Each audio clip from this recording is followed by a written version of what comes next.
Call of Duty fans, we're in for a good one. They ain't ready for you. They ain't ready for you. MW2 is going to be a ridiculous year. It's just been insane. Boston is hosting the major, baby. They ain't ready for you. This is bound to be a spicy series. Let's find out, ladies and gents. My goodness me! Oh my God, Clay! Oh man! I do not believe what we are seeing. Simp cannot be stopped. Knock it out the park, yeah, show. The clutch player making the clutch plays. Inside. I know you say you want it. Now you gotta get up on it. Whoa! There is no place to hide. They ain't ready for you. I cannot believe what I am witnessing. And that will be the game. It is over.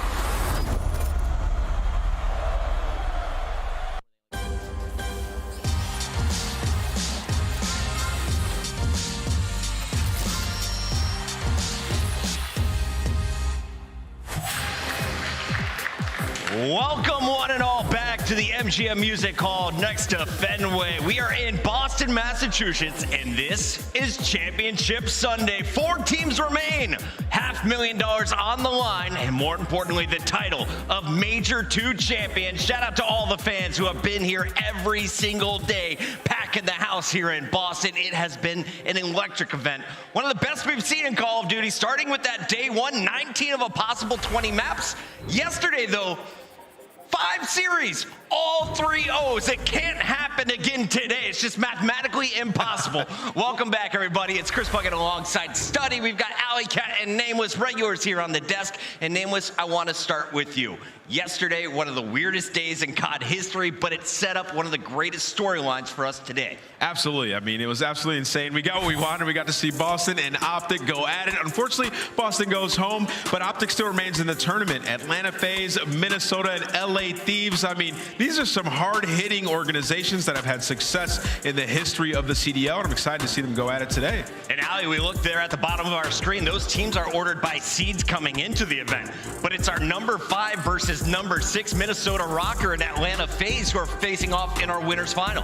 Yeah, and that's maybe a little bit more somewhat to be expected that Atlanta FaZe is making it to a final, because as that franchise does historically, you can always bet on them to make it to Sunday. But I think a big shocker for me is the LA Thieves. They are our back-to-back champs from last year, but obviously it's been a slow start here for them in the Modern Warfare 2 season, and to even drop down as early as they did in the elimination bracket and 3-0 their way all the way to Sunday from elimination round 1 is incredible. What a ridiculous storyline we've had here. The Thieves lose to OpTic in the very first match of the tournament. That went to a game 5. Now we see them 9 straight victories. They get a chance for revenge against OpTic in our second match of the day. Jay, we are in store for some greatness. Oh, we are, man, because we saw what happened in the first matchup. It went all the way to a game number 5. Dashy took over with like 13 kills in Search and Destroy. So with the LA Thieves, the way that they've been performing in losers bracket, though, they've been clutching up in their Search and Destroys. Their hardpoint is looking better. That's going to be a stellar matchup. 4 teams remain.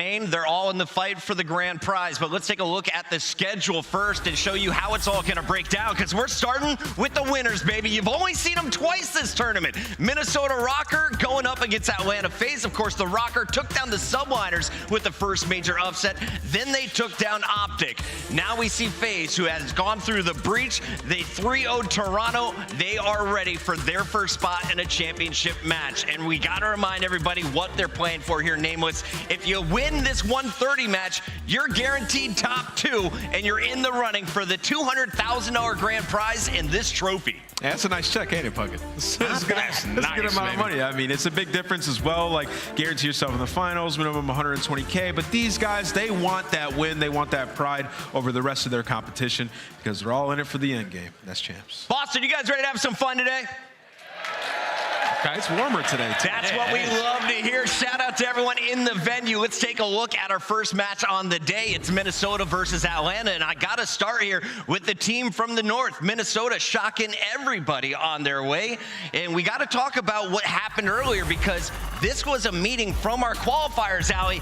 Minnesota blanked Atlanta 3-0. That was one of the turning points of the qualifiers that locked them into our top 6, but this match was so close if you were watching it live. Yeah, and I think that map 1, we have to talk about it being easily the most important map of that series, simply because Minnesota Røkkr throughout all of major 2 qualifiers could not win that opening hardpoint, and it set them up for failure many times throughout their series. So especially against a team like Atlanta FaZe to come out with that W in map 1, I think it's going to have a hot tale to tell when we see the matchup later on today. Jay, what is making Røkkr a team that could go the distance here? Oh, without question, it's the performance out of their SMGs, more specifically Benjamin Bance. What he's been able to do throughout stage 2. In that series that he went up against those guys in Atlanta, he was able to 3-0 them by dropping a 1.27 KD. Takes over in the search and destroy, and then ever since he's entered the major, even in the series yesterday versus OpTic, he had like a 1.6, and then it was Afro with a 1.5. He's the #1 KD at major 2. Woo! Benjamin Bance is a man on a mission. Yeah, you know, to echo what Jay says, and I know you're always talking about Minnesota and their first bloods. Yeah. Well, at this event, 67% on their first bloods, and it's been Afro. He's 10-2 in opening duels. He has been frying, and you can see it right here on land. That S&D, they're diff, man. Atlanta's win over Boston required 2 S&D wins, so you know I'm looking forward to that game mode, but we've got to talk about the guys wearing red. They've been booed, they've been the villains, and yet they still are putting up win after win. This squad is looking dangerous since adding Slasher to the lineup. It's a new squad with new confidence in that search and destroy, but they've been a little bit sloppy in the hard points. Their most recent victory, though, a 3-0 over Toronto, should give them confidence coming into today. Absolutely, and you know, is it finally FaZe? Atlanta FaZe, you know, we can always guarantee that they will probably make it to Sunday, but now it's about closing it out and going against a team that we were handed a whooping 0-3 to. Well, what a way to start it off as well to get your revenge. Looking at FaZe, they have always been a contender to go the distance. We had a chance to talk with Slasher about what he thought was going down, but look at these numbers. Vanguard Major 1, second. Major 2, second. Major 3, second. Major 4, third. Yo, that's tough. Champs, second. Silvers, bronze, never gold. Does that change today? Maybe. We'll find out, and this is what Slasher had to say about it. You know, it's a lot of FaZe fans out there that want to see you guys get another chip, okay? We know how dominant this roster could be. Do you feel like you guys are in full form right now? You got some more room to go? I mean, I definitely think we always got some room to go, especially in our respawns, but I think that's kind of full form, what we just showed right there. Like, we absolutely obliterated the top team. Yeah. So hopefully we can keep that going in tomorrow and bring home the championship. Atlanta FaZe is a team I have in my grand finals, but we got to do some predictions right now, and I'm going to kick things off here because I think FaZe makes it to the final, but not through this match. I've got Minnesota continuing on their streak. Some reason, I saw it from Bance the last time they met up in S&D. That could be the difference maker. I'm going with the team with horns. Oh, I'm going completely opposite, man. I gotta go with the Tiny Terrors. Like, what those guys are doing, straight up disrespect. Mercado, hardpoint, you play them on that, it's over. Search and destroy, they're only losing like a maximum 2-3 rounds in every single map. So, Atlanta FaZe for me. Atlanta FaZe. I want to know how many people know this song. Benjamin Bance, do do do do do. Oh, Benjamin Bance, that's a tune. I'm going with the Minnesota Røkkr. Minnesota Røkkr. We got Minnesota, Atlanta, Minnesota, Nameless. Where are we going? I mean, I want what you and aLLeY are sipping. I'm going Tiny Terrors all the way. Atlanta FaZe are taking that first. I'll share with you, Nameless. Don't you worry, my friend.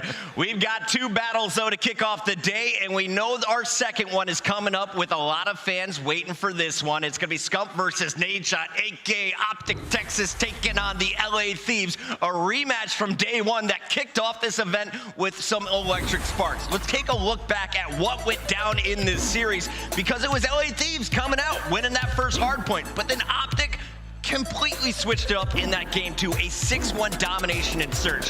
From there, you can see how the numbers played out, and we get to see a second showdown here today, aLLeY. Yeah, and this was a really close matchup across the board. I think that map 2 is what really hurt the LA Thieves, but on that side of things, this entire Major 2 qualifiers, I mean, they're undefeated now here on LAN, and that's just the LA Thieves way. They get better when we're on local area network, and even when we interviewed them, they said, you know what, our search and destroy, we think we figured it out. We have a game plan now, and well, they're 9-0 in map count since that first initial loss, so I'm expecting a rematch here.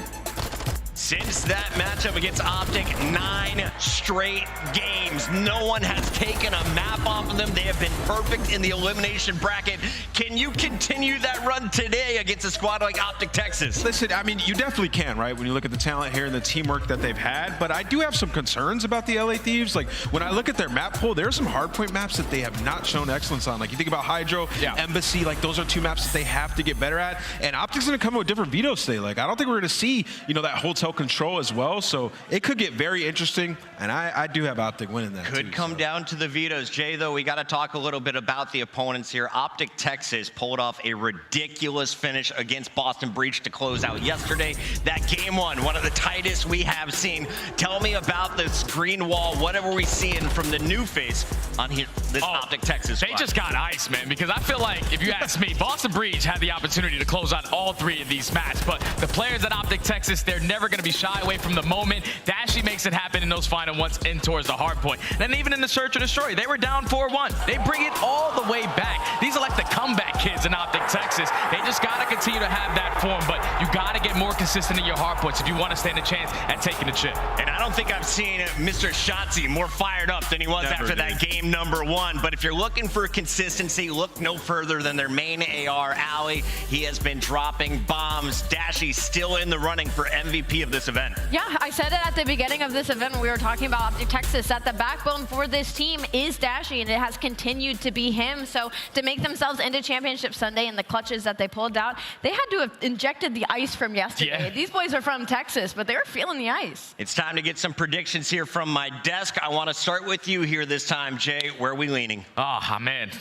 You know, it was a stellar series all the way to a game number 5, but I think for me, with the way that LA Thieves have been playing, I'm going with the Thieves, man. They've been clutching up in search and destroys. The controller's looking a lot better. That's who I got. I got to go with you on this as well. I think it's going to be the Thieves getting revenge. It's how we wrote it in our script. aLLeY, do you agree with the next chapter? I'm agreeing with you guys. We're on 3-0 right now. Man, y'all are all wrong. OpTic's going to win this series. I'm telling you, they're going to come in and they're going to smoke them. I think OpTic takes it in a 3-1 fashion. I think it ends here for Thieves. The man has never lost his faith. Nameless sticking with OpTic Texas to break into our top 3. Is he right? Chat, let us know your prediction. And of course, reminder, check out all the streams today, not just our beautiful faces here on the Call of Duty channel. You can join us with the watch parties. We've got the Flank Live. We've got my man Scump Live.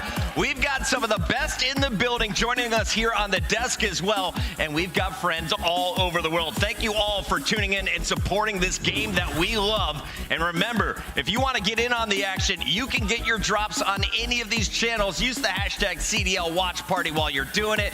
Any of these faces you're looking forward to seeing again today? Oh, it's got to be Parasite. It looked like he got eliminated from challenges, right? So he went back home. He's going to turn the stream on, get a couple reps in. But every single person on that list is great. Just tune in, watch some great Call of Duty. Yo, Parasite, start driving. I'm ready to put you in JC. Don't you even worry about it. You can get in on the watch parties as we're going into major number 3. For more information, callofdutyleague.com/co-streaming. And of course, we got to talk about the drops. Nameless, how do you earn these babies? Listen, I was earning them days 1 and 2, and I was down bad. I was sick in the room. You just connect your account, man, to Twitch. You sit in the chat, have some fun, and you'll get some free skins. It's lit. Boston, this may be the loudest crowd we have seen in the last 2 years. Make some noise. We're going to commercial break. When we come back, it's match number 1, Championship Sunday. Don't go anywhere. It's Boston, Major 2.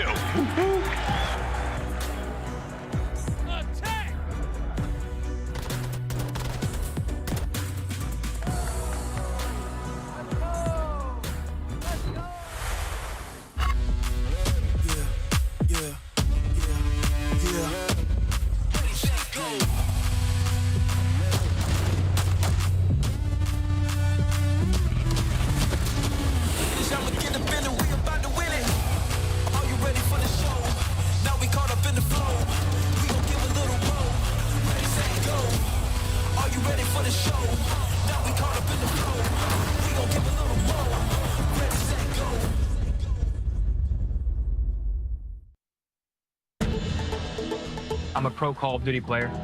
I just like being outside whenever I can be. Yeah, big fan of touching grass.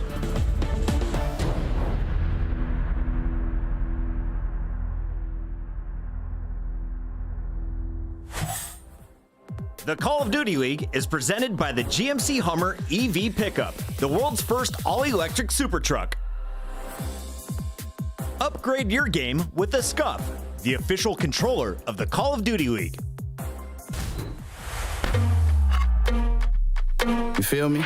I'm feeling charged up. I'm a battery on full percentage. I got the green light. Keeping my guard up. I will not stumble no straight when they threaten my life. You cannot stop us. A force to be reckoned with. I don't recommend you try. I'm feeling charged up. Energized. I know my passion and purpose gon' take me higher. I'm feeling charged up. I'm feeling charged up. Keeping my guard up. You cannot stop us. I'm feeling charged up. I'm feeling charged up. I'm feeling charged up.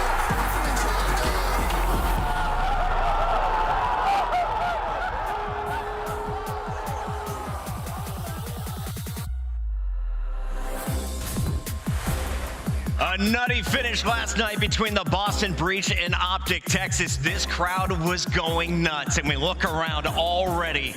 It is packed in here to start off the day, and for good reason. This is your winners bracket final. These are the two teams who are undefeated so far, and they're about to go toe-to-toe with similar strengths. Let's talk about these maps and modes. And aLLeY, Jay, I know you've been crunching the numbers. I want to start with you, aLLeY, here. Who do you like? Because earlier, without seeing the maps, you're leaning towards Minnesota. I think across the board, this is good for both these teams. I mean, you automatically see that LCLO map 2 for Atlanta FaZe. They have been absolutely smoking teams when it comes to that map and mode. But that Hotel Hardpoint, Minnesota is coming off a very dominant 250 to 180 win against the OpTic Texas. So I think they're battling it out here. Jay, what are you seeing? The one map that really stands out to me is that Embassy Hardpoint, because that's one of Atlanta FaZe's weaker ones. They always have a close game, but it's just simply they're not rotating to some of these money hills. They have a lot of success at that P4, but that's basically it. They keep it scrappy all the way. So if you are Minnesota, teamwork has to be on point. Nameless, one name. You picked Atlanta. Who's the player to watch in this series from them? I'm going to be watching Simp. I think he's going to take over today. Simp on a championship Sunday. Simp on Sunday. I'm ready for it. Boston, are you ready to kick this baby off? Let's send it to the stage with my guy, Blaze. It's your winners bracket final. What's up, Boston? It is Championship Sunday, and we got a banger of a matchup coming to the stage. To get this winners finals kicked off, the first team coming out, we'll see if they have the foresight and knowledge to get past this cosmic threat. It's them boys from the north, the Vikings.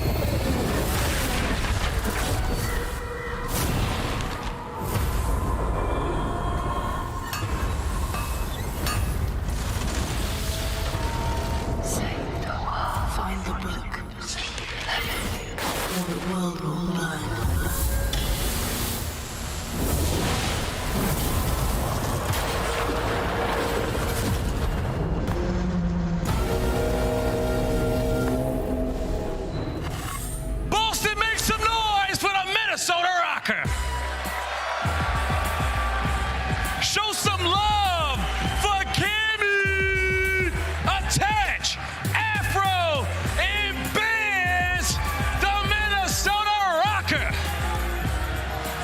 Based on the intro video alone, I believe Minnesota Røkkr are looking to give some of these teams nightmares, and the Atlanta FaZe unfortunately might already have some after being handed a loss from them during the Major 2 qualifiers. But the players to watch have to be Bance and Cammy. Those are the two players that have been lighting it up all weekend and are going to continue to do so on main stage. Blaze, let's bring out the other team.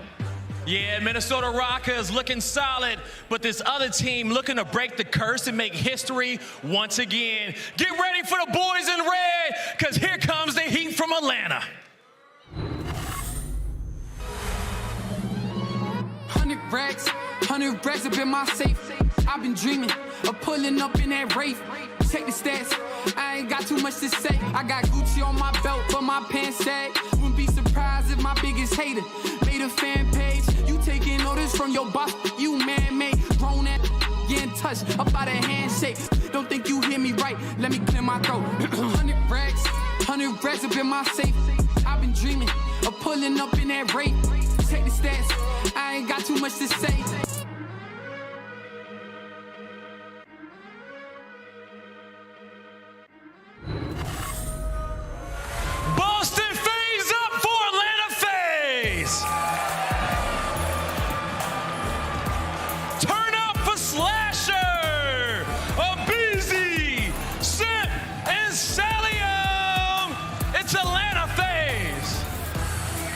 undefeated so far here at Major 2.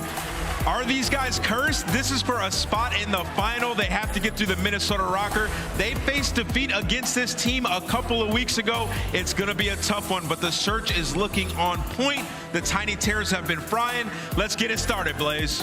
We got 2 undefeated teams on the stage. Boston, y'all ready to get Sunday started?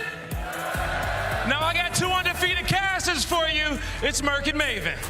Thank you so much. Okay, here we go. FaZe, for the past couple of years, I heard them talk about it on the desk, just been falling short. I know Vanguard was a wild year, but for me, it's sort of like you look so good on Saturday at times. Sunday, it's just like the brain goes out the window sometimes. Like they just aren't playing the way you know that they can. Do they ham it up here?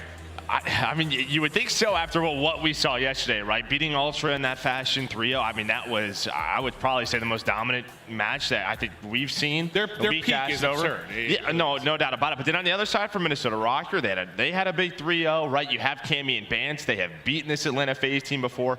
You know, so this is it should be a good match, you would hope. What do you highlight? Is it going to be the control, the search, the hard point? Like, what's the big thing within this series? I think both teams have kind of different objectives. For me, I think we saw the map set. That control is huge for Minnesota Røkkr. Both of the squads are undefeated in Search and Destroy this weekend. For Atlanta FaZe, I'm kind of looking at their hard point, their respawn. Slasher talked about it on that stage. See, for me, like when you looked at Røkkr and the 3 searches they played, 2 have been Embassy. They've been so good, but you got to ban that here because FaZe is just insane when it comes to that particular map. So you have to get that out. But yeah, I don't know. This is just for like Røkkr, I'm just pumped for those guys. When you think about the fact that, you know, the team change comes in from Ultra, you know, you got to be smiling a little bit already if you're Cammy and Bance, I would think. But look at Bance, man. He has been unbelievable. Last time you saw him on Hotel, 27-12, minute and a half to go in the hard point. I believe we're going to have a reset. I believe we had an issue with one of the PCs, but we'll get back into this as quickly as we can, as the players will have another couple moments here to prep before we get into the map 1. Yeah, I mean, you just got to think about it, right? This Røkkr team, you know, maybe some teams going up against FaZe, I don't know, you know, a little nerves here and there, I'm sure. But for this team, you just 3-0'd Atlanta FaZe a couple of weeks ago. You have Cammy and Bance who have beaten them in finals before. Well, they're playing this way. It is difficult to beat them. Well, you heard what Bance and Cammy said after that win, though. It was like, that was our first time beating them in 12 years, basically. it had been a long time. So how probably since Cold War. No, it really had been like since Cold War. So how big is that, you think, just for the mental, like to get that win and not head into this matchup? Is that a big deal? I mean, I think it's a big deal. Obviously the maps are a little bit different, but I just think the way that both of them are playing this weekend is huge for their mental, because I think coming into this, it's always sort of the story around Bance, the way that he's playing. But you can see right now, I mean, he is leading the tournament overall with a 1.39. He's bringing it in every single game mode. And then for Cammy, I mean, this is a guy we talked about at a time is top 5 in the league, right? A superstar, and that trajectory has gone down. Now can he bring it back into that? Well, I guess, are you just wondering, like, Vance's numbers have been ridiculous this weekend. But this is one of those matchups when you're going against this sub-duo in Atlanta FaZe, like, can he keep that going? It's going to be tough to match those numbers. Well, when you talk about, like, the old Ultra team, that Major 2-1, their win, it was Bance who led the way. So, like, I think he knows it. If he keeps this up, they can win this tournament. Just not easy to do. Benjamin Bance, We'll see what he can do. I'm excited to see what he's going to bring to this particular matchup, but we're getting loaded back in here to the map 1 hard point. FaZe, Røkkr, who's going to set a date in the grand final here for Major 2. Røkkr looking for some glory with this new lineup. FaZe is just like, can we close one out? Like, it's been a weird year and a half for them. No doubt about it. Both of these teams right around 50% in both of these hard points. So we'll see who is going to battle it out, who's going to come out on top. I mean, both of them so strong in search and control. But right from the get-go, aBeZy going to open things up as he normally does. But eyes, big time, going to be on Bance. And what he's going to be able to do, and the other part of that's going to be Afro. Like, they work in tandem, right? Like, that sub-duo going to be so important to this, but that's going to be 4 down to Slasher. That's going to light up the feed. He's able to get 3 as we hop over to Dylan Price in his rotation. You do have Afro, who kind of had a bit of a split spawn here, right? You see number 3. He's just got to be patient here. And that's it. Cammy and Bance are going to find some kills. Now, when does he want to activate, or does he? The spawns down for FaZe are going to come in. Do they recognize that there's someone behind them at the moment? It looks like it's going to be on aBeZy. Simp is holding down Des, but still trying to find Afro. This is tough for Afro, right? You're out of the play right now. You're waiting for your teammates, and now it's his time to shine. Afro, what is he gonna find? The contest is in. aBeZy's like, what the heck? There's somebody here. Slasher does find one. Bance wins a big one on Cellium, and maybe with that, Røkkr can win this rotation. Yeah, that spawn, just the patience there from Afro, so massive. The detach will get caught sprinting as he tries to soar on 4, but you've got a contest on the point for now. But you guys saw his head just whip around, and aBeZy's like, what the hell? Well, the jig is up, and the trade comes through, and they do get a moment here of control on the point. I mean, I think handled pretty well for FaZe considering how badly that could have gone. Yeah, no, it could have got, I think, a lot worse there. Maybe you're hoping Afro finds maybe a multi-kill, but Cellium on 3 in a row. It was him and aBeZy after Afro was able to give them a little bit of advantage, Minnesota. That finds those kills, and now on rotation, you have a big moment here, right, where you can open this game up. You're gonna have Simp, you're gonna have aBeZy, the Tiny Terror setting up inside a kitchen. You do have some presence here if you are Røkkr, but they kind of know it's gonna be a 2-on-2 to start, and aBeZy, I don't know, the oven blew up. Yeah, unfortunate team kill through, but I think that's one of the big things for FaZe. Like, sometimes in the hard points, they'd come out a little bit flat, right? They'd have to bring it back. They've been coming out hot a lot of these hard points this weekend.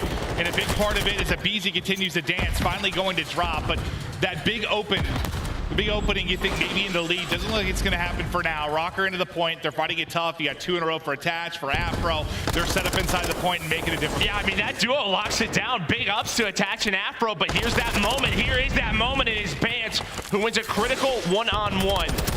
Gonna allow this to be contested. He finds the tack off the ground, and well, keeping up a solid game here, and to be a back and forth battle as we see, but Afro with the moves, finding a multi-kill on this rotation. Yeah, this Dash just not the most fun fight. If there's all the Dash, saw every single thing in this map, dude. Just a heady everywhere in this map. It feels like. But now a lead change is Røkkr got in front with the last couple of seconds there on the hard point, repositioning to the corner pocket. Continues to dance, continues to fry, but Cell there finally for the trade. They get him out of that position, and now FaZe trying to battle in behind Cellium's 2 picks. Yeah, again, who is it for Atlanta FaZe to find a multi-kill? To give his team control, it's Cellium. He did it at P2. He does it here at the Death Hill. You have a 4-man push, though. Cell, Simp. They're going to take down 3, give them some breathing room, give them the lead. Let's see how long they can hold this down. As the trophy is up, so attached, not going to be able to hit there with the Sim Texas. He's just trying to bob and weave, trying to hit the cross with the Dolphin dive, but not able to surge on through. But now comes the heavy hit on through the front. You got 3 players here. aBeZy, though, through on the flank. That's going to be too easy able to take down before he is traded out. How big will that multi-kill be? Not going to prove to be crucial because the Røkkr, the entire team picks it up. You basically have a kill for every player on the squad. Now take a look at the minimap as the next hard point getting ready to pop, and it's Cammy and some big fights. I mean, realistically, the question is going to be who is going to have a solid hold, because throughout this game, it's an 8-point game. Another lead change comes in, but it has just been back and forth breaks. Simp does spawn kitchen. I think that's going to mess things up for Røkkr. Now you have FaZe come on through. Well, just no team can hold on. Yeah, I just don't think anyone's had like a really comfortable early setup. No, they certainly haven't. Like the trades have been pretty efficient for both sides on rotations. Like no one's been able to get this clear and comfortable setup to get a full 50-60. It's not been the case whatsoever. It's been a battle and a gauntlet just to get any breathing room in and around the point, but it's Røkkr starting to open up the biggest lead they've seen throughout the course of this map one. What can they do with it? And Afro going off 15-9. Bance still keeping it up to 12-9. But there is going to be finally a very solid hold and the biggest lead of the game for Minnesota Røkkr. They find this 10 seconds, they'll be up a full hill. On rotation, you're going to have aBeZy start to get into play, attached with the AR, taking them down. The first player over there is going to be Bance for Minnesota. Cellium, he's going to spawn opposite side of the map, try to cut off middle of the map, but he's going to get taken down. And Bance is going to win the first one. A chance here for Røkkr to rotate all the way through. They find all the kills. That is going to be, what, 7 in a row for Røkkr, and well, this hill goes in theirs. Yeah, Bance just won a massive one-on-one, I think, towards the next hard point, and this is going to set his team up to get comfortable. This is probably the best early setup we've seen, and you chain it off the best hard point you've had thus far, so you got to love that. As the beeps continue for Cammy, and now going to Bance is going to be Bance, 15 and 10 for him, 4 in a row for attach. is they are firing on all cylinders across this mid-game stretch. As the FaZe players just getting cut down, sprinting, trying to find avenues to get through. Yeah, I mean, some of those big multi-kills they had earlier, now they're just not coming through. Instead, it's on the other side, and it's on some holds. It's aBeZy. A nice gunfight win there to control middle of the map as we're going to head back towards that first hill.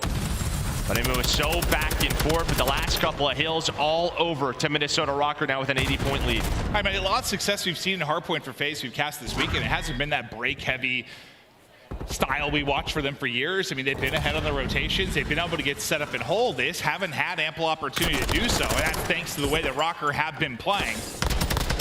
But now we get back to mid. Cell's looking for number 4. The snap's not going to be there. It's Cammy. It's able to put him down, just matching it talent for talent on the other side of it. Back into the hard point go Røkkr. So what do you think you need to fix maybe on the FaZe side? Or is it just all credit to the way Røkkr are playing? Yeah, I think it's just early rotations that they were winning. It's those early holds. If Røkkr can keep breaking, and this is a big moment, right? Because you have P2 spawns. As Bance is able to find a triple. But if you find these 20 seconds here at P1, you're going to put a lot of pressure on Atlanta FaZe to have to respond here. And that's the way it is looking to get it set up at P2.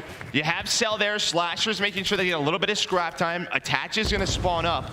Watch that number 2 and now number 3 and Afro start to work on over. Simp, Cellium, they have the first push on this side of the map. For Røkkr right now, you're thinking you get one big break. You got a chance to really put this out of reach. This is a big upcoming moment here to get to the second hard point. Let's go to a listen-in with Minnesota Røkkr.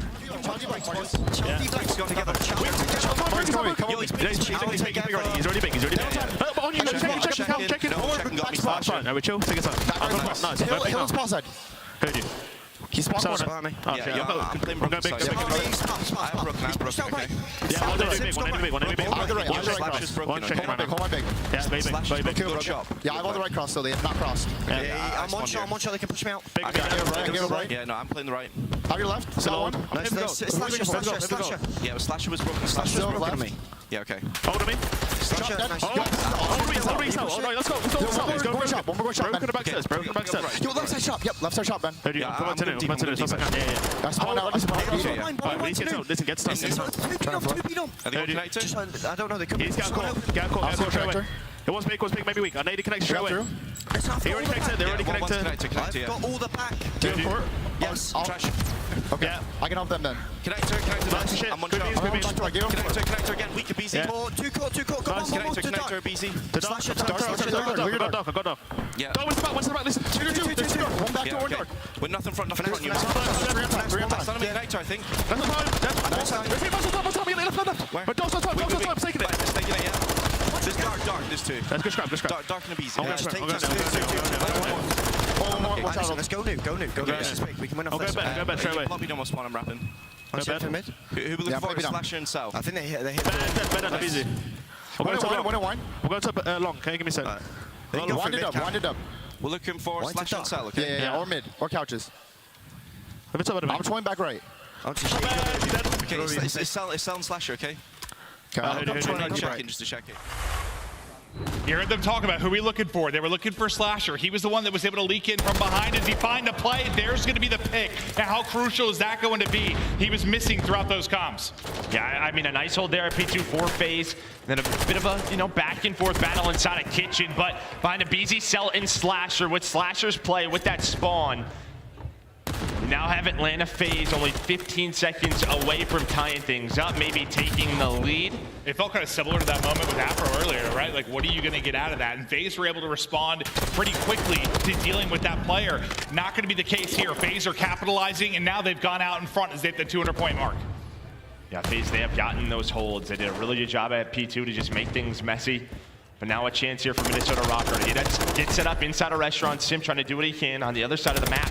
It's Slasher who finds a good timing on Afro to set up this pinch. He's got to take his time. Maybe knows he's going to be getting hunted, and that's going to be the play from Bance. Trying to find him, not going to. So now man advantage over to Atlanta FaZe on this first push. Did they find the opening now? They're getting cut down. Simp is able to get one. That's quickly traded. Now on 5 in a row. It's Slasher just taking his time for the boys to rally behind it. He's by himself. Oh, aBeZy got a really good spawn. Is Røkkr going to recognize this? It looks like Cammy knows. Nice read by Cammy. Afro and attach right behind him. That's 7 in a row. Another lead change looming. Røkkr now back out in front. Can they continue to hold as everything comes to a standstill? The picks are there for aBeZy. Heaps find him, and now Afro. They get on 4. And Afro goes huge. They can win here. For him, they can lock it down. They get every second this map 1 is done, and Røkkr take the 1-0 edge. aBeZy continues to find picks to try and get towards the point, but who's going to follow it up? Afro next up the bat. Slasher is there, the trade is in, the time is there. Cell just gets onto the point. You can't close it out, but now you got to race across. They should have it here, they should have it. I don't think anyone can get there. Nobody gonna get there in time. Røkkr take the map 1.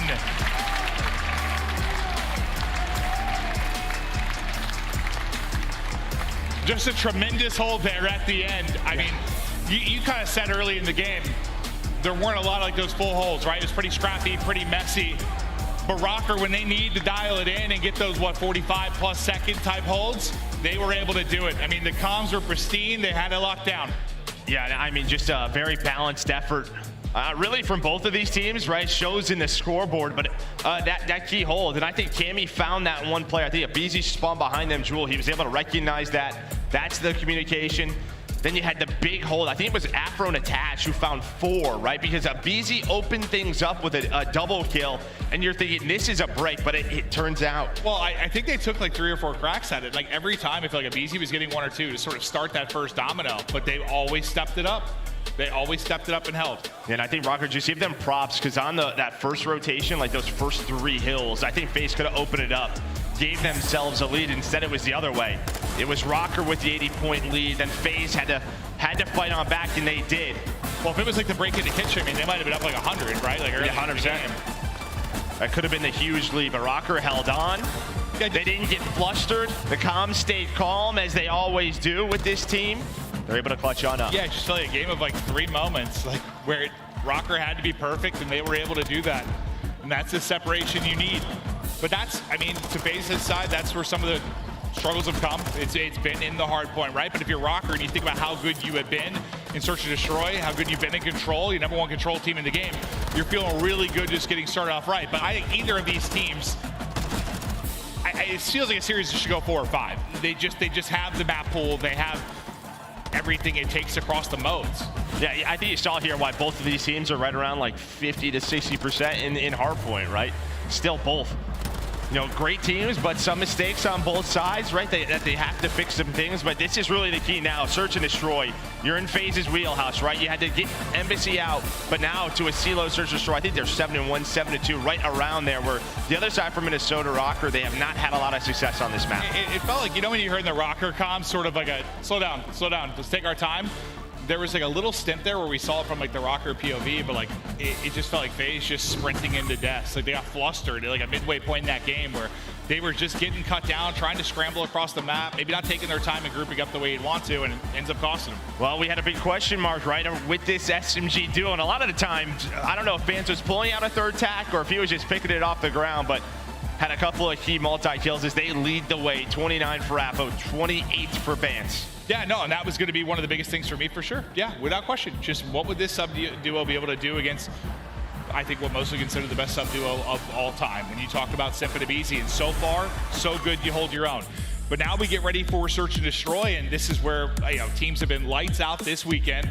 I'm not sure what to expect here. I mean, this should be some fantastic search. Well, when you talk about Simp and aBeZy, it's really that A-bomb site on this map, right? Just sort of how they play in tandem. You typically have Cellium on the balcony looking over them, and that's where their teamwork shines.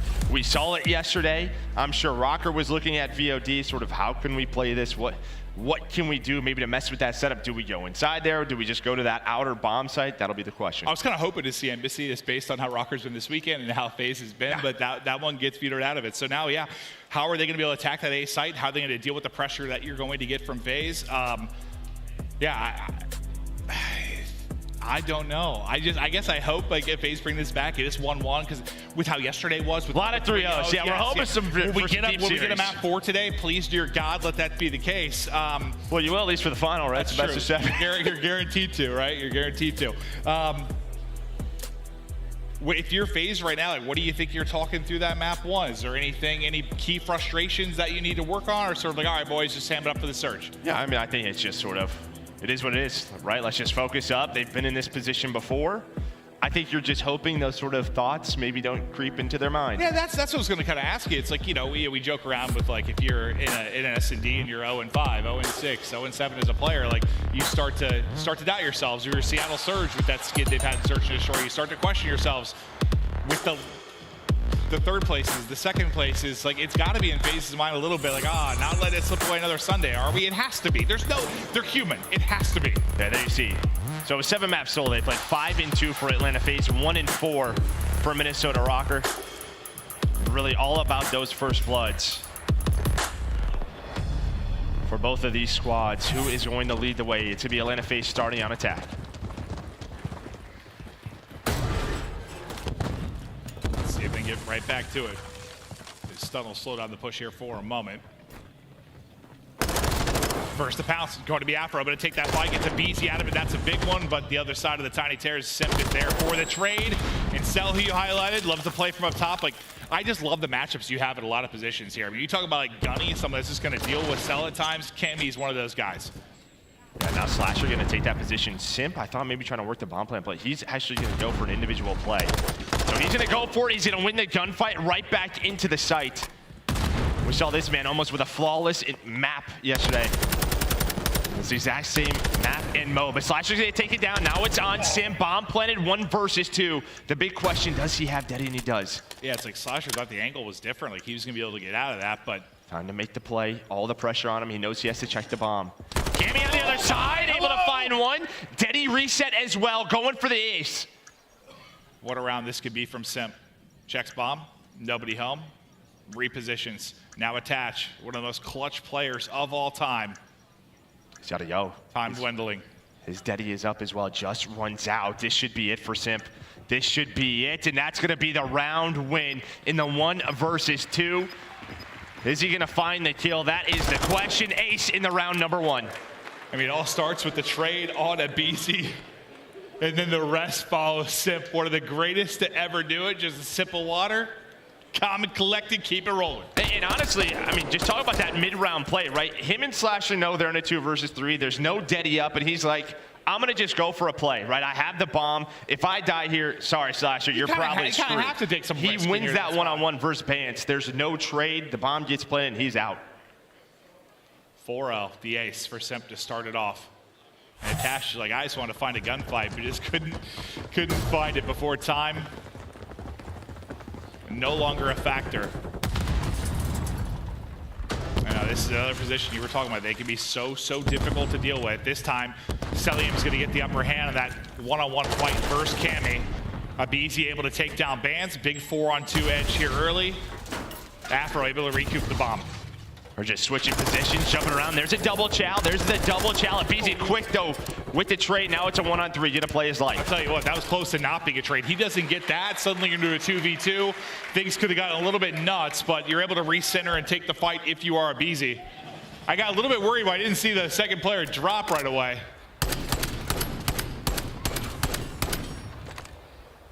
Well, it's Cell with 2 in the round. Yeah, I see how it went out exactly, but I imagine him and Cammy are going to be taking those fights pretty frequently up top. Yeah, I think that one was actually outside, right around, yeah, towards the field side. Yeah, Cammy got him round number 1. This time, Cellium able to get, on the board with 2. It's just clinical out of Atlanta FaZe.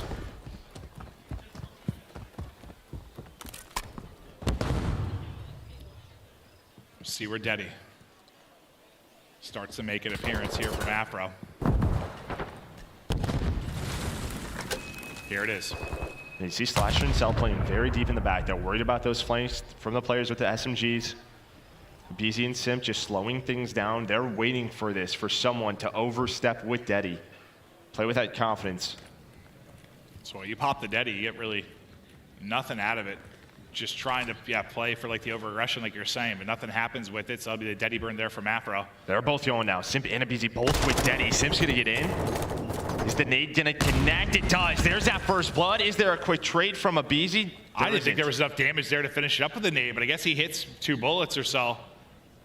And it's enough to get the first blood. So now you get Simp out of it. That's a big one. Cammy, once again, that fight up top he's able to take. Now it's gonna be Cell. 1 versus 4. No time to really work with. Great round here from Røkkr. Yeah, they dealt with aBeZy on the bomb, so it's not like a clutch opportunity here. You still have to plant it if you are Cellium, which makes things that much harder. 10 seconds left. He's wall banging everything where they might be setting up. Might as well shoot my gun.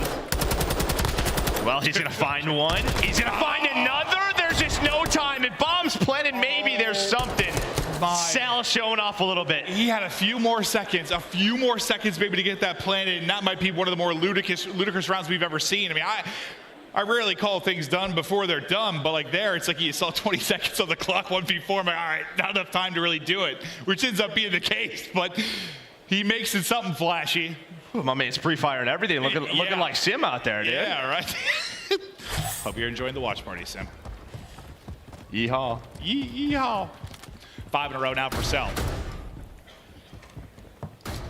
There might be one big thing. He's at least able to carry that over. Simp now with the first blood. And they've been a team that's been terrific in capitalizing on the first bloods. One of the best in the league.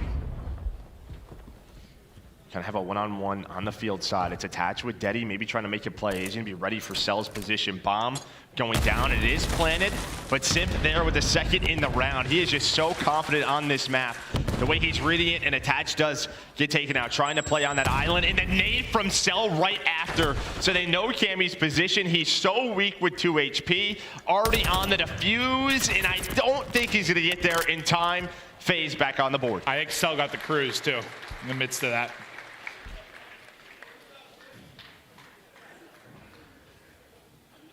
But yeah, just that first blood.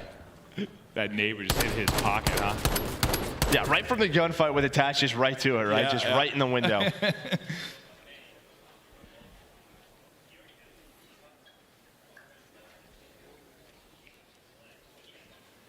6 in a row now for Cell. Yeah, has the cruise, as you said. Now it's just a question of how does Røkkr want to play this? I mean, really, the key was in their defensive round win. Afro got that first blood, and then I think Bance was able to find that follow-up. And they keep doing this. Tactical. Just something you see Cell do. Yeah. Peekaboo. You see that hair come up over the wall? Nah. Bomb to go down, 4 versus 4 retake, and aBeZy finds that first blood. And well, when aBeZy's there, Simp not far behind, but the nade connects onto aBeZy, and now Simp just trying to play his life. And somehow able to find one. I think he had to have been so weak, and then, yeah, he was weak, because then the teammate takes him out. Yeah, he got hit by a trophy and nade. Just a cluster bleep all around the site. 20 seconds to go, though, 2 versus 2. With a quick plant, putting the pressure on to Røkkr to make the play. He's on the defuse. He's on it. He's up off it. Cammy and attach, able to clutch up. What a circus round. I mean, you had both of the players up top on the balcony, just no one on the angle, and attach plays that beautifully, and they knew they could get off the bomb, sort of bait to defuse. It was a scary start, but they bounced back. Oh, that's a win and a half. And then it's all the hip fire connects as he pushes Cammy with the play. Finding the kills to close the round. And it feels like FaZe have had these chances to really push it out. Similar to map 1 early on, just like get like a 3-round lead, get a little bit of comfort. But Røkkr, they keep hanging around. Now a chance to tie this up. Yeah, and the question is, what do you do on an attack, right? Because they just have not found much success here. It's been the early kills, the first bloods. There's the info, just a stun from aBeZy. Now look at this. Look at Simp already working his way up with the Deddy play. Opens the door, trying to find one. Is able to find both of them. How? With the re-snap to give them the man advantage. Yeah, that shot easy. You know, when you take shots at 2 players, you don't finish either. You start to panic a little bit. You're in between both of them. Yeah. The aim assist is going both ways. Yeah, the average player starts freaking out like, oh, I choked, boys. But yeah, no, just able to keep it calm. And center when he needed to. They'll be in the 3v2, so you go 2 for 1 if you're Simp to set the boys up. Now when they close out the round, they're doing just that. Slasher, the first, flank on through. He will drop. And FaZe just trying to keep this 2-round separation as they move forward. And that's just literally one play. All that is aBeZy throwing a stun right in the pool tables. Gets that info, and Simp's like, okay, you stunned him? All right, I'm just going to pop Deddy and I'm going to go. I don't see anything out here. I'm going to just open this door up, see what happens. Yeah, just like the pillar makes it a little bit awkward, the doorway they can get through, but I mean, I was wondering if he was going to get one, honestly, after he took a couple of shots, yeah. Just, we've all been there. That's so frustrating. Like, I just got away. 9-3 from Simp. Sitting a triple positive, having him a map. And just sort of the default here for FaZe, right? Just making sure nothing on the outer parts of the map with Slasher and Cell, and then you're just relying on aBeZy and Simp to find an opening into the A site. Maybe this time trying to work up top. You have Afro and Attach just kind of waiting there. Here's a streak. I was wondering when that was going to come into play. Choose it for the info. You catch Cammy, maybe. Bance goes able to dodge it. Not able to connect. Do they know Afro's in there? Okay, so they do. But it's a stun on both sides, but it's aBeZy with the first blood. They've been doing that for quite some time. Yeah. Little bait and switch there from Simp and aBeZy. Now watch Slasher. He pops Deddy on the outer part of the map and maybe trying to work something to get to this player right here. Just baiting for this. That's going to be the play call. Attach. He almost reads it. Instead, it's Slasher who wins it, and now it's all on Cammy. And Cammy is gone. 5th round on the board for FaZe. Yeah, they're laughing it up. They're having fun. Yeah, and this is just sort of the question, right? You want to deal with those vetoes, it's like, do you play aBeZy where you've seen success? Do you not? Because they're undefeated on it, sort of aBeZy's playground. They've just been unreal. Yeah, it's. But I mean, you're seeing what they're doing to teams on this map now. Well, I mean, it feels like the first time in a long time that they're kind of back to their BS and search, right? Like, I know there's been moments, but they're looking terrifying to battle against now. That is for sure. Look at this aggression. They just took so much of the map away from Røkkr. Simp and aBeZy, they're going. They're trying to end this game right here. aBeZy there for the trade, not able to find the second. Nice win from Afro. Yeah, if he gets both there, works out, but not able to do it. So you'll have numbers if you're Røkkr. Bomb going down now. You'll try to hold on to get your 3rd round and slowly mount this comeback. But Cellium just clean shots there as he gets out. Gets the Deddy reset as well. Yeah, gets the Deddy reset in the 2 versus 2. Slasher used it last round, so you're probably relying on Cell here to make the play. Sneaky. He got some info. Wallbang there, has to reload. Can he center it again? He finds him. You absolute dork. One more player to go. On Afro, able to find 3. Afro! With the ace in the round, with the Vaznev popping off. The play there from Afro. Woo! It's a close gunfight. He is tagged up, but wins it. Well, what do we learn from Cell here? Just shoot through everything. You might as well. Just shoot through it all. It's the first time I've called a player a dork on broadcast, but he's got the angles, man. You got to respect it. He does. Or not. Or you don't have to. Or he just pisses you off. Still one more round needed for FaZe, but Afro, that type of moment, can that be the catalyst to bring you back in this search and destroy? Some won't connect. They check the corner. They'll check, but Afro is ready and waiting. That'll be number 5 in a row. Now he's had a trophy as well, so that next stun, not going to help him out. Has the first blood, backs on down. Where's Cell? He's going to start shooting through the wall. Here he comes. He's like, I got this, guys. I got this. We need to add another couch or some extra plywood. We need to reinforce this wall. Buy some more supplies, please. He's still looking for it. But Afro repositions. You cannot take me down. This is my room. It's a kangaroo in the form of Cellium. Get out of here. But Afro does not care. Number 7. Cruz earned Slasher. He's going for back-to-back aces. Does he get that? Does he get that? I don't know who got the final kill, but that could be 8 in a row for Afro. We'll see here in a second. No, it's attached. Attach, you thief. He's looking for back-to-back aces. I don't know how many times we've seen that. Dude. Here we go. Now pressure on. Like FaZe just utterly in control, and you blink your eyes, and Afro happens. 5-4. taken over. I mean, he's on 7th Street. He was 3-7 to this point, and then was like, nah, we're not going out like this. Cell will not wallbang me, I promise you. It's my life mission. About to toss him in that dumpster. Hello. It's gonna call him right He's got to use it right away. At least that's what he's thinking about, right? Oh, I thought he was thinking about where he wanted to throw a cell. no, but he's gonna use a cruise, yeah. Oh, okay. That makes more sense in the scheme of things, Joe. You gonna find anything? Nope, not gonna happen. Cruise use from either side. Some information maybe, but no pick in the form of the streak. Here, maybe we have that one-on-one. Simp's able to find the first blood, though. He was sneaking inside the entire time, and then there's aBeZy. The tiny tears once again. Hey, Afro's still alive. You're not wrong. Don't count him out yet. Can Bance get him one? Afro's good for 3 or 4. No, he's not. He's gone. Afro just gets rinsed. Simp able to take him out. Bance now for the ace of the 1v3. The good old trophy player.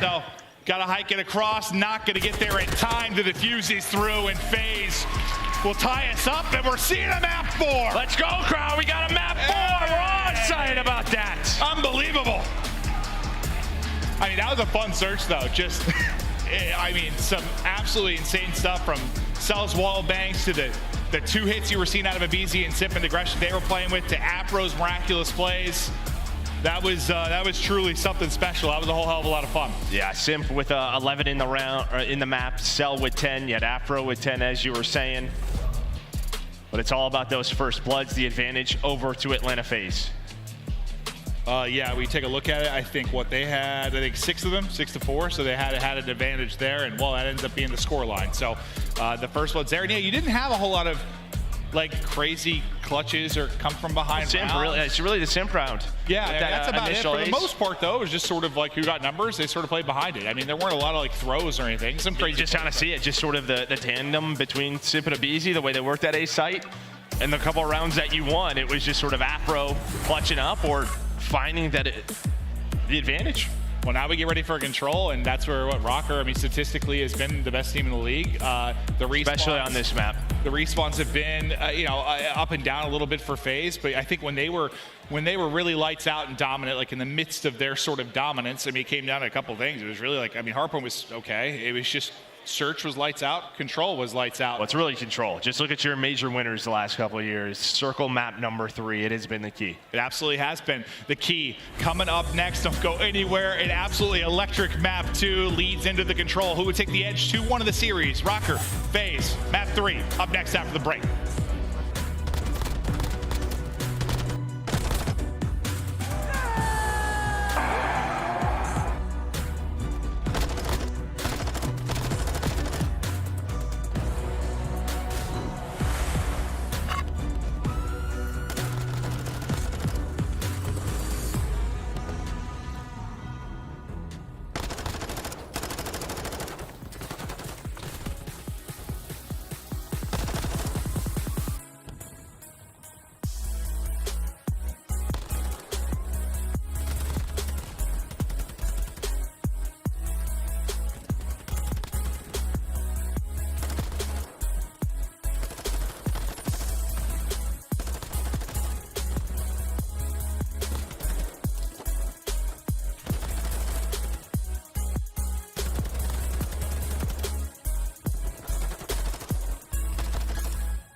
The Call of Duty League is presented by the GMC Hummer EV Pickup, the world's first all-electric super truck.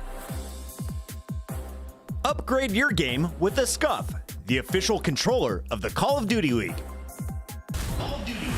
The weekend is all about the trophy. Everybody battling for a chance to take this home for Major 2. It's been a celebration, a festivity here in Boston, but the blood is boiling today. Look at that trophy. It's a beautiful one. Oh, it really is. Oh, well, it's awesome, and now it's gone. But now, I mean, that was a really, really fun search and destroy. Just had, listen. You called someone a dork, Maven. Yes, I did. Yeah. Search is, I mean, it's always been a great mode, but you know, you have some that are sort of one-sided, or even if it goes like around 11, like none of the rounds are really crazy. That just had like its fun moments, right? Like that was just a good time for search. But now to control. I mean, you've said it for years. Like, it is just, for you, what you've circled, if someone's winning a tournament, you better be solid in control. And it's weird because it's like, I haven't just said it. I mean, if you look at the stats, it's either undefeated, maybe one loss, the team that wins the major. But you see right there on this map, 7-0 is Minnesota Røkkr. They're one of the best control teams in the game, if not the best. And it's all about their defense. Even though you get to play 2 searches, 2 hard points, you know, like the veto process, you know, one's your pick, one's the other team pick. Control, it's like, you better be good in several controls, like, right?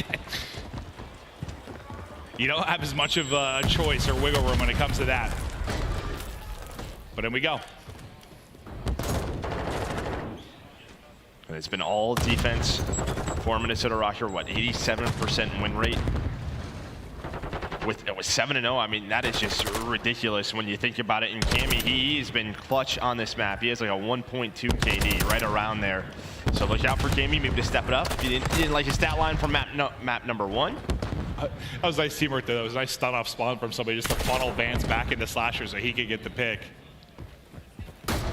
But you're still looking for that opening onto the point. So far, pretty even trade when it comes to the lives, but now they'll get onto it. They'll stop the clock for now. 55 seconds left. That doesn't last long because Bance able to sneak through with the pick. And Afro's all the way behind right now with that dead he pops. He might have a free kill, then pick up attack. That's what's going to happen. Simp now trying to stay alive. But they all have to worry about Afro behind him. And then Cammy off of spawn, able to find that first, just trying to finesse play his life, and Afro continues on the other side. That duo shutting it down. And Cammy, this little bunny hop there puts him to bed. You just want to stop the clock if you can. Slasher's trying to do just that, but attach is set up at Dylan Towers. And he's hitting the beams across. There's been no opening. You've moved the live advantage up to 5 now. A nice win from Bance to clear them off the point. Now spawning out on the other side. You win one in mid if you were Cell. You're able to get up to the point, but this is probably the moment where you've really got a shot here. Yeah, and I think really good defensive teams on this map. Really what it's about, it's that transition, right? From A to B, B to A. Because after you get 3 or 4 dead, you're spawning the opponents near that point. So that's where they're going to go. But you can just see how flawless Røkkr are playing on those transitions. They are giving FaZe no numbers. They don't even have a tick through round number 1, and you can see why this is their best control. I mean, that was unreal. I mean, you set a round like that where you don't get a tick on a map where their defense, or their defense in general, has been so good. You set yourself in a pretty good position to get a defense if this were to go to a round 5. I mean, that is just clinical.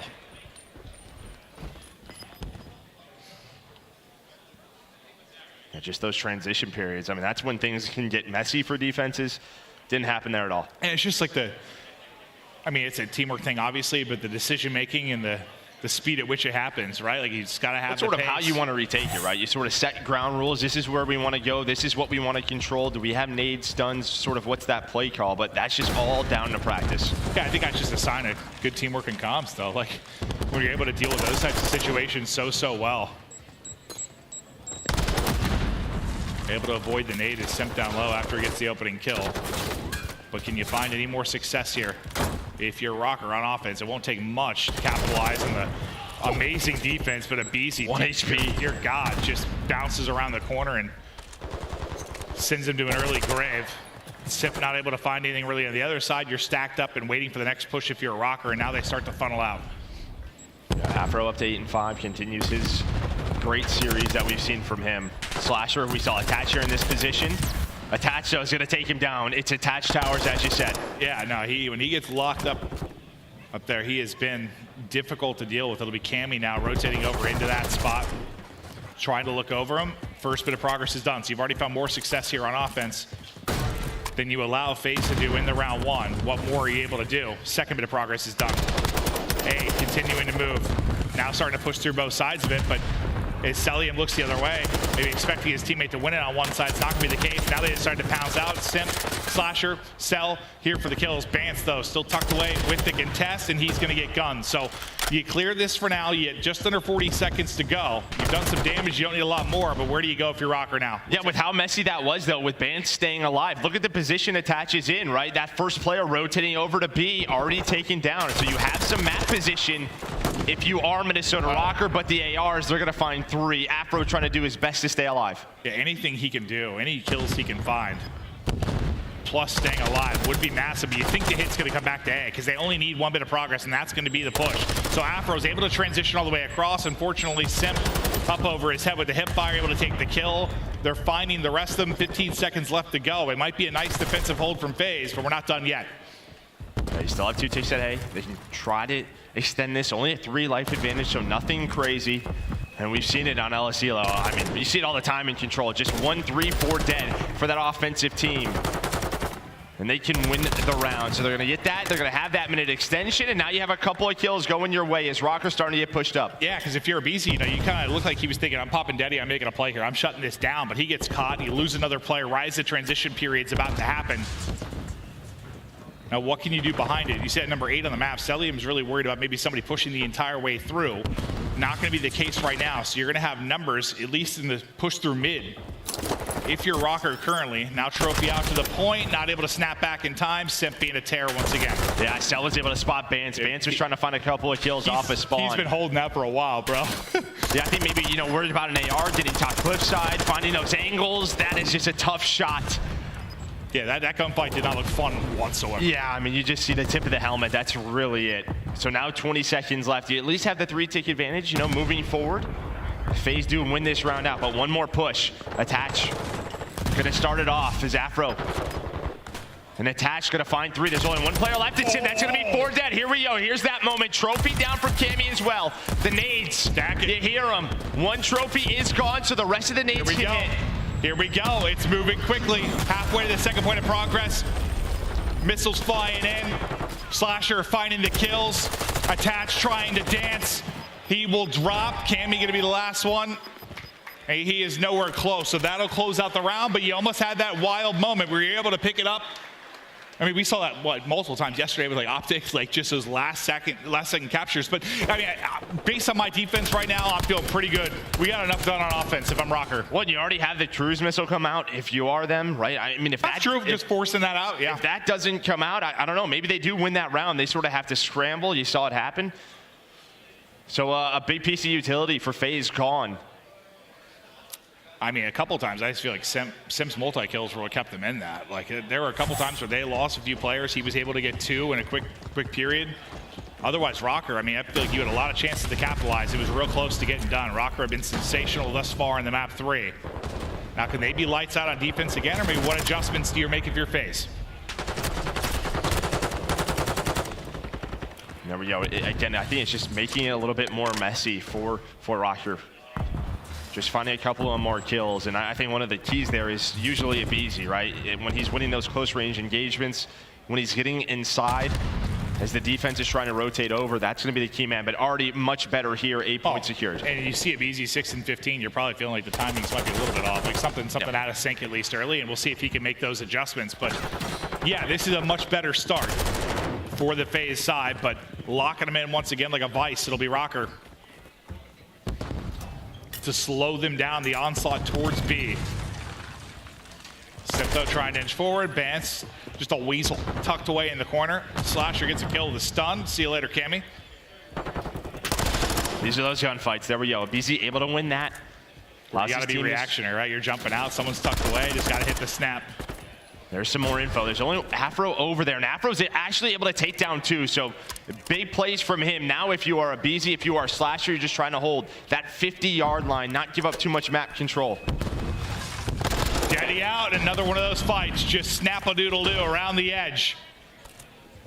You've got a second kill on the tail end of that. Tucked away is going to be Cammy, though, towards the B point, and on the flank, The backside of it is attached, so they're just delaying this more and more, but aBeZy starting to shred from 6 and 15.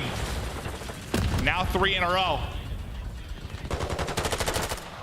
Can he find anything else? Trying to work in tandem now with Slasher, but yet to find an opening really on to this B site. Not an easy gunfight.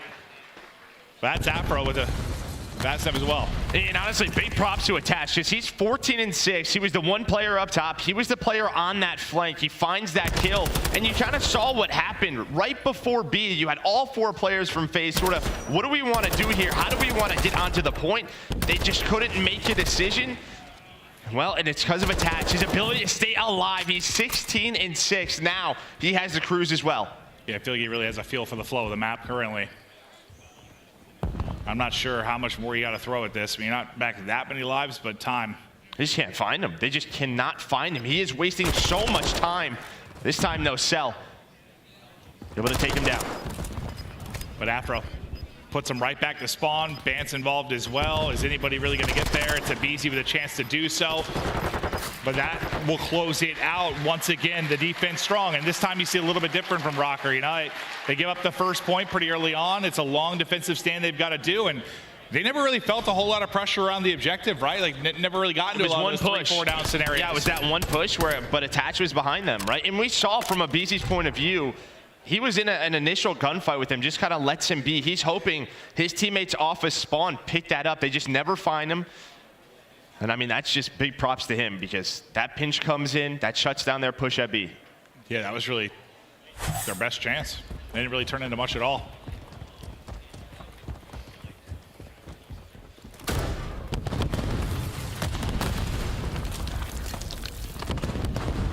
a stun goes out, and they're flying right up the gut. aBeZy with another ludicrous challenge around the edge. As you're calling Deddy, Bance's hip fire. Thankfully for him, it is going to hit.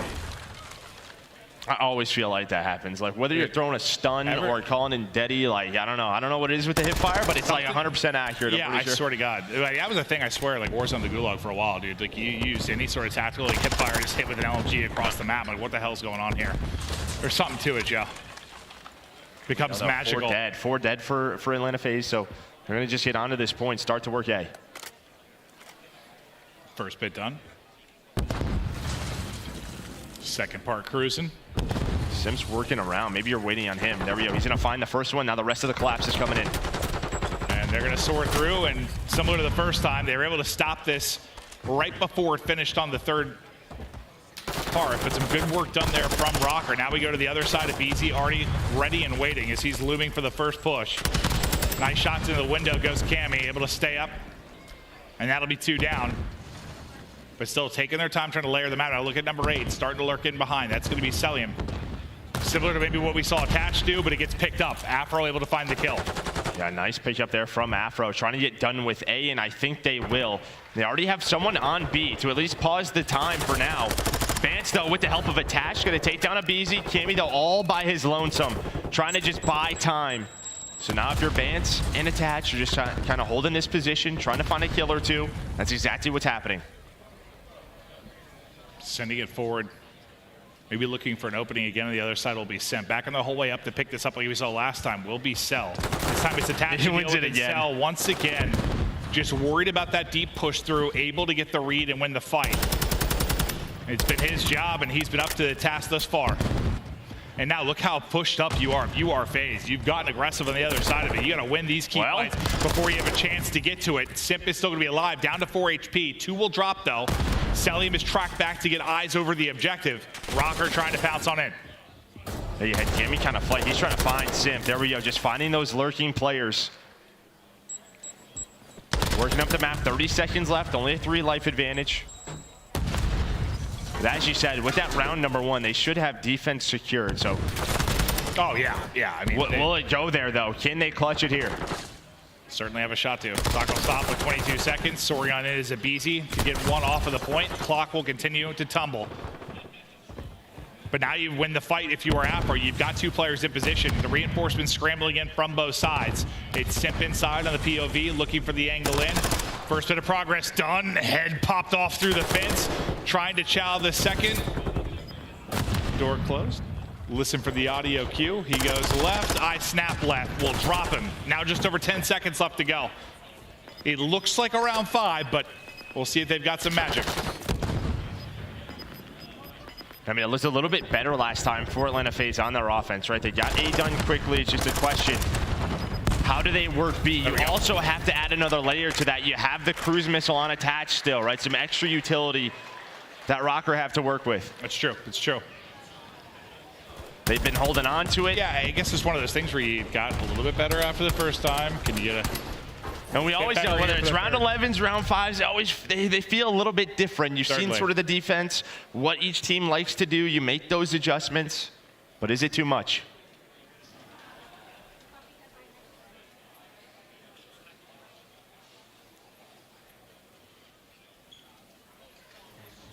Will Røkkr's defense continue to stand tall, or can FaZe find the opening? And yeah, can you get the pressure to force a streak out early?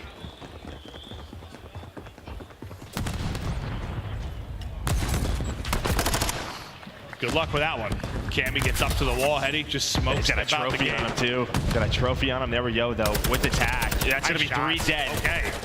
Last player, Afro, make it all 4, so maybe a very early A zone complete. We'll see if Røkkr goes for this one more time. I mean, they got this last time, but Røkkr was so good still at the long hold. I think they're probably just gonna give this up. Oh, maybe not with that pick. We'll see what Bance wants to do. That's number 4, Yo's on that pinch. It looks like they want to take a crack at this, but it's about to be done. You don't want to lose it. Oh, he's going for it. Position. Bance able to get in. The trade is there. The point not quite done. So they're able to get in, similar to what we saw FaZe do a couple of times. Just right before that final point is done. And that's all just that first kill. That's all that first kill. But you would looks like what aBeZy should get right back on A. A point going to be secured. It all comes down to this. You saw that little pop-up. 8-1 in round 5s for Minnesota. You have to just imagine it's a lot of their defenses on this map. Can they do it again? And you've found, I mean, not a ton of success here at all if you are FaZe. But again, can you get that streak out? Attach has been holding from early in the game. You found a flurry of kills. That's going to be 3 dead. Still behind enemy lines. Attach was able to make the play last time. It looks like the read it, you're going to force out. This is exactly what you want. You get the streak out, you get it out early. Cammy able to get a kill as well. They're all trying to run away. It's going to hit. Now right back to it we go. Simp, 5 in a row. Simple drop though. Second point of progress, not going to be done quite yet, but they are close. Cellium still finding kills, and now Attach rallying back into position. Just a minute to go. But look, you have 3 white arrows looking for 1 player. It was Cammy on the flank. He was able to find 1 while that cruise was called in. And you can just see they're all looking for him. They're distracted, trying to find that player. aBeZy so distracted, he blows himself up. Okay. That's pretty distracted, Joe. I tell you what, yeah. It's like looking at the light. I'm sick of looking for this guy. Ending it. Looking at the light beaming off your bald head sometimes. Here we go, though. You have Slasher all the way pushed up cliffside. They're not going to be ready for him, you would think. It looks like Afro's trying to find it. Bance on the point, maybe to help him out. 30 seconds ago. You still have a life advantage if you are FaZe, just not a ton of time. The clock working against you. Maybe the opening. There's the first Slasher behind enemy lines. They're trying to spot him. No! We've all been there. That sucks. The auto mantle. It's going to end up costing you. But can you find the rest of the kills? Oh, Attach finds 2! The double from Attach will be massive. Simp just trying to get away from all the stuns. Now health back to full. 20 seconds to go. Oh, the ladder! Timing! Yeah, you got the mantle. You got the ladder. What is with all these damn objects? aBeZy wins 1. Under 10 seconds to go. Can't quite take out the second. Can they get to the point? 5 seconds. Slasher's got to go. Everybody scrambling, just has to get on, able to get there, does get dropped, and Røkkr! They hold on. It's the plays from Røkkr and the cliffside tree stump or whatever it was that ends up hurting you if you're FaZe. But that was their best attempt at it. But no, I mean, what it really, it was Attach in the 1 round, getting behind enemy lines and wasting so much time. You nailed it with Cammy this time. Like, literally, he was being so annoying that aBeZy needed himself. And just the cruise. I mean, if the cruise isn't there, Cammy has to chow off of that, right? Like, he probably gets team shot. Cell probably has a wall bang. gets that kill. Maybe it's a 3-stack. You have a trophy down. Maybe the round's over, but the fact that Attach able to earn that cruise, saves it for that round 5. We talked about their defense. They win all 3. Beautiful out of Røkkr, and now up 2-1. 1 map away from our final. Oh, unbelievable. Can they get it done in the hard point, or do we go to a riveting game 5? I mean, the game 2 was so good. I'm hoping for some more search and destroy in this series, but just looking through the stats, anything that pops off the page for you? I mean, Afro 30. I mean, this guy is just unbelievable, but I'm going to give some love to Attach. Like 26 and 18, he had the cruise. In just that one defensive round, man, it was all him. And then even there, that multi-kill he was able to pick up towards the cliffside, gets them off at that point. Simp's like, okay, well, I'm hoping my teammates can get to me at the end, but just not able to get there. I thought they had it for a moment. Just they got like 2 down. I saw where Slasher was positioned. I'm thinking, all right, they got a shot at this. Oh, dude, the ladder sent me. We've all been there playing MP, Warzone, DMZ, whatever you're playing, and suddenly you're trying to run around a corner, you're climbing a ladder. It's like, oh, sick. I don't know what it is. It's like your hands, they see a ladder, and it's just like, I gotta touch it. Yeah, I must grab this ladder. I must get on it. And all our tips to make the game more fluid, it just gives me a headache, Joe. Just get on that ladder. We're back in 4th battle, and now it's just a question of the respawns, right? You've lost both of them if you are FaZe. Can you get this to a game number 5? And now I think being down 2-1, maybe those thoughts looming a little bit if you're FaZe, like, oh, here we go again. But what? Another Sunday. I mean, they were down 2-1 first round of this tournament versus Boston. They lost an LSC load control in round 5. They've been here. It's just a question of, is Røkkr 2 out right now? The way Afro's playing, what we saw from Attach and Bance in map number 1. We shall see, but we're going to Embassy. Well, as we get ready to go to Embassy, you know, just after what you saw on the map 1, is that what your eyes are on still, like that Bance Afro duo? What can they bring to this hard point? Ooh, I think I'm actually gonna look at the ARs a little bit more, because I think on a map like Embassy, yes, it's small. It's, you know, I think a question is that flex player. Are you gonna see that 3rd sub come out, that Vaznev? We've seen it from Cellium, right? Especially that Kitchen Hill. It's always a question of when do you want to kind of pull that out? But a lot of the times it's those ARs and the angles they have. If you look at like a hill like P2, P3, that transition. So I'm going to look a lot at the ARs, the way they're playing. Can Røkkr close it out, or to FaZe push it to a game 5? I mean, Røkkr, this run has been awesome to watch. I mean, I think we were all excited for the roster when we first saw it. Like, it seems to have all the pieces, but, you know, I think some of us were sad to see that Ultra team break apart. It was one of my favorite teams of all time, and now you got to feel good. You're Bance, you're Cammy, you're making the run here. Maybe a chance to get a little revenge over a FaZe team that, you know, you're talking about how, what it has been since, how long, was it they never beat them on LAN, right? The Ultra team, because it was online during Cold War? Yeah. Well, I mean, you still feel like you're maybe a little bit a part of like that, those woes, I guess, if you're they're thinking about it. So yeah, maybe a chance to brush that off, kind of get rid of one of the other curses. Yeah, this man on your screen, I mean, 1.3 overall. Incredible search out of him, but we just saw Afro stats. It's just a question, can they slow him down? I just always wonder like how much those things are like in your head as a player, like whether you're struggling in a search or, you know, you've struggled on Sundays. Like, I know some are more mentally tough than others, but I don't know. I just feel like everybody's human, and it's gonna creep in there, man. When you're struggling, there's been something you've been bashing your head against, and it's just like, this is a team that's still expected to win. Like, every tournament, they've still been one of the favorites, like every time. I know last year it was, they weren't on top and had the same dominance, but they're still one of the picks. They were still in the hunt to maybe win it. And you just haven't been able to do it. And I'm sure Slasher, he's thinking, I came in to fix this thing. See if we can do it. But the map 4, you hear the countdown. We're getting ready to rip and roar. The Embassy hardpoint we go.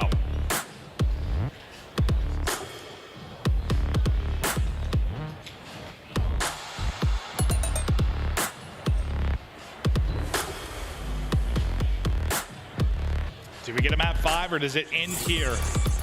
Can Røkkr shut it down? I think the mini after the FaZe win yesterday versus Ultra, I mean, you heard Slasher say, like, we're playing like that. I mean, it's what you saw though in Major 1. I mean, Friday, Saturday, looked unbeatable. Sunday, not so much. Something about this matchup too. This Røkkr team looks sensational. Will Afro lead the way, or will beat the ARs as you were highlighting? Cammy gonna be one of those big players to go nuts for this team. And so far, lighting up the feed, it'll be Røkkr. All right, nice 3 dead, but we know how hard it is to earn some time here at P1. It's with that kill, Slasher. He's going to keep Minnesota Røkkr off of it. So you have Cammy just sort of lurking, trying to make the rotation over to P2 a little bit earlier, but aBeZy and Simp, they're going to come alive. So they find some kills off of spawn. Again, just Cammy, just those players, their ability to stay up. Have to force FaZe to look for him, and that's really been it. They have not been able to find Cammy. She's having a magnificent start here. Finally, Slasher going to take him down 4-0. And now a little rally onto the point. It was a crazy first hard point, all over the place, ton of lead changes, so we have more of that in store for us, but we've only got 19 total points on the board. Through the first hard point, it's a melee battle. Is it Mayweather?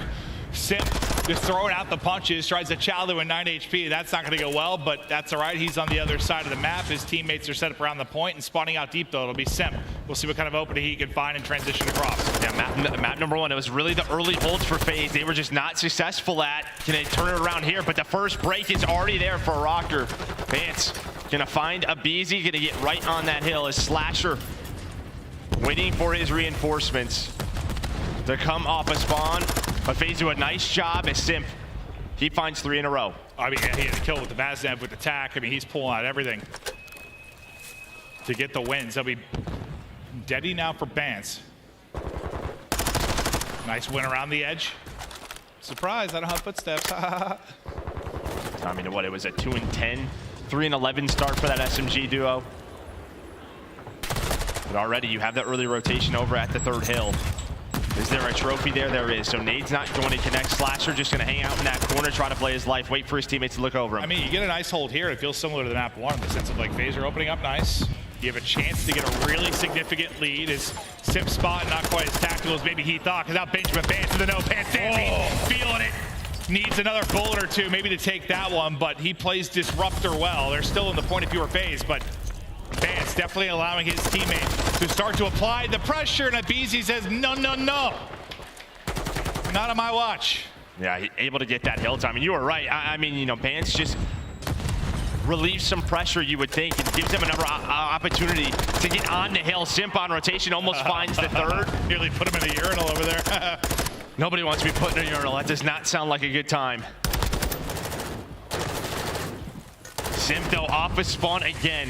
He's already at 21 engagements. This man is just running at everything. Still hot, feeling aggressive, and aBeZy also feeling it. I need a little bit of help here, Slasher. Can't quite get out of it. But Slasher will set up and hold. And now this is that moment, right? Like it's 126. You've got this massive lead. This is the hard point. Like Røkkr need to break to start to bring this back. But aBeZy's just breaking backs, dude. Picking him up with the backbreaker over the knee type thing. Yeah, I know. I would be a good WWE wrestler, huh? I don't know if aBeZy could do that, though, especially you. You're a big boy. No. Find a way to break his own back with the nade early. 26-17, though, is this duo. The Tiny Terrors taking over. This is when they are so scary. 5 in a row for aBeZy, but as you said, there is no break here for Røkkr. It's already a 110-point lead. Their POV's just like twisted. They are just like, running, dude. Like, screw it. We're fighting. Let's fight. They're sending it. The snaps have just been a thing of beauty. I mean, you just have put Røkkr just on the back foot so quickly in this, and you are blowing the doors off this map 4. But will Afro and the boys start to come alive? There's Afro, make a little bit of noise with the double. And finally, it's, oh, this is what we're here for. This is the objective. Hello, long lost friend. Cell pulls out that third sub on this hill. We've seen him online, what he can do with this. Well, of course, it's Simp and aBeZy with 3. It's Simp and aBeZy with 4. Dude, like, they're just sprinting at them. Yeah, that's all they want to do. Again, another break. Yeah, I just said lead 120. Yeah, just growing and growing moment by moment. 19-9 from aBeZy. The Tiny Terrors on one within this game. 31 engagements now for Simp. They still rally across and try to pick it up, but there you go. Multi-kill in through attach. And Bance with a 3rd, but it just feels like whenever like Røkkr are getting points, it's like 10. Like it's 10 points, and the next onslaught comes in from FaZe. Yeah, it's not a lot. I mean, I think, you know, we know how this P1 goes. It's really a question of, you know, when we transition to P2 and P3, can you put those together? That would be the opportunity for Røkkr to get right back into the game. But Simp and aBeZy just a little bit too hot right now as they're in the feed once again. Too hot to handle, Joe. Just gunfight win after gunfight win. It's like, what do you do at this point? It just seems like, you know, on a map like this, just when it's just hard to slow it down. It's just hard to regain control of the map. It's like, you know, the comms, it might be for Røkkr a little bit like, slow it down. All right, guys, we're okay. But it's just like second by second, like we're just, they just keep getting points. 5 in a row now for aBeZy. Well, it's also a giant square, the map. Well, not giant, a small square, so you're always fighting them. Yeah. It's just hard to like slow it down and get control before it's already slipped away. It just seemed to happen so fast. But they're set up for the next hard point. Maybe if you're going to make a rally, this is where it's going to come. He's got 2 players in position. You got Bance waiting to pounce. He should be able to get a freebie in the back. He will be able to do that. You chain together a couple of kills, and maybe this is the moment. You start to chip away at this lead if you're Røkkr. Nice win. Now he's on 4 in a row, trying to slow down Simp. A big win onto him. Yeah, you've had no pressure here. No pressure at all, but Cell all by his lonesome trying to work that side of the map, but he's going to get cut down. They have the reads. This is what you needed. 4 Minnesota Rockers. Bance now the one, kind of slaying around the map. I mean, you're getting as many points on this hard point as you had the rest of the game. I mean, this has been a thing of beauty from Røkkr, but now can you turn it into more? Is this enough to give you a sign of life? The positioning there from Afro, up to 3 in a row. He's trying to chow every which way, left, right, center, back, upside down, as he's getting pushed from just about everywhere. The lead, though, it's down to 80 now. We'll get back to where aBeZy was making the plays, and you get the break in from Attach and Cammy. As Cell tries to soften up the defense. Yeah, I mean, that's really it. You go with 20, 25 seconds left. You gifted the rotation over to Minnesota Røkkr. Can you turn this into another break? You have 3 players pushing the top side of the map, trying to get across that catwalk. aBeZy trying to get with his teammates. Pop steady.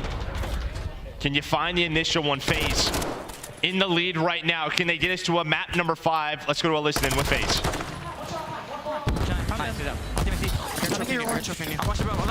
I'm looking at her. Nothing mid. I have it. Orange dead. Nice. AC one sign attached. Sign right now. One top office. I'm diving. Alright, one top office. Look at side before MC. That guy didn't die. Could come wider. I'm saying a picture right now. In the bathroom? Yeah, top bathroom. Above you guys. Top office not peeking. Yeah, you went to the right. Try to push up. Yeah, I'm pushing. I'm jumping Xbox. Alright, one's pocket, side door. I'm popping around. Yeah, I'm popping around. Heard you. There's one side door right now, like P4. P2 then. Once he's got top. I don't see anything top office. I'm gonna get close. Could be chairs. I'm needing MC. Pocket. I'm watching Chris. One push. In the back then. He's on there. Side door, weak. Afro. Halls now attached. Side halls and one side door. One time.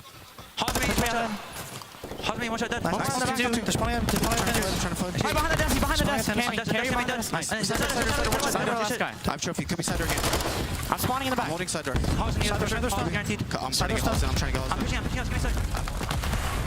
FaZe take their time and they're able to get in. They can close it out here. 15 points needed, 25 left on the hard point. The skirmish is going out around the point, but busting on through. 1 kill is a team kill. They line up for Cell, and they get cut down. Attach and Bance is trying to chest bump midair, but Cellium wants no part of it. It's feeling like a map 5, and it is. They win the map. FaZe get it done. It's the early onslaught from Simp and aBeZy. It proves too strong. But I'll tell you what, I think if you listen to past listen-ins with FaZe, very quick, very hectic. A little too hectic sometimes, yeah. That was much different. And maybe that's the presence of slashers, something they've worked on in practice, just calming it down, talking about, hey, where are we spawning? Where do we want to push from? Well, I think a little bit of a different I think sometimes with like aLLeY, like he was a great leader, his comps were good, but he would sound a little panicked sometimes in those listen-ins, even maybe he wasn't. Like, it's just how he came across, whereas I feel like Slasher just sort of seems like, I don't know, he just kind of has that chill demeanor about him. Well, sometimes it's just Cell. It's just that guy's just going 100 miles per hour. Dork, dude. 100 miles per hour. But I love him. Yeah, he is absolutely insane, and he has been a treat to watch over the years. But now we get to map 5. The game 2, if you missed it, was a really, really fun search and destroy. Some unbelievable plays, and it's going to come down to this. Now, remember, this is a winner's bracket final, so you still got a shot if you were to lose this, but you get to a final, and that is what the goal is. The trophy, the prestige, the trash talk, the money on the line.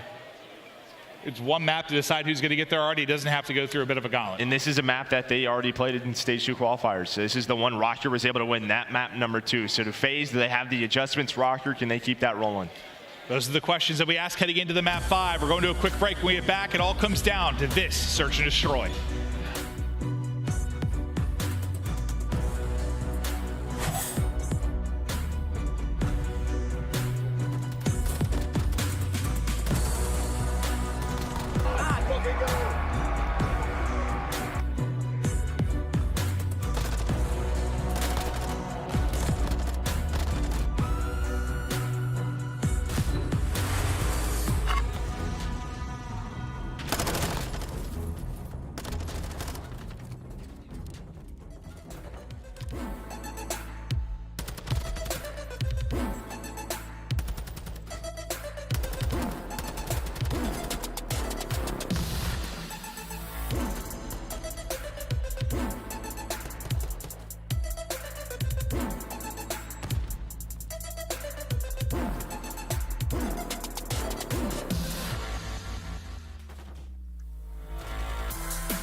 The Call of Duty League is presented by the GMC Hummer EV Pickup, the world's first all-electric super truck.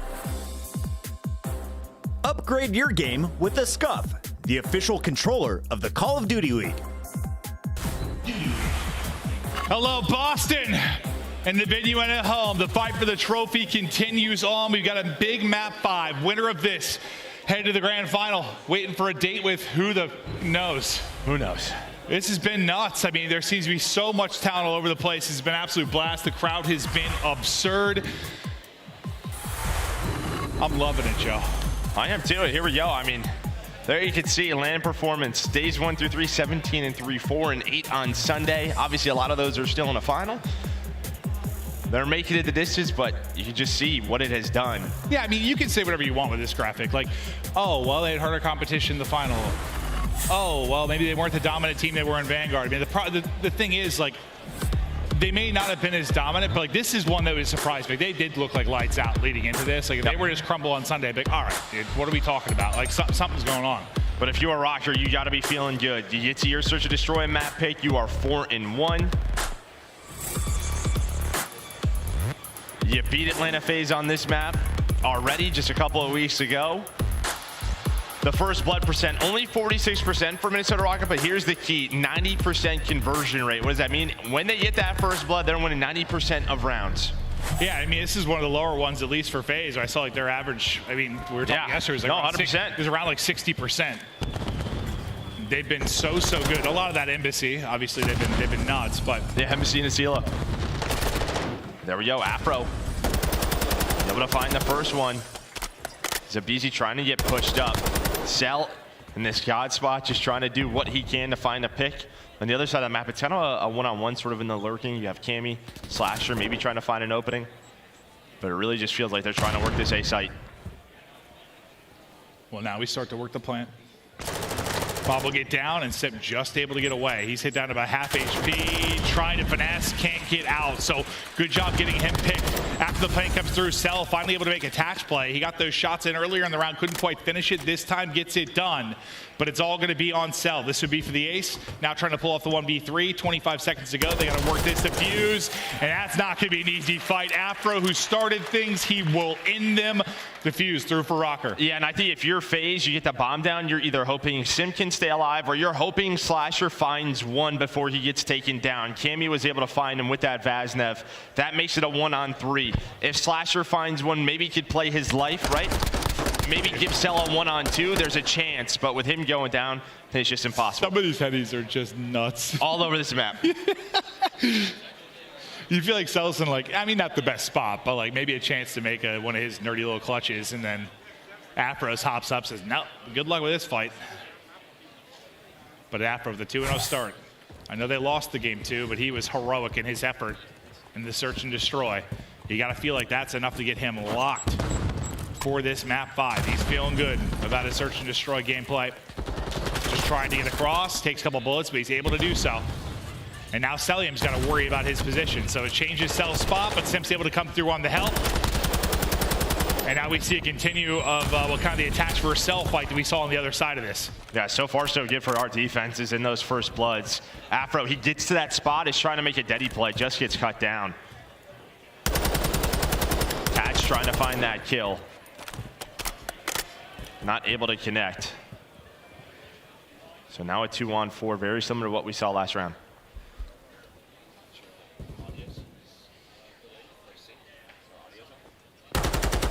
Oh, Cammy just able to pick Slasher in the back. So now they've got a shot. Evil got 30 seconds to go, but definitely a chance to make a play. Simp, though, just lying prone, ready and waiting. Now Cammy in the 1 versus 3. I mean, pretty similar, kind of what we saw for both teams, right? Like solid defense, somebody stuck in a 1v3. Not a lot to work with. Yeah, it's just kind of those playmakers, right? aBeZy trying to get pushed up. He gets cut down. This round, it was Afro. Not able to find it. Just the first bloods going their way. Yeah, so far both teams able to capitalize on those first bloods, and we'll try to keep an eye on kind of the defensive holds that we've seen so far, where the first bloods trend as we get deeper into this map 5. But it's Simp leading the way on one side, Afro and Cammy on the other. Simp will carry 3 in a row to this round, as he has a hell of a round 2. And it's Deddy out now for aBeZy as he goes hunting. This might be the right call. It might come down to that 1 versus 1, but Cammy backs away. I mean, you have the Deddy popped. Now it's going to be Simp's turn, and maybe aBeZy's just sort of playing near that catwalk, maybe hoping to get all the way around bedroom side, and I think that's going to be it. Looks like he has gotten through, so what can he find? Simp with his Deddy, not able to find much, and you are just waiting now. Just trying to cross that bomb, or waiting for this man to start the fight. Yeah, it's like we've got to our spots now. But our Deddy's run out, so now we can't move. Yep. When does the onslaught start? There's the first one. aBeZy with the first blood. Afro's going to get picked. Nice patience and discipline there from aBeZy. Trying to take this offensive round, but look at kind of sneaking up through the middle of the map. Look at number 4 in Bance. Did he find an opening? Yeah, he's got Deddy. Slasher doesn't spot him. That's bomb as well. If he kills Cell, that's bomb down. That would put a huge delay on this, and I love this play from Bance. I love this. Now the pressure on. Cammy's going to find another one, so man advantage over to Minnesota Røkkr. There was an opening. You talk about the patience from aBeZy. You got to love that from Bance. Now trying to get it planted once again. They'll get it down, but look at the swarm that you have around him. Not able to get out. aBeZy's going to end up dropping. All on to Simp. Would look to be so good behind the first blood from aBeZy. Seemingly has fallen apart. Can Simp make the play? He's getting swarmed from every which way and will fall. Røkkr taking the 3 versus 4, and that's on Benjamin Bance. Yeah, just finding the timing, right? Slasher, he knows, right? He's watching that top side of the map, but the middle of the map was open, and they're just kind of waiting on it, it seems, and finally they get some good position. They have bedroom control, but he found it. I don't know what the timing was like. It's like you either, kind of get the insta-pop with the Deddy to try and make a play early around, get position, or you have that mid-round where you're looking for this kind of this opening, this timing, and that's what you find if your Bance are like used in like a crazy clutch at the end. But you saw some different uses out of it over the course of that game, and well, it's Bance's impact that ends up being the biggest. Then you sort of seen the VOD prep coming in, right? Just knowing Cammy likes to play inside a kitchen. What does that mean? That catwalk is open. That's what aBeZy is able to find, that first blood. And maybe the same thing is being said with where Slasher plays on the map.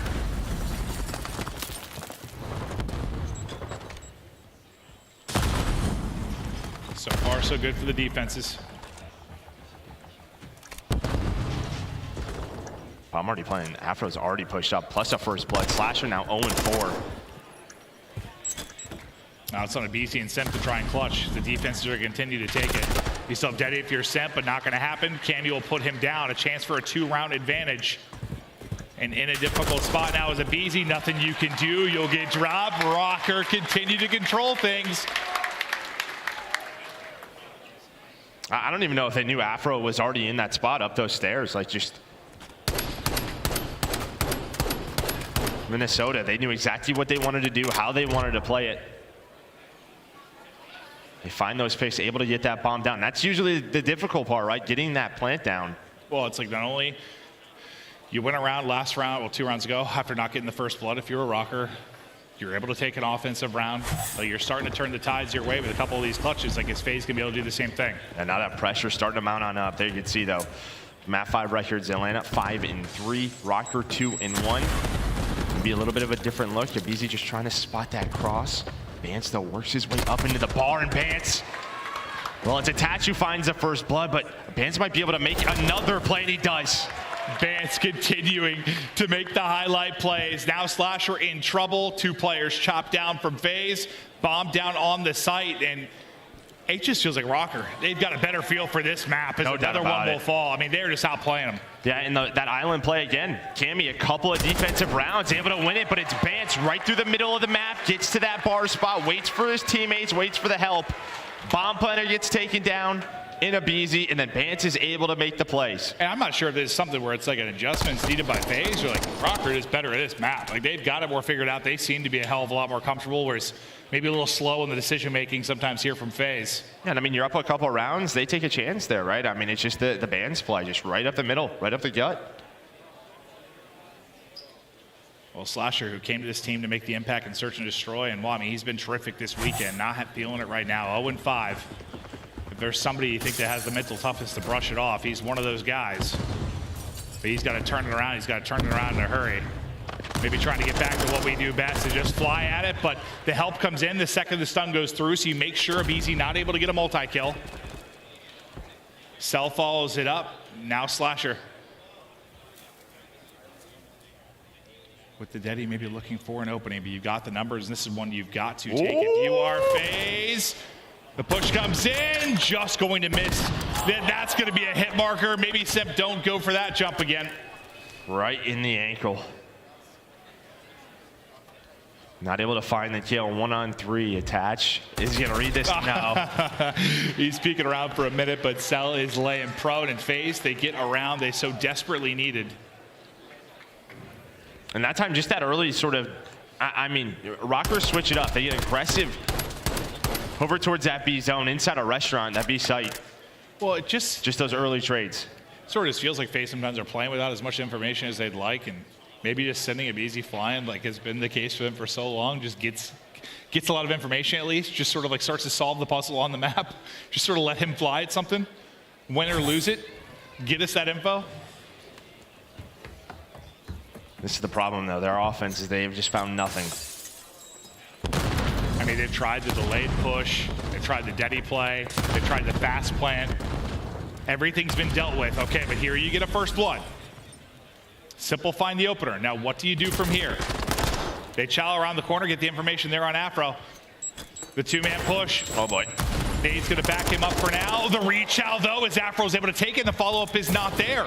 Cammy's here to help as well. Cammy's here to help. Did he sneak into this position? He does. Now it's a 2-on-2, all down to Afro. What in the world? And where you've seen Simp and aBeZy be so good in those two-man pushes, doesn't happen there. Afro deals with it. He's got Daddy to go, and there's gonna be the Daddy pop. He's probably gonna peek this bomb. He's gonna have the info. This is a rotation over towards B. With the Vaznev, gotta be feeling pretty good. It's just, can he get there before this runs out? All right, now he's gonna have to start crouching around, and he's gonna have to slow things down. Afro, he's had some heroic moments and some wild clutches. Especially on this site. Can he go off here? 1 versus 2 for Afro. He's a lion prowling in the grasslands. Cell and Slasher just set up. Good luck with this one. Can he somehow do it? It's a dance-off. Just Dance Part 4. Not 1RD6. It might. Yeah, I'm not entirely sure. Some damage in. Not able to take it yet. Cell able to win it. But yeah, those good luck. That's going to be tough. Did his best. I mean, you're just hoping your Daddy gets you over towards the B zone, maybe a better timing, but it just runs out, and then after that, the play is just so difficult. I mean, of course, FaZe has no idea which direction he's coming from, but in that two-man setup, in that two-man game, they needed an offense able to get it.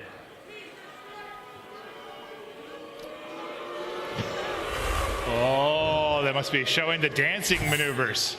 Some people just don't love dancing here in Boston. Unbelievable. I don't think it's dance. It's called snaking, yes. And it is something. It is something. That is true. It's like, yeah, without like the slide cancel and some of the other mechanics, maybe it's been happening in old titles, but it's just glaring. And this one, as aBeZy goes out, trying to throw a softball, gets clotheslined. Trades there, though, from Simp. 3 versus 3. Cammy's going to get dropped. 2 versus 2. Cruise missile earned for Cell. They know where Bance is, though. Look at Bance, able to work his way up catwalk. Just lurking around. I think he spots Simp. I think he does. He does. He's able to find the kill. So now down to Cell. He was able to earn a cruise missile. So he has that 6 in a row, has Daddy to play with. We just saw this last round. It's going to be a little bit better for Cell. Can't find the kill. A team shot is in. Oh, Benjamin, you're making me feel some kind of way. Round number 5 up on the board for Røkkr. 1 round away. Oh, it's attached. It actually gets at the end. I thought Bance finished it off. You got 1 bullet in here if you're attached. That poor lamp just destroyed. Oh, yeah. They don't care about furniture at all in this league.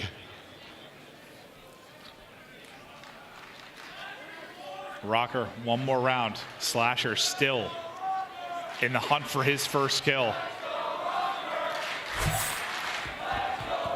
Just can't get him unlocked, right? I mean, it's tough. Sometimes watching that flank, being that island player, you're just getting nothing. You're so out of the fight over towards A. Have to make some adjustments. Can they find another offense? Bance trying to do it himself, trying to find a nade on his cell, not going to. On the other side, maybe just trying to isolate Cammy. Is Simp. You win this offense, you got a shot. It's just where the struggles have been. It's a question of, do you use the cruise here, right? I mean, just sort of desperation move. better to use it at some point than lose it not, I guess. See what they opt to do. Maybe try to save it for defense. Stun gonna go in. aBeZy gonna give him the advantage. Oh, he will snap on a Bance. Got a little scary there for a moment as he jumped onto his back, but Bance will fall attached, still tucked away. He just wants the info for top bedroom before he works this plan or feels more comfortable about it. Now works to get it down. 4v3. You can just see how tough it is as the bomb planner on this map. Afro tries to open the door. Simp is there. And well, Simp is still there. Sometimes in desperation mode, it feels like FaZe just lets Simp go. Try to make those plays. Slasher's on the board. Slasher's on the board. I can't wait to see the kill cam and somebody stole it. Just got a bullet in. Yeah, Slasher. He'll get the first kill, get up to 1 at 6, and I mean, you get the offensive round win. Maybe a little frustration put away for Slasher. Now can you hold here on defense and get it to around 11? And you still have that cruise. When does that come into play? I mean, I think it's on defense. It's over towards the A bomb, right? You can't really use it over towards B. It's just a question of, can they get the trophy out? I mean, if you're Cell, you're just going to try to play your life. Maybe if you see some presence over there, you try to get them off of it. 100%, but they might not even rely on that. It looks like it's going to be aBeZy right up the gut to find that first blood, and he is out of there. Mayamo aBeZy streaking as well.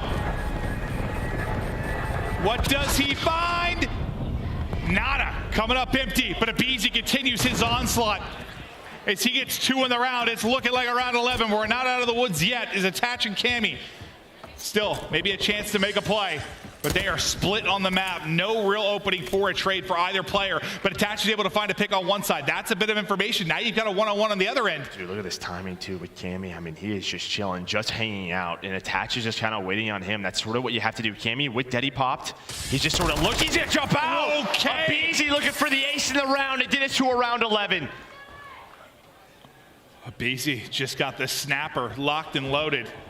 He spotted him. He spots him. He's hunting. He is hunting him right now. There's the heady. There's the help.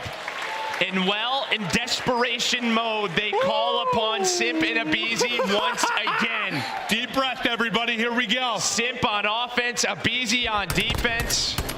Slasher with the last kill in both rounds. He's feeling much better. Yeah, he's turned, dude. Guy's on a heater. PR.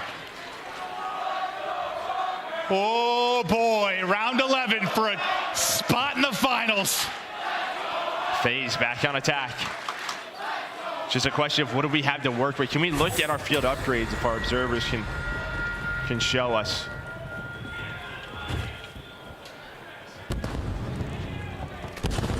aBeZy, the only streak that matters. 4 in a row for him. He's got the Deddy pop, put the stuns and nades everywhere. It's Simp with an opening. Maybe another one. Get some tags in, not able to take it. The patience is there right now for aBeZy as he's going to back up for now. And that's just Simp just taking the one-on-one opposite side of the map. I mean, he is just going for it. Screw it. I'm going to take it into my own hands. They were down 5-3. They'd have to rip 3 straight here now to take it. Still not easy to get this bomb down. They're relying on a lot of different timings to go your way. You see Slasher starting to lurch his way on up. aBeZy just trying to get that down. Attach is able to win it. He's going to back away with his life.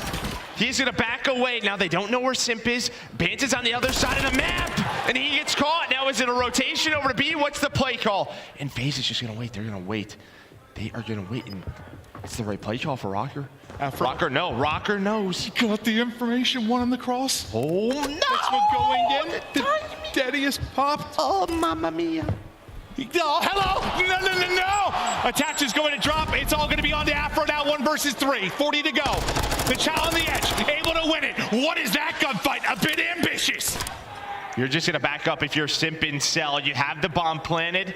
Cell, I mean, he's really the key with that tac, with that AR. And you know what he's going to do in that position. Afro knows he has to go for the fight, hoping for some headshots, that multiplier to come through, but if FaZe done it, down 5-3, are they back into another final? It's looking that way.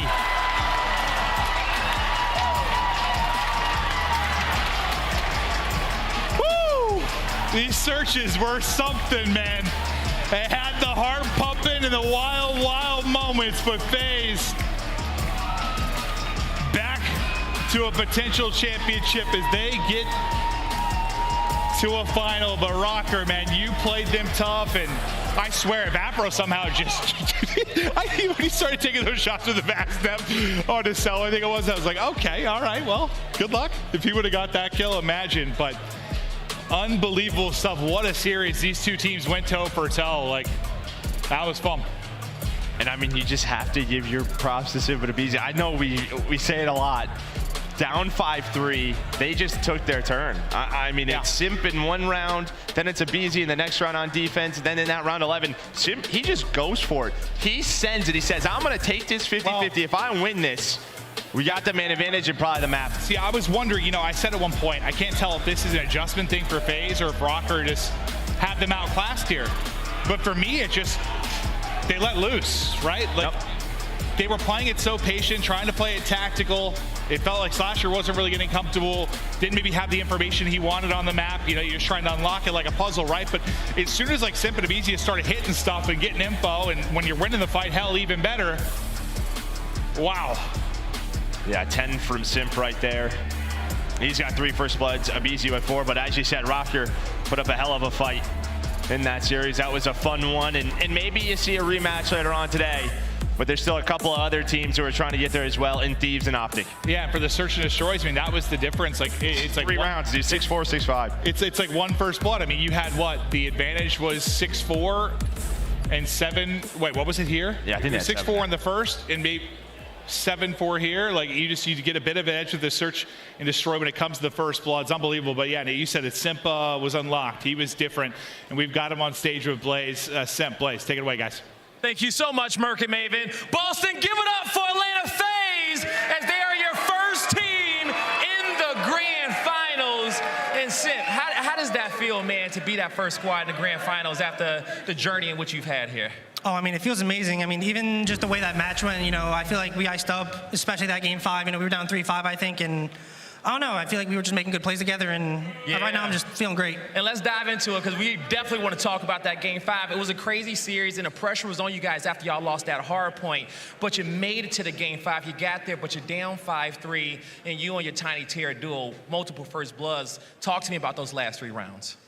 I mean, the last 3 rounds, we were kind of just, you know, making play calls, trying to just change it up a little bit to kind of just get out of the habit that we were having that map, because I feel like most of that map we were kind of playing to their game, and I feel like towards the end we really kind of like realized what they were doing and just picked up on it. And you got it. Now, you told me before you wasn't feeling too much like yourself before, but do you feel like you are that classic Simp that the fans love? Yeah, I mean, I feel like I'm getting back to being there. You know, I feel like there's been, you know, a lot of chirps recently, but overall I'm feeling good. I feel like as a team-wise, we're feeling on top of the world. I feel like our respawn-wise going to this tournament wasn't the best, but, you know, it improved a lot, so feeling good. Definitely did. Any last words you want to say to the FaZe fans out here in the crowd and at home? You know, we appreciate you guys, all the FaZe fans, all the love.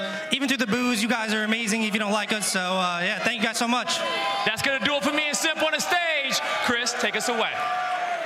Thank you, Blaze, and congratulations to Atlanta FaZe, another finals appearance. And a lot of people are wondering, is this the event the curse is lifted? Can they raise the gold at the end of this weekend? Well, we know something, aLLeY. There's now 120 racks up in that safe. I love that song, by the way, probably my favorite intro, but this was a series. Yeah. Like, I'm very happy that we didn't continue on from yesterday with the 3-0s on 3-0s on 3-0s. This was an incredible battle across the board. I would love to rewatch this series. We got to take a look at our bracket and show everyone where we're at now, because Atlanta FaZe are officially the first team to lock in a best-of-7 championship. Will close out the night here in Boston. The only remaining question is who is going to join them.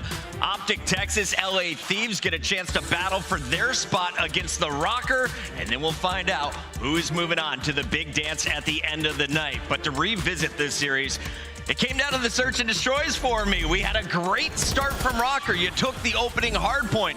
Then, though, we see the comeback from FaZe. They never give up, and this is our final round of S&D, Jack. Oh, yeah. Once you get into this final round, it all started with Simp finding that first blood at that B site. Once he takes down Cammy, you now force Bance to play over towards that position, and then when they catch him lacking right through the middle of the map, the two-piece chow comes in, they take him down, and I thought it got scary. I thought it got out of hand right here, because it was a free rotation over towards that B bomb, but they cut it back, and with Afro peeking right here, and then a Tats dropping, a 1v3 is never going to be easy. We talk about COD timing. You have to think a half second later climbing that ladder, he's going to take down aBeZy and then has the opportunity. But Afro, lights out again in this series. Definitely a young gun to keep your eyes on. He is looking final here for Minnesota Røkkr. But Cellium, Slasher, Simp, aBeZy moving on to another championship matchup, Nameless. Yeah, I mean, they look great in this series, honestly. It was a grueler. Røkkr will have another opportunity down there in the lower bracket, but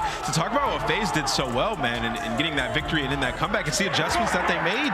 And I want to give some love here to Simp, man. Yeah. I feel like we always talk about how good he is individually as a player, but the cerebral plays that he makes for this team, I feel like, you know, they go unnoticed at times. The adjustment he made going over towards couches, playing his life, watching top rails, things like that. Like, the kid is a monster, and, you know, he was going off in the first search as well. If you're just joining us, this is another 2-4-5 victory. They win both search and destroys, and one of the hard points towards the end of the match after falling early. Atlanta FaZe clutching up here, and we have our Scuff play of the game. This was actually from the first search and destroy. Simp drops the ace on us, Allie. I mean, when we talk about Atlanta FaZe, they are undefeated so far in search and destroy on land for our majors so far. So, I mean, it's just been masterclass from them across the board. We talked about at the beginning of the season, and usually it does come from a player like Simp. He's very intelligent. Like, the IQ and his adjustments that we see this player make mid-round, mid-map is incredible to watch, especially if you're staring at that mini-map. So, Atlanta FaZe, I want to see if somebody could take a search off them in that grand final. Well, Seattle did it last event. Hey. They're the only team that's beaten them in a search on land. I know, it's just weird. Like, the worst search team is the only team that's beaten them on land in search. Hey, it is what it is. It's Call of Duty, and we have more of it coming up when we return. It's a battle for the top 3. OpTic Texas taking on the LA Thieves. A historic day for Call of Duty League. Don't go anywhere. This is Boston Major 2. GMC Hummer EV here in not-so-sunny Boston to pick up Methodz of Boston Breach. Methodz keeps finding the kills. Methodz is chopping them down. He's going to be on the Mount Rushmore of Call of Duty. Hoping to get him to relax a little bit. Some players have the luxury of being stress-free at all times. I'm not one of those players. For he has to host Major 2, which is just around the corner. Even the world's greatest Call of Duty players have to get outdoors once in a while. So we're on a journey to reconnect them with nature in the revolutionary GMC Hummer EV.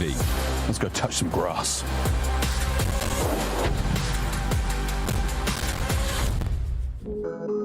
We're off on the road, baby. Just a couple of dudes driving around an electric vehicle. So this exact thing's in Warzone? This exact thing is in Warzone, yeah. It's by far the best vehicle in the game. 10-4, this is Alpha Bravo speaking. Hummer EV now en route to World's End. Tony in passenger, Miles to my left currently, passing in the home of the Boston Breach. The amount of people on the road that have just like cracked ahead and stared at us. I've never been in an epic car. This thing is crazy. I got a heated seat, we got a flat screen, Wi-Fi, power outlets. It's like my house. Yeah, it is like a house. It's like in my house, but I'm in a car. It's all the conveniences of home, but I'm on the move. I feel like a movie star. I feel like a movie star. I'm going to backtrack a little here. Let's talk the major. Oh, no. For the folks at home, what the hell happened there?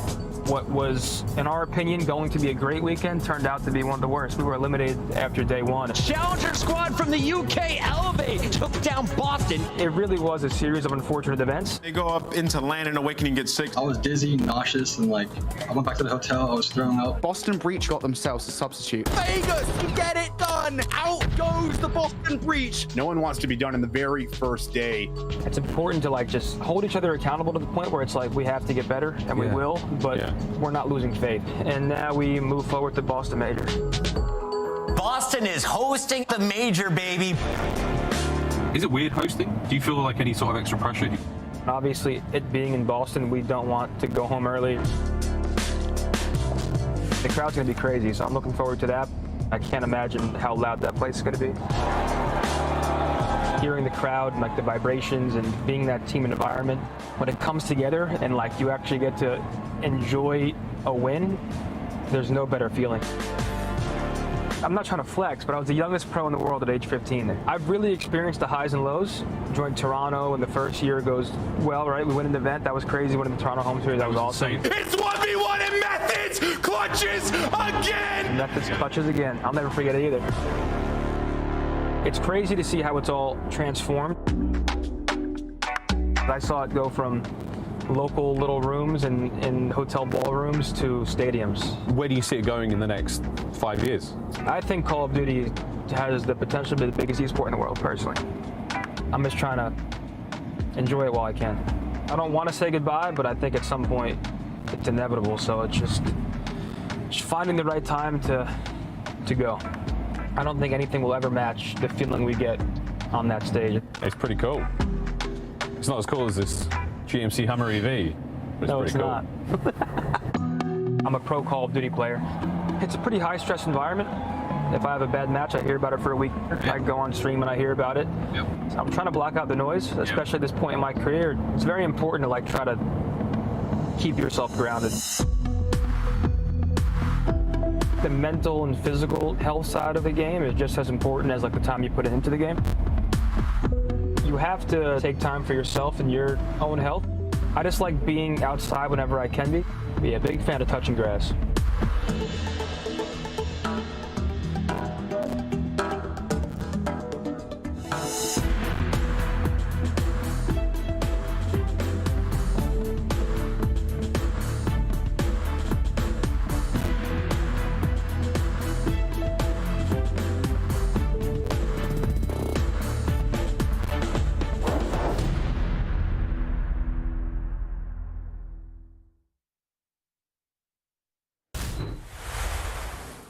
Welcome back to Boston and fans in the arena. I need you all to put your hands together right now. We have a special announcement from the captain of the Boston Breach, Methodz.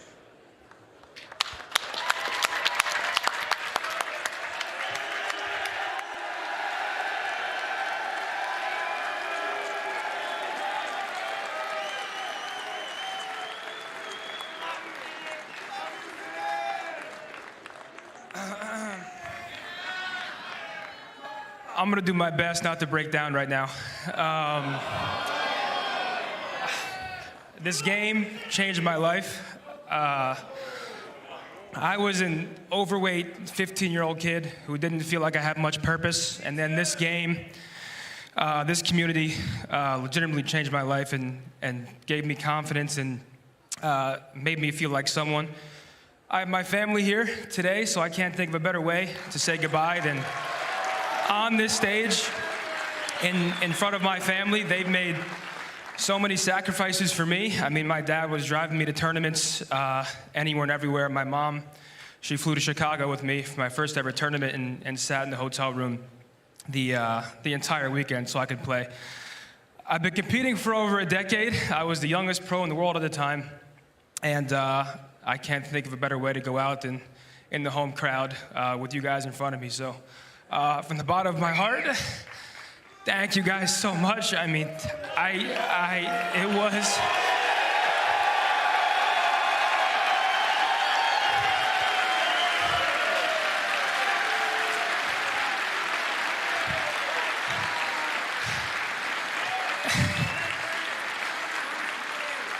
It was the honor of a lifetime, man.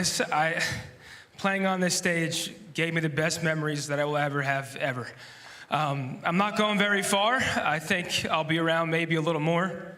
I'm gonna pursue full-time content now. I think ever since I got a taste of that, my mind has always wandered into what I can make that, and I hope to have your guys' support over there in the streams. Before I walk off, I want to thank the Boston Breach for giving me an opportunity when nobody really believed in me. I saw how much hard work they put into this event, and thank you. And they put a lot of blood, sweat, and tears in this event, and they gave me a home. I was with the owners for Thanksgiving because logistically it didn't make sense to go home for Thanksgiving. So these guys here are family. I will always be a part of the Boston Breach in spirit. So the future is green. I love you guys. Thank you guys so much. Enjoy the games. Thank you. Thank you. Thank you very much, guys.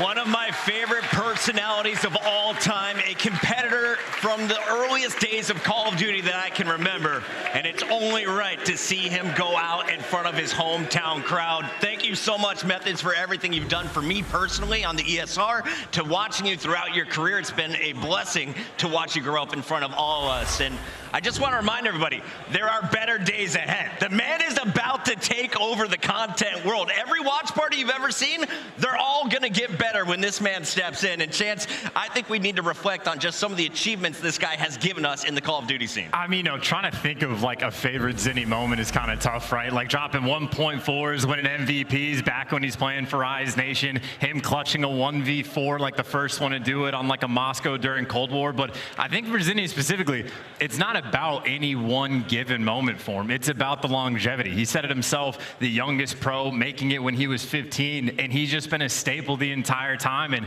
I mean, I think for me, greatness is more about accolades. It's about the person that you are, and I think Methodz has been pretty on point his entire career of just being an incredible person. And Puckett, as you said, his main focus is better days ahead. So he's had greatness, and I think he's only going to get better. aLLeY, 6 champs appearances, 2 tournament wins, 55 pro tournaments over 11 seasons, and you've got to witness the last 2 here with us as a part of the CDL. What was it like to watching this man compete in front of the crowd this weekend? It was awesome, and honestly, I'm glad that he's going to content. I'm one of those emotional ones too. I'm trying not to cry. I remember, sitting up late just like everybody else and watching Shotzzy and Seth and him play together and play ranked play, and those vibes, and creating somewhere the community can go at the end of a day, at the end of a tournament, at the end of scrims. Still to put that time in. I'm sorry, I'm such a crybaby. You're good. They do it great. They're awesome. I love the players. Incredible stuff from Methodz. Always a pleasure to watch. Nameless, though, I know you had to compete against this guy, right? Yeah. You've gotten a chance to break down his gameplay in the recent years. What are you going to remember about Zinni's career? I mean, he's one of my best friends. I've been talking to him the last couple of weeks about this decision. I know how hard it was for him.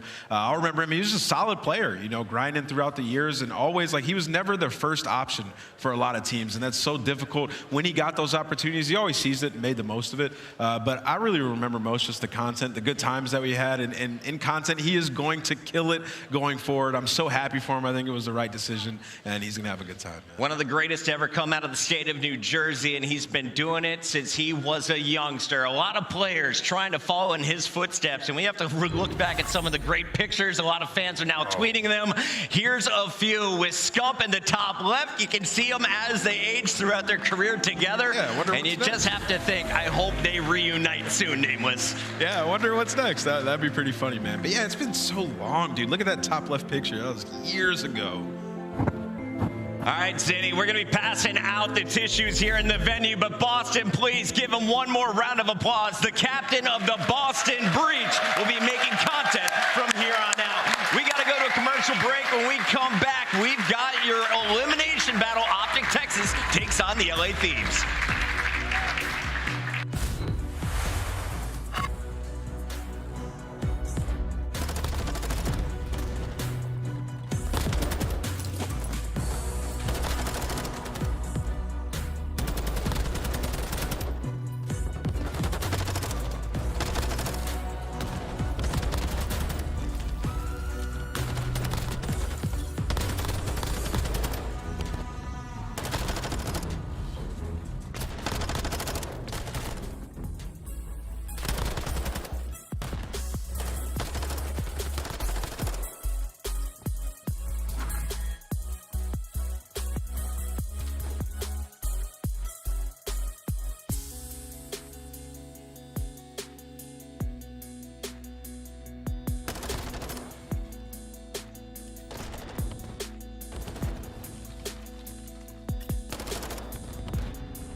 We are back in Boston as Major 2 continues right now, and we're heading down to the elimination bracket as we have 4 teams remaining. That number, it's about to go down to 3, Chance, and this is going to be an epic rematch, a chance for redemption if you're the LA Thieves. And it's going to be a battle every single time these two organizations and players match up against each other. It is heavy hitters. It is ridiculously high skill cap. It is a bunch of world champions that are going to be on our stage, and if you got a bunch of rings on the stage, you know it's going to be a fun time. Nameless, you're excited about these maps. Why are your knees shaking over there? What are the fans going to see here? Well, let's talk about the maps too, though, I guess.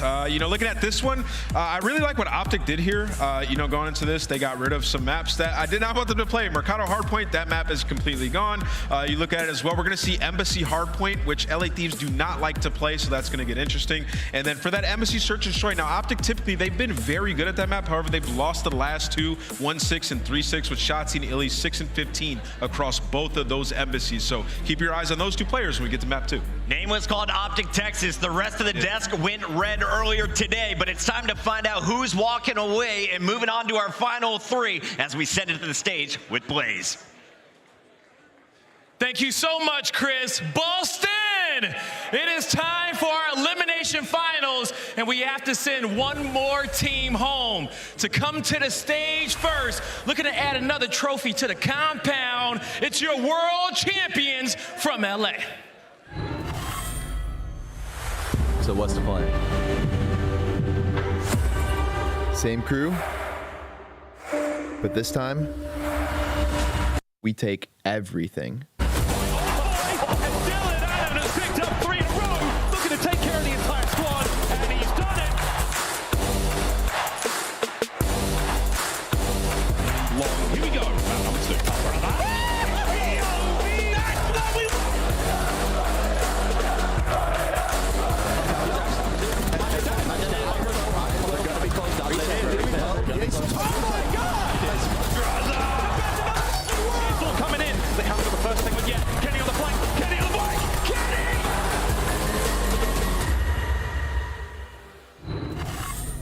Call of Duty fans around the world, here come the LA Thieves. Get rowdy for Octane, Drazah, Kenny, and Envoy, the world champion LA Thieves. A team that has gone perfect since being dropped down into the elimination bracket finally get their chance at revenge on the team that sent them down there in the first place. Looking to steal a championship from the elimination bracket, they have to get through the green wall. Yeah, they're gonna have to get through this team, looking to continue to build that dynasty brick by brick. Here come the fan favorites, OpTic Texas. Give it up for iLLeY, Shotzzy, Dashy, and Huke. It's OpTic Texas. The CDL era hasn't been too kind to OpTic, but they have another opportunity to get a championship here. This is the new roster. We're looking at Bruce, Dashy to pop off once again with some clutch moments yesterday. They find themselves in a good situation. Let's see what happens here, Blaze. Yeah, let's see what happens. We got a rematch. Boston, y'all ready? Priestahh, let's go. Thank you very much, Blaze. Well, Championship Sunday has been a roller coaster so far, and long may it continue. This is a rematch from day one of the best series of the weekend. Let's hope we get it again. Yeah, that's what we're hoping for. No 3-0s today. Thank you very much. But we're wiping away the tears of the Methodz announcement. I was getting hyped for this series. I'm getting all choked up, but there's some emotion in this venue right now. And both these two teams very, very popular, but we know the Green Wall are here and strong. It should be a very good series. Quite a strange map set as well. The Desks were breaking it down. A bit of a skewed one. Some maps that we don't see a lot from either two of these teams. Some maps that we do see a lot as well. But looking over towards their season overall, very, very similar pretty much across the board, but that S&D is what stands out for me. OpTic Texas, they want to see that number 5. Yeah, they certainly do, and realistically coming into this game as well, we were talking about these two teams and how they've looked. Obviously, the big caveat is that OpTic have already beaten LA Thieves once, but LA Thieves have looked very good in their lower bracket run so far. So I genuinely don't know which way it's going to go. And also, like you said, 4 out of the 5 maps are different today. Yeah, completely different. We also have seen Thieves win 9 maps in a row to get themselves where they are here. Now today on Sunday. Oh, Boston, you've been quite wonderful so far, and I'd imagine it's going to get just a little bit louder here for this series. Kicking it off with Hotel.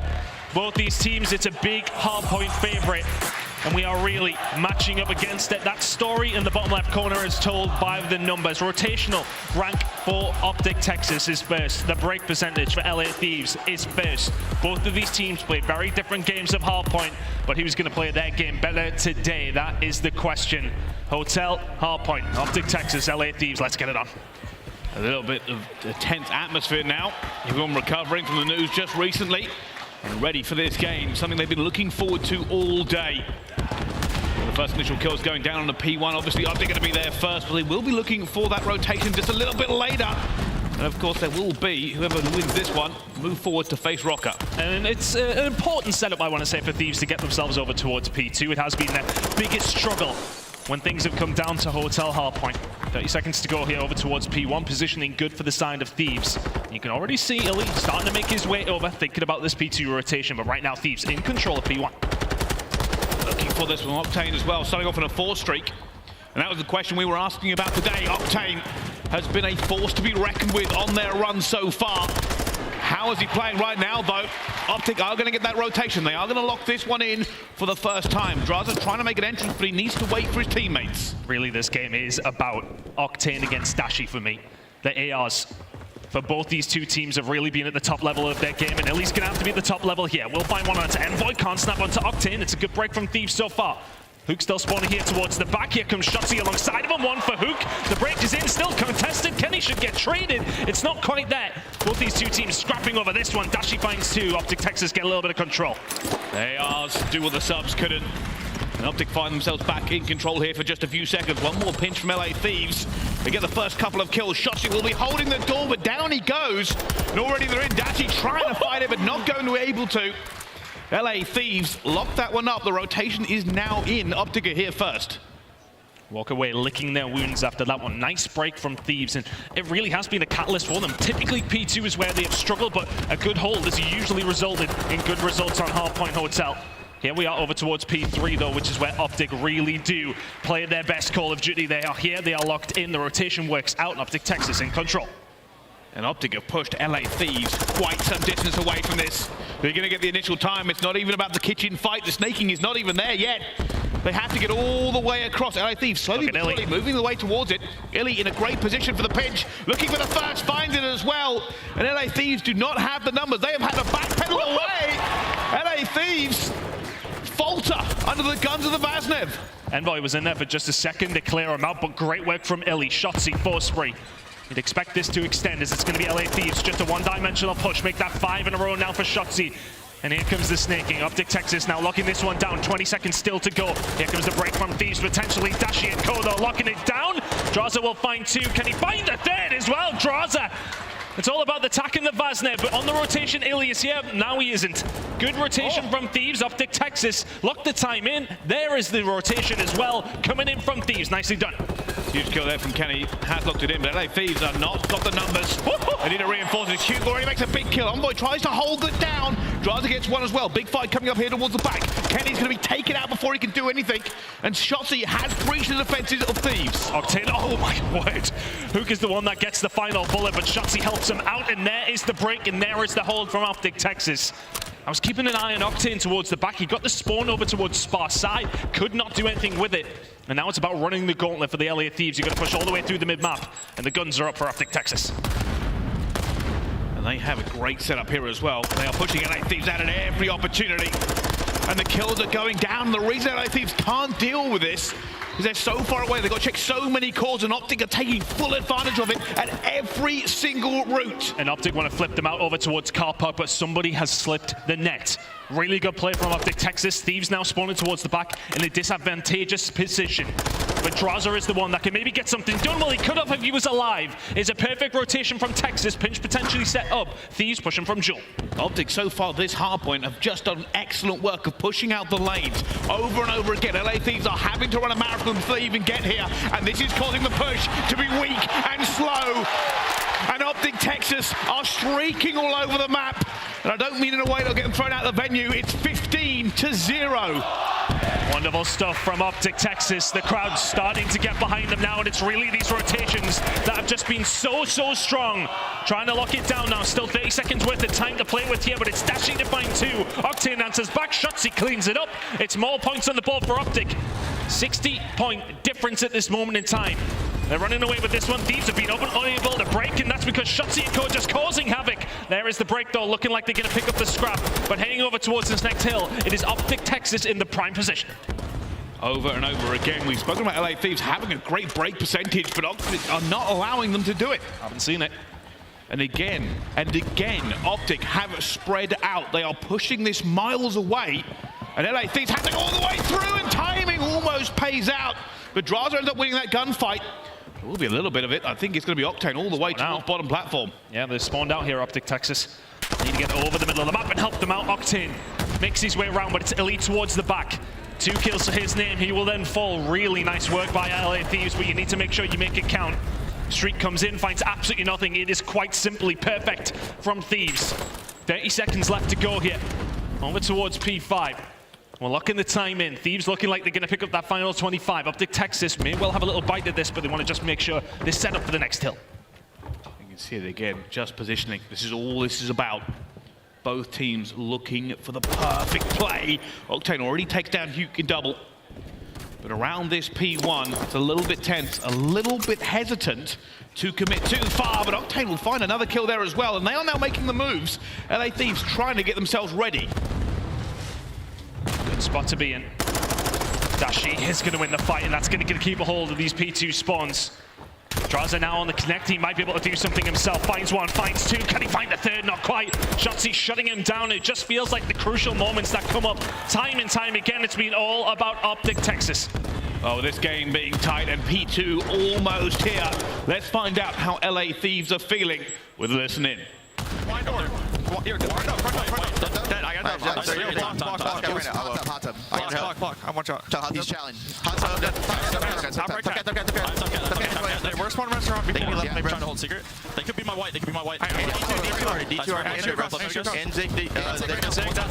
Top cat. Good job. That's him. Top cat is Shotzzy. I'm gonna try to check in, bro.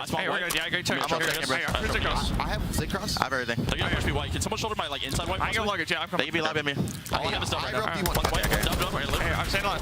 Major cross. Push me up. I'm staying on. I'm getting it. I have a cross. Yeah, that trophy. I have a cross. One jump to you. 100% jump to you. One's lobby, I think. Down the back. Lobby. Inside white. Inside white. Chandelier weak, Brandon. I'm in lobby, bro. I have one lobby, bro. They gotta go right. Do you want late, bro? Do you want late? Do you want it white? I don't see you. Backstairs. Backstairs. Luggage. One's the D1, one shot.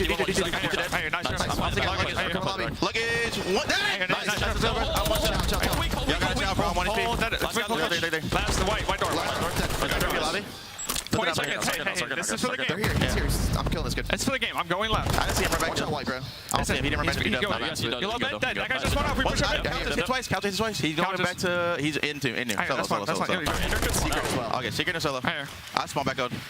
Let's go front together, bro. Let's go clear front. You gotta stay alive, Zach. You have to stay alive. Let's go front together. I'm good. I'm here with you. I'm gonna be white. I'm coming with you guys. Well, the LA Thieves just made the call. This is for the game. They want to break this fast. Can they get in position in time? OpTic already here. LA Thieves about to put the squeeze on.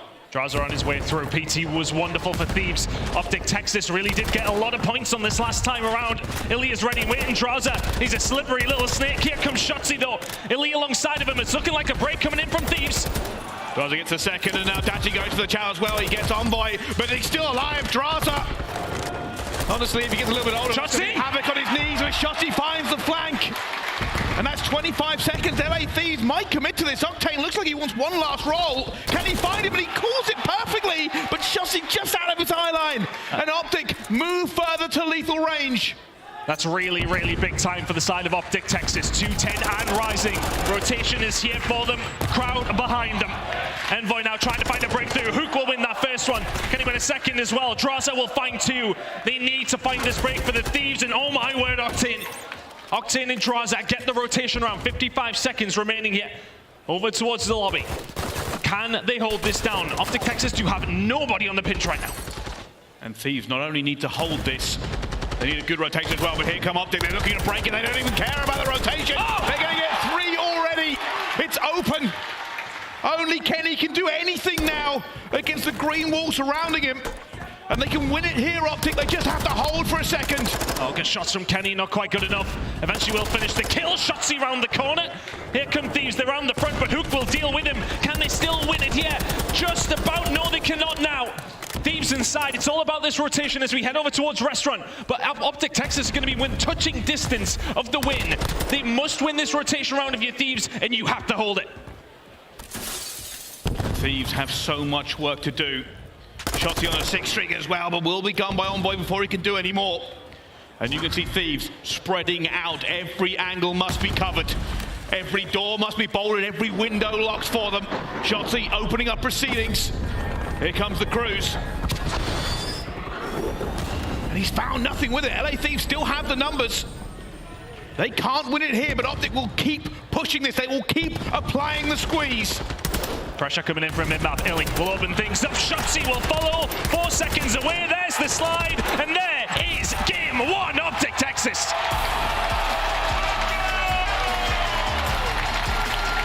They were patient. They were perfect. And they took Restaurant away. OpTic Gaming were in command of that hard point pretty much from the word go. And that is the issue. When you are that far behind for Thieves, you can't allow a break, you can't allow a rotation, you can't allow scrap time. And OpTic just milked them for all they're worth. And it comes down to that previous sell over towards P4. That's where the difference is made. OpTic Texas find a breakthrough off the back of a really good play from Shotzzy. Manages to get himself around behind. There was nobody on the pinch, but then of course Shotzzy sets himself up. It's a really big game from him at 29 and 21. And that was the difference maker. It was pretty close up until that stage.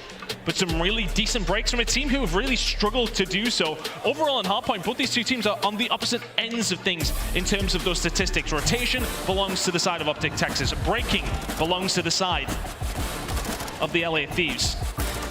But it seemed like the roles were kind of reversed in a certain kind of way towards the end of that game. OpTic Texas breaking P3 and then P4 was the difference maker. They walk away with, I want to say, a relatively crucial map number 1 as well. Knowing that Search and Destroy is such a strength for them as well. Puts them in a really good series point at this stage. Fantastically done. A really good map number 1 from them. And that's what we want to see if you're an OpTic fan. The team coming in hot in the morning. And I think you're right, Ton. Realistically, we didn't see an awful lot in that game from LA Thieves on the break. OpTic kept holding them out. And they, like I said before, they did just seem better in almost every aspect of that map. The slaying was on their side, the rotations were on their side, breaks were on their side. In fact, the fact that game come down as close as it was probably didn't tell the whole story. Yeah, pretty comfortable in the end for OpTic Texas, who will find themselves a 50-point win to kick off the series here on Championship Sunday. A long way to go through this losers bracket. Minnesota ready and waiting for the winner of this game. Well, let's have a look at it and how things did break down. Shotzzy, the damage dealer here for his team, a 1.38 out of him. And that's the room, man. That's the guy that's going to help you get these rotations. He's going to help you set up these pinches for these breaks. And OpTic Texas find a way through. 1-0. Comfortable map number 1. It certainly was. But a hard point does not a series make. S&D is winging its way towards us. aBeZy will be the next map in this series. Atan, how are we feeling about it? It's a strange one because we haven't seen a great deal of it from the side of Thieves, but we have seen a lot from OpTic, and as the desk commented on, the last 2 times though, they have went on to lose it. And I think that's mostly due to iLLeY being shut down. He hasn't been able to get things going on the sniping front, and it has hurt the team. And for the side of Thieves, they see that, they go for that potential weakness, and something that wasn't a weakness for OpTic Texas. So Thieves, they are banking on this map. They know that if they lose the Search and Destroy, to get the reverse sweep going, you need to gonna have to play them on LSELO, which you have already lost to them this week. So it's a big map for both these two teams. Every single one is, let's be honest, but I feel like this is one for the side of Thieves to be looking at and saying, right, let's get the job done here, let's tie the series up. Yeah, and realistically, it seems to only be OpTic that can take maps of LA Thieves this weekend. A little bit of kryptonite. See whether or not they can bounce back.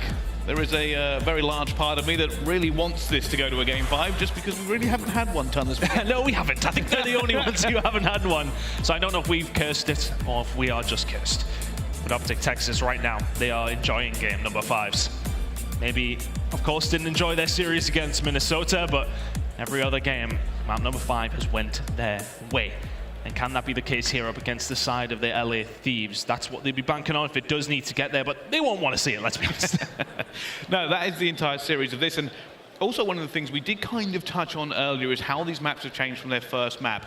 That's why we are seeing maps that these teams may not have been as experienced on in a competitive environment. It's been banned out before, it's been picked differently before. They're trying to counter-pick again. Yeah, they're kind of going against each other rather than to their strengths. We've seen that Thieves have looked fantastic on Mercado Hardpoint this week, and that has been something that OpTic Texas then went on to absolutely get rid of. And then that opens up other maps that you don't necessarily want to play. That Embassy potentially is it in map number 4. It's a bit of a shaky one for both two teams, to be honest. So it's hard to really decipher which way that one's going to go. But of course, the LSELO Search and Destroy is one that we know there is a record for the side of OpTic Texas against LA Thieves.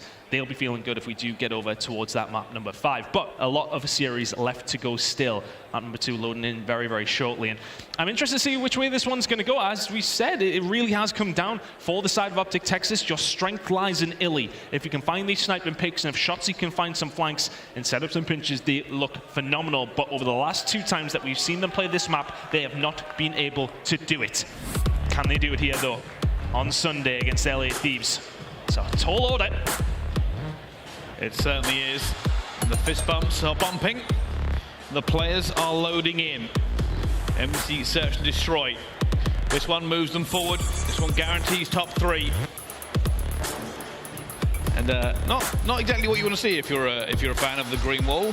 6-15 on 2 of your players. Yeah, and they are the crucial factor on this map. And of course, the last 2 times, if they're having that kind of performance, it has went on to hurt them. But looking over towards the other side, it really is going to come down to a player like Drazah. Can he get the job done on the side of the LA Thieves? As iLLeY is going to be a big factor in this game. So OpTic Texas looking to make it 2. Can LA Thieves slow them down? Shotzzy already out, and he almost catches Drazah as well. Drazah now on an awful lot of fire. Envoy tries to back him up, but eventually it will fall as well. First blood to OpTic. And that's getting rid of your X factor. LA Thieves losing Drazah. Kenny will even the odds, though. Fight over towards the upper side. Whole map actually kind of in a bit of a weird position, but Dashy will get himself out. Not really a lot of information for either squad so far. And this is the biggest issue now. LA Thieves and OpTic Texas are trying to figure this out. Octane and Huke are but a bit of masonry apart. Oh, he's seen a pixel. Doesn't want to reach out, though, and realistically, nobody's moving. All that's happened there is a call out, but nothing more. And if you are on the Thieves, you're in a good position to go towards either side. The child's going to start coming in. Octane actually going to go for it as well. Information gained also for OpTic. Trade comes through, 2 versus 2. And that's bombed down. Envoy. Superpowers activated. Dead silence. Waits it out. Waits for his teammate. But Shotzzy already takes down Kenny. Envoy now for a 1 versus 2. Looking for something. Looking for anything onto this as well. Gonna find Shotzzy, but no! Shotzzy alive again! Gets out of there before anything happens, and 27 seconds to go. Time on his side for Envoy, but information is just not there. Shotzzy gets out again. Huke lines it up. Great bait and switch from OpTic Texas to get the first round. And it was a strange one at that. Neither team really had a lot of info of where either side really were at any stage until that bomb goes down, until Octane gets challenged by Huke, who cleans up the round for OpTic Texas. And that's kind of the crazy thing as well. Shotzzy just refusing to fall.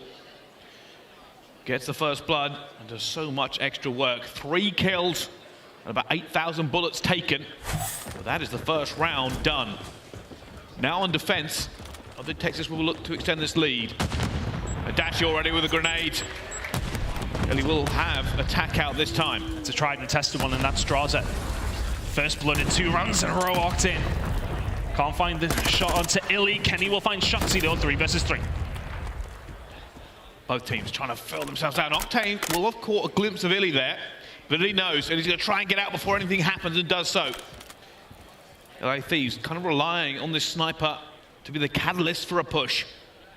But everywhere they go, everywhere they want to move now, is going to have a member of the green wall. Dashy's got to be careful here. Octane, can he find the angle? Is he expecting Bruce to be here? The answer is absolutely not. Dashy will find the kill. Dashy will get out as well. 2 versus 3 now for Thieves. And can he find Huke? I thought OpTic would have just played them a little bit longer here as well, but time now running out. Look at this from Envoy. Here he goes. Oh, he's just not going to find anything he wants to. Eventually does find iLLeY. Leaves Dashy to 1 versus 2, and he does these over and over again. Can he do it at this point? Gonna find Kenny, but Kenny's ready. The centering was not perfect. LA Thieves get 1 back on the board. First blood this time does not work out for the side of OpTic Texas. Envoy just making the route around. Nobody watching iLLeY's back. Starting to squeeze over towards that B side. As Dashy backs down, they expect the push to then come through from the LA Thieves over towards that site. iLLeY starts to stretch it around, starts to tighten the vice, but ultimately didn't know he was getting flanked, so really good play by Thieves. 3 for Cammy in a row, and in that round as well. Really well played. Thieves now onto the defensive side. Look at this push though from OpTic Texas. Oh, it's a huge headbutt. They're already putting numbers out towards us as well. Envoy will be calling that he's been hit. And trying to back out at the same time. There's just guns and fire everywhere, but nobody going down quite yet. Drazah will get the first blood. Kenny will get the second. And OpTic's aggressive push eventually will bring it back to a 2 versus 2. And the green wall. They've been aggressive, but it hasn't worked out so far. iLLeY left in a 1 versus 2. And anything could have happened on that push. Can he find a way? Problem is for him here, bomb not in the best position. Sniper out, I think he would have been in a better spot, but here comes the squeeze. Is Envoy going to go for push for it? He still has 40 seconds or so here. Getting the better angle onto Octane, and Envoy will then in turn get the better angle onto iLLeY. The stretch is going to start coming in. Envoy, will he go for the rechal? Yes, he does. iLLeY gets out. And here we go. iLLeY in a good position. LA Thieves will try and chow this as 2. But they are squaring up, and Octane will get that eventually. iLLeY did so much good work to get out of that position. But Thieves held their nerve. They played it as a 2 versus 1. They would not allow iLLeY to get the 1v1 gunfights he so desperately wanted. A lot of action off camera there, unfortunately, but it was really that hold over towards the orange side that LA Thieves wanted to make sure they kept a hold of. Stops that bomb going down so easily, and I think it was Huke who actually pushed with the bomb, and as soon as he loses it there, it makes it so difficult for iLLeY to win that round. Thieves now in a good spot. Got to be careful of that grenade that came over last time. Doesn't hurt them. A lot of purchase over towards the B side here now. Huke, does he have an answer? Are they going to guess this correctly? LA Thieves have been aggressive this time, but not really finding any purchase. They are waiting for something, but Dashy already taken down Octane. Made himself visible for just a second. Can LA Thieves get this trade coming through? They have guessed pretty much correctly where this player's going to be, but they don't win the gunfight, so it doesn't matter. And Kenny, dead silent. Is it the difference? It's a 2 versus 4 for LA Thieves. 2 versus 3 very shortly. Oh, he waits for it, but does eventually get it. Smart play from Kenny. Just bided his time, but this is not a gunfight that he wants to take on. Grenade might help him out. Shotzzy also on his way. Dashy's just baiting. Surely he is. Envoy will find one at the Dashy though. Huke takes down him as well. Now 1 versus 2. Kenny makes it a 1v1. The reads. Unfortunately, doesn't know where Shotzzy is, but Shotzzy does know, and Shotzzy is going to get it surely. No, now running for his life, Kenny. Panic, stress, everything else. They've gone different directions. Kenny goes for the chow off the top rope, and Shotzzy gets away again. Now has to hunt him down. Pre-fire coming through. Shotzzy dipping out one more time. What have we just seen? It comes down to a gunfight, and Shotzzy is so slippery. You just can't get him. You can't lock him down.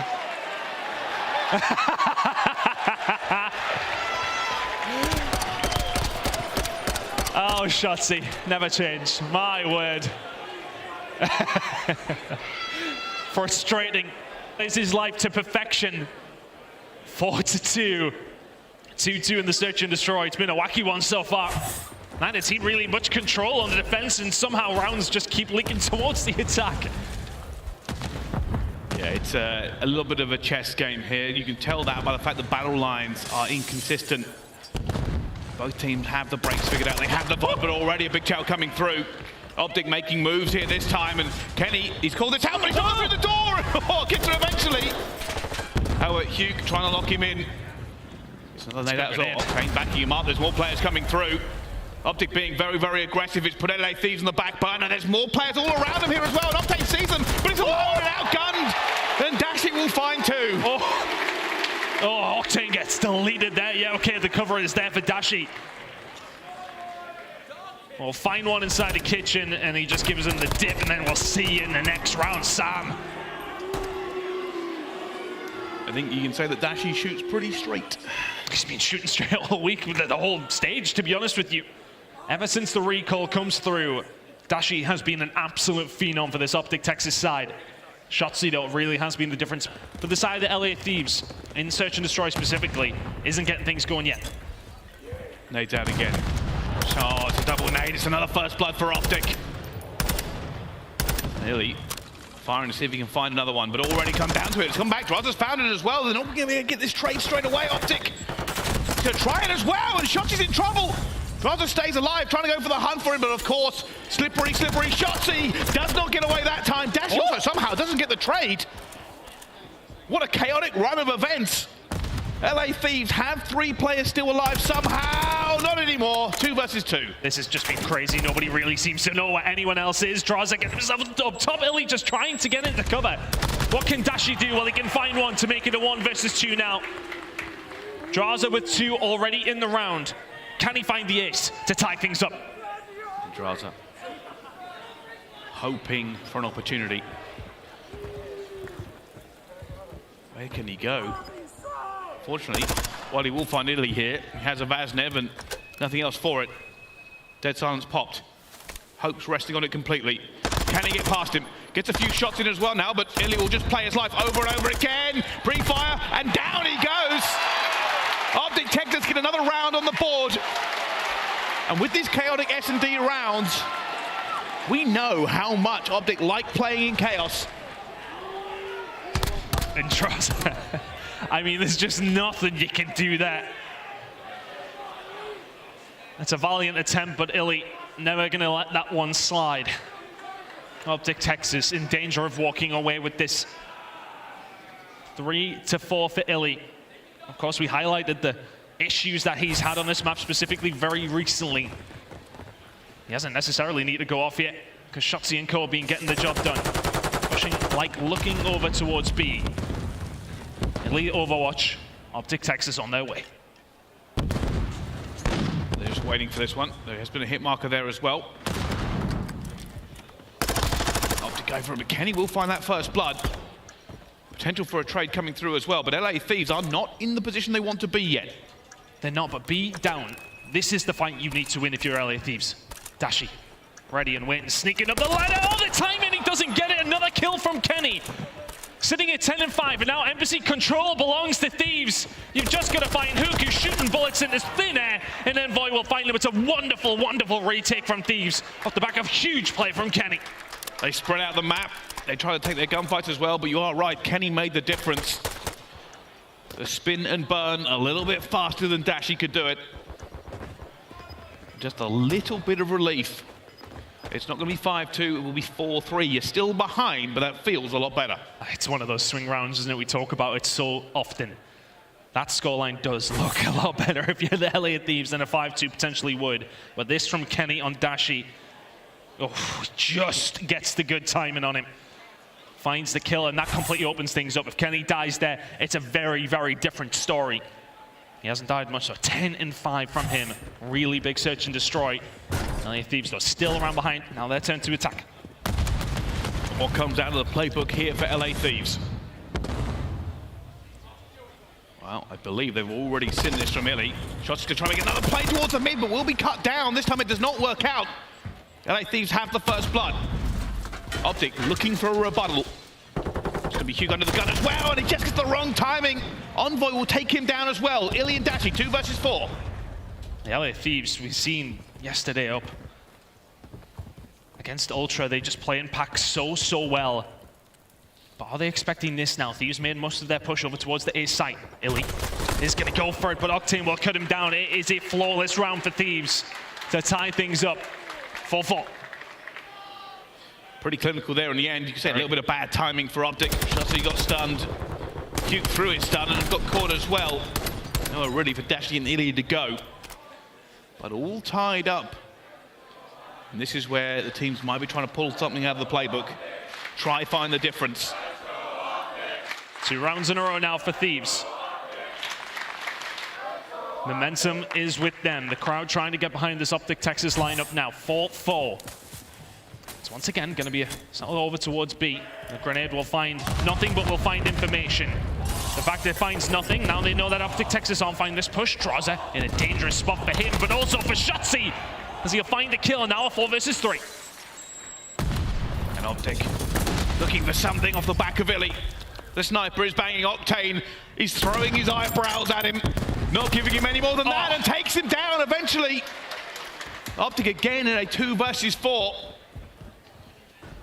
They need some magic ton. And that's just brilliant from Octane. Gives him the shoulder, finds a different angle. Huke deletes Envoy, but Kenny will answer back. It's now a 1 versus 3 for Dashy. This is back-to-back rounds for Thieves if they can close it out, but that's going to be a good grenade. Kenny is dead, 1v2. Somebody lit up the bat signal and tried to get him to play. But Thieves' numbers will tell in the end. 3 straight rounds from the Thieves. And that's all on Octane for me, to find that opening pick over towards... No, sorry, it was the second kill onto iLLeY. He's just snaking away over towards the plant pots, but then he holds that angle on the other window because he knows that iLLeY is going to go for that peek.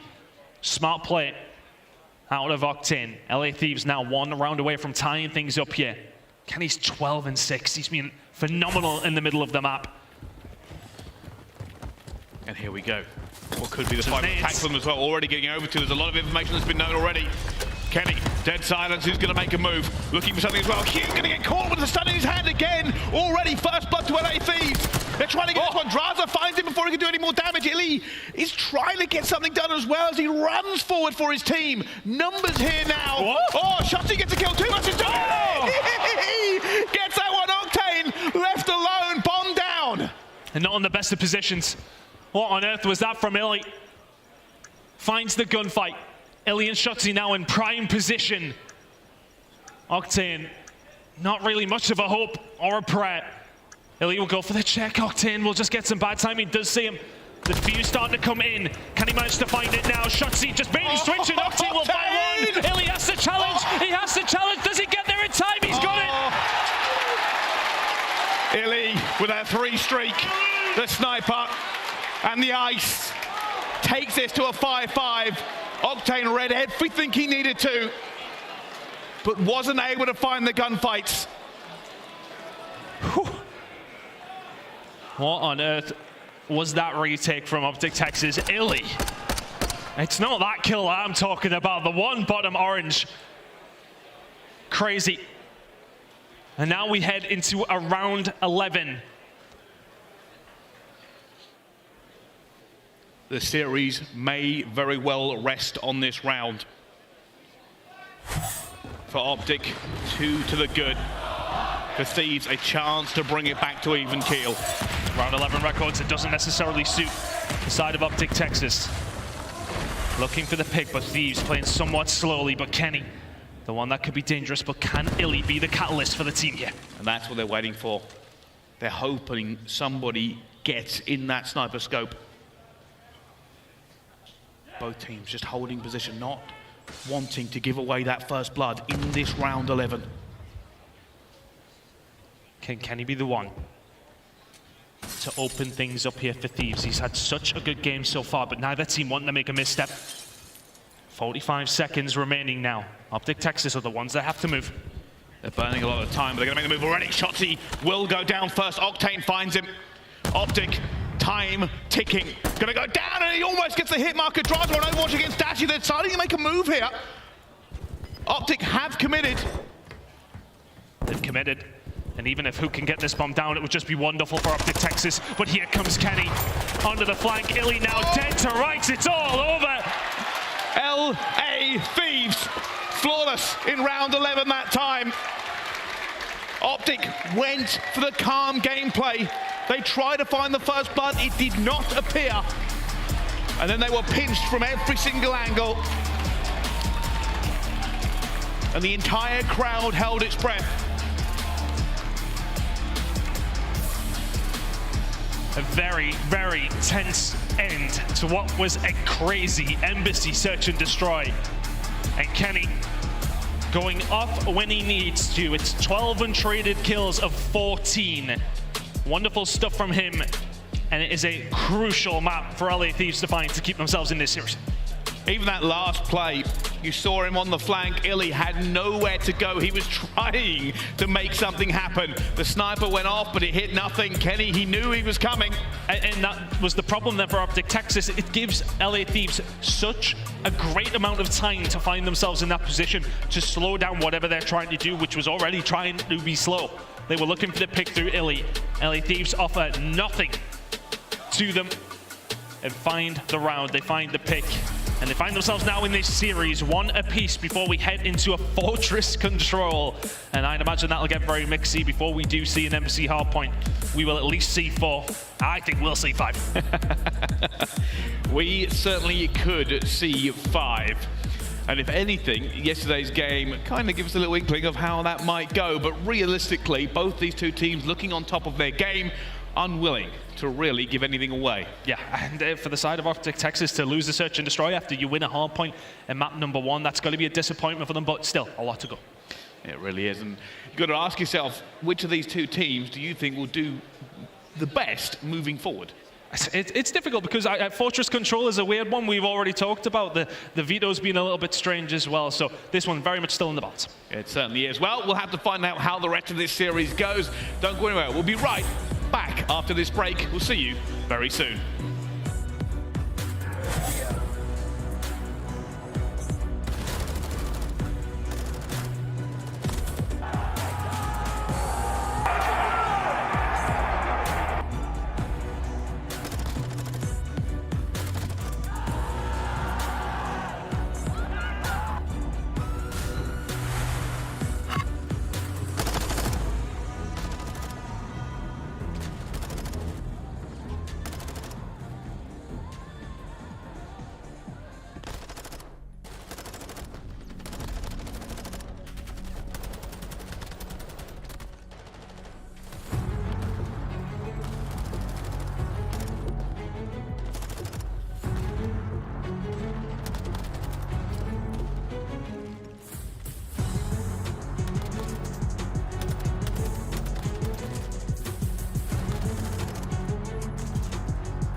Ladies and gentlemen, welcome back to the Call of Duty League. We are in an incredible game here so far. LA Thieves and OpTic Texas currently 1-1 after 2 maps. They're looking to move forward in this tournament and see if they can go all the way for this trophy. Wonderful trophy. Boston Breach want to make everybody sure that they knew where this one was coming from, of course, with the logos all over it, but it is a wonderful, wonderful trophy. I'm so happy we've even got them at this stage, but who is going to have their name on that trophy at the end of today? It's still very much up in the air. Still 4 teams left in this tournament. There will be 3 after this series as we head into a fortress control between these 2 squads that honestly, we don't have a great deal on. We've not really seen it a great deal from both these 2 teams. OpTic Texas only playing the once, and for Thieves only the 4 times, but we know what the aim of this game is. We know that it's difficult for the attacking team to find a route out, and we know that ticks are going to make a huge, huge difference. Yeah, who's going to be the one that can just do that little bit better? Yeah, it's all about control, funny enough. Get them back into their spawn and keep them there. At the moment, the first break, it's not going to go well for OpTic. They've got to be careful here. They do not want to let themselves be bottled back in, and that's what they're fighting for.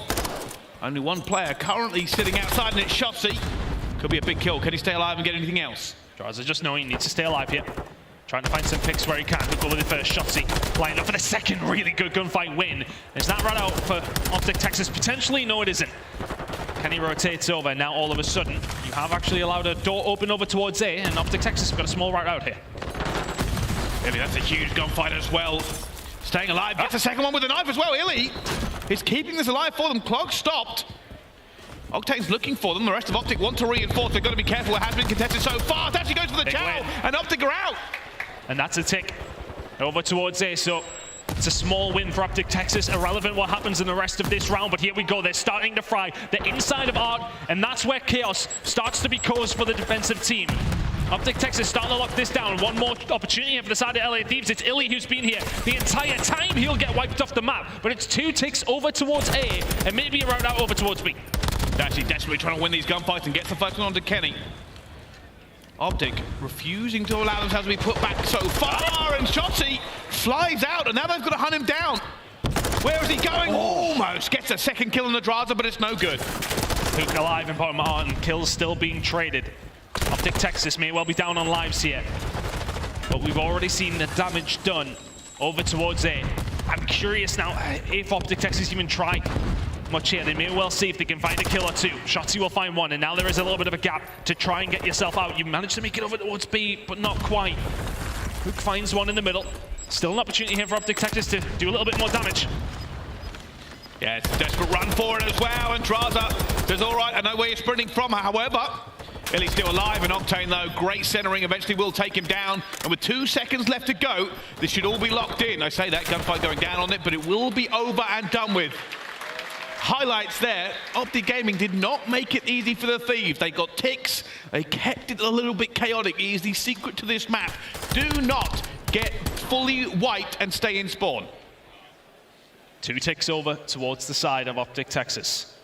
And that's a win when you're on these attacking rounds. If you can find anything, and then you move on to your defense and just allow the other team nothing, you're in a really good spot. It's these small, minute differences when it does come down to fortress control, and it's about being steady all the way through.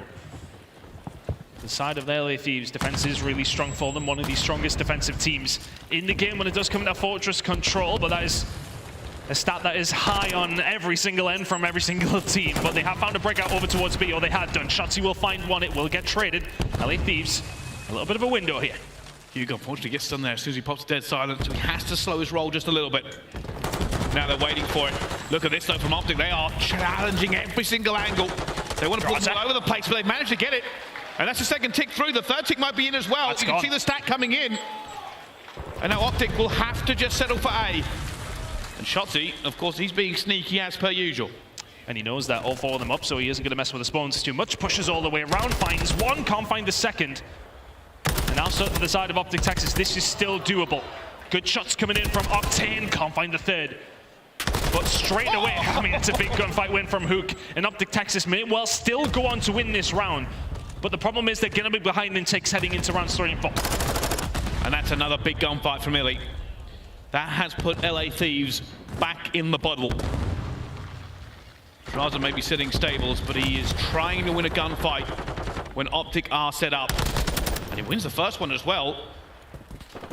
It all slows down a little bit as it goes for it as well, and it's going to be shut down before anything else can happen. But we're going to see this over and over again now. OpTic will cover every angle. Need to limit the damage being done here. There's going to be a couple of ticks, potentially more, going over towards the side of Thieves.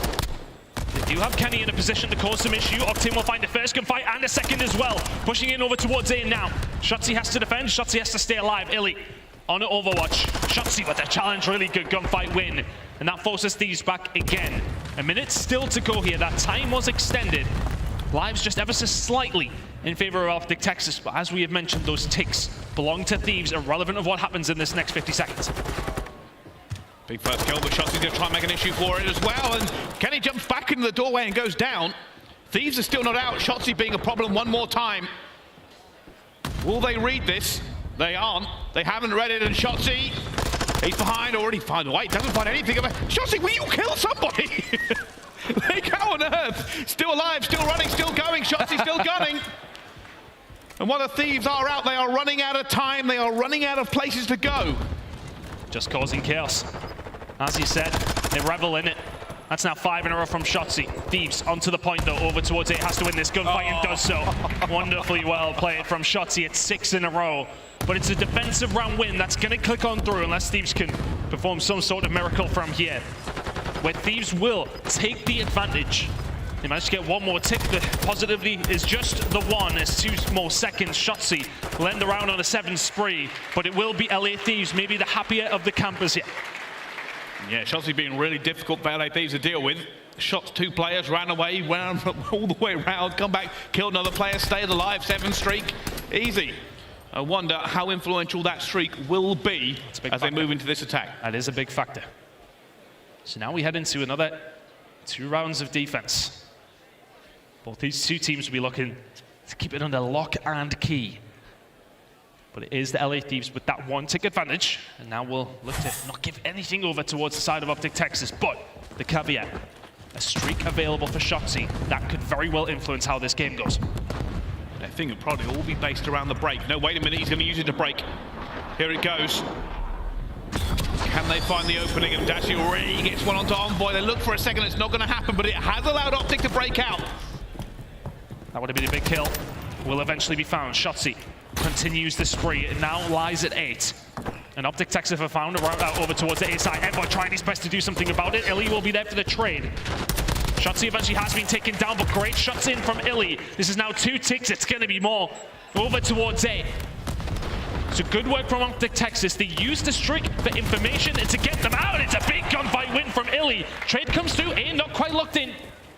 Dashy should be able to get this. I don't think they are going to be counter. Say that, and Drazah goes for it and wins a huge gunfight. The tick coming through on the way. Huke trying to stay alive and doesn't gun Octane.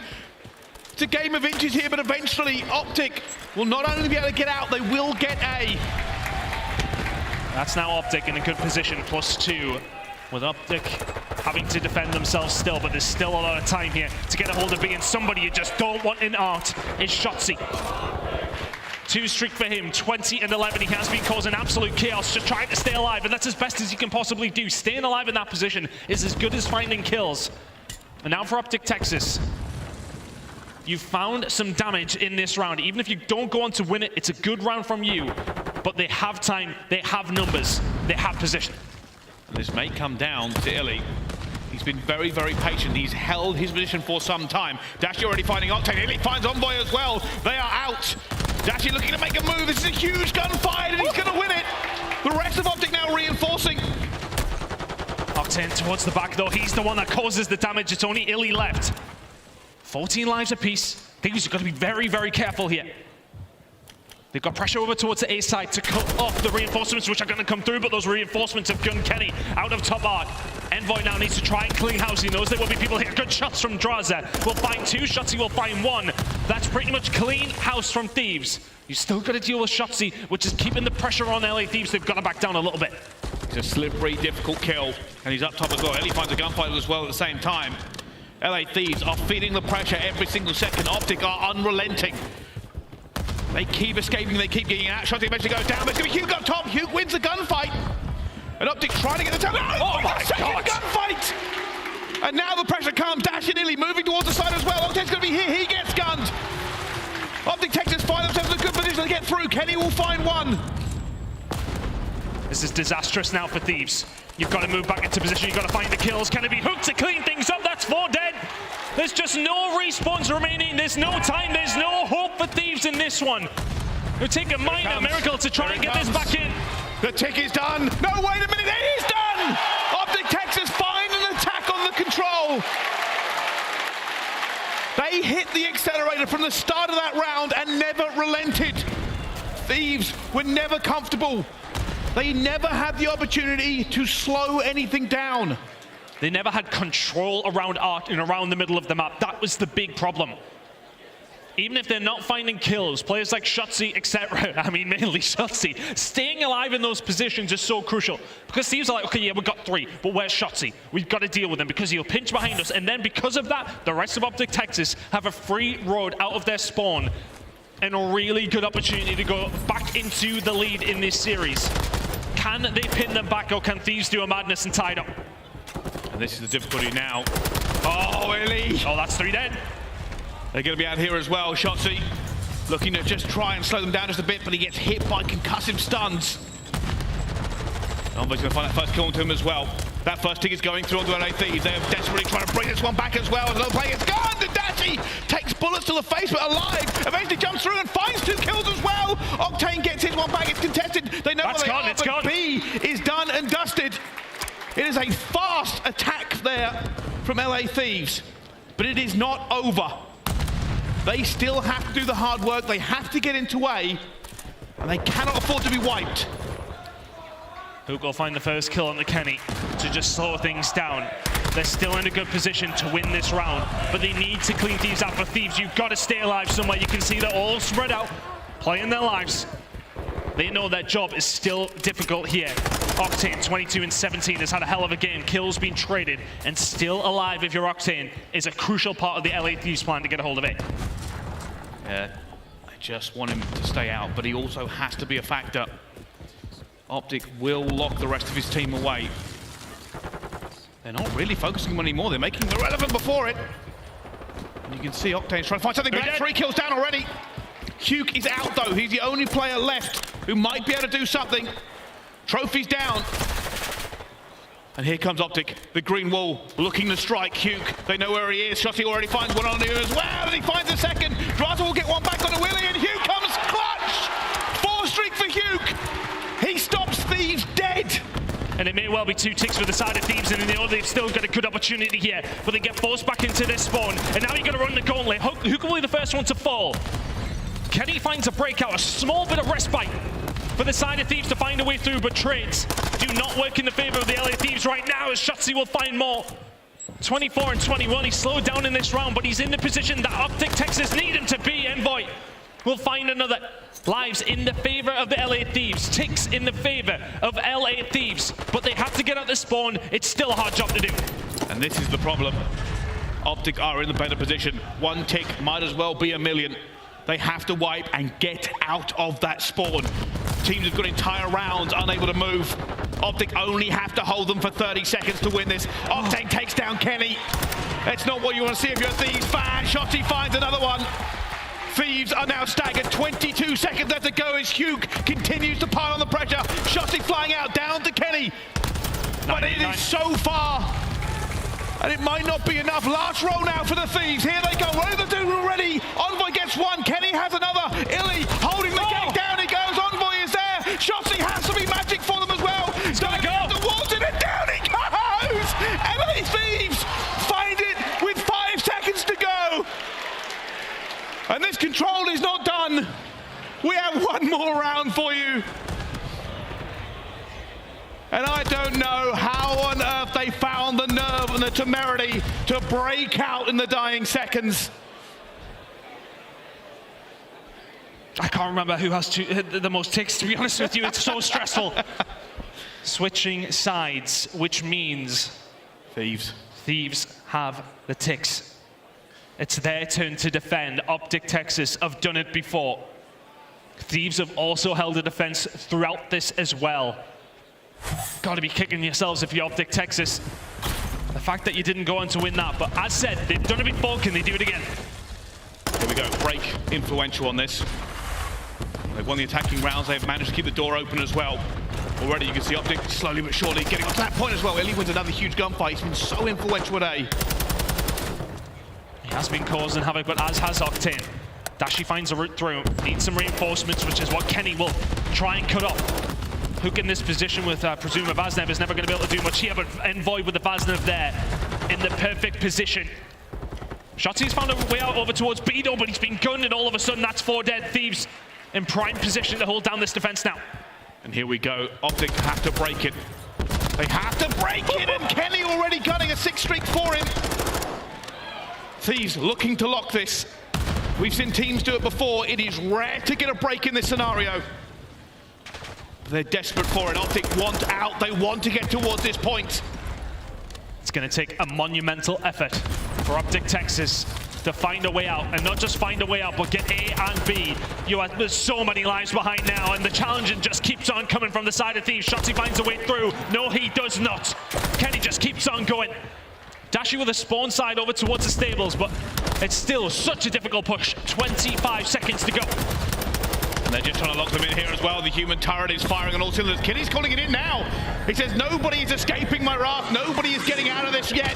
Oh, and he finds 2 at the same time. OpTic down to 9 lives. 13 seconds left to go. They have not broke the lock. They have not managed to find a gap in Thieves' defense. And it is done. It is dusted. It is over. And the control goes to Thieves as OpTic falter in the final round. Just no way through. LA Thieves lock it down and say absolutely not. Not even a threat. From the side of OpTic Texas, who were the ones who found that first attack. But Thieves did a wonderful job to then answer back with one of their own. And again, Kenny is having a hell of a game. Much better from Drazah in that one as well. A big win now for the side of the LA Thieves, who have one small step in that losers bracket final. And that game came down to so many small moments. I think Shotzzy had a very good time trying to be slippery as he could be, but realistically, that last round was the first time we saw that trap fully put onto a team. It always been a little bit chaotic. The fact that LA Thieves broke out in their round 4 with what, 10 seconds to go or something crazy? Yeah, it was a pretty crazy fortress, and it was one of those that was thankfully not just everybody getting pinned in their defense into their spawn every single time that they were on the attacking side. An interesting one to say at the least, with attacks flowing over towards both sides, but it is the advantage that Thieves found through those attacks that gets them that round number 5 defense. But Shotzzy was just a maniac throughout the map for OpTic, but not good enough in the end. I will say, I also want to highlight iLLeY. His plays around the A site were influential, eventually just fell there in the end to Envoy and couldn't do anything more. They were hoping to get that A, they were hoping to get a little bit more time to break out, but that is the danger. If you get wiped on this map, the players know how to punish you. They are able to reinforce, they have the ability to hold the chokes, they have great areas and power positions to hold you from. And in the end, that is what OpTic fell to. It's a big map win now for Thieves. And it's in their own hands. They don't necessarily need to see that aBeZy, which is the only map in map number 5 that was played in the previous series between these two. That was one that went over towards the OpTic Texas side. They're going to need to find a map 4 hard point to force that map number 5 now. Really good performance from Thieves. They just do their job in round number 5 and force themselves into the lead. Well, to hard point we must go. Tun, how do you feel about it?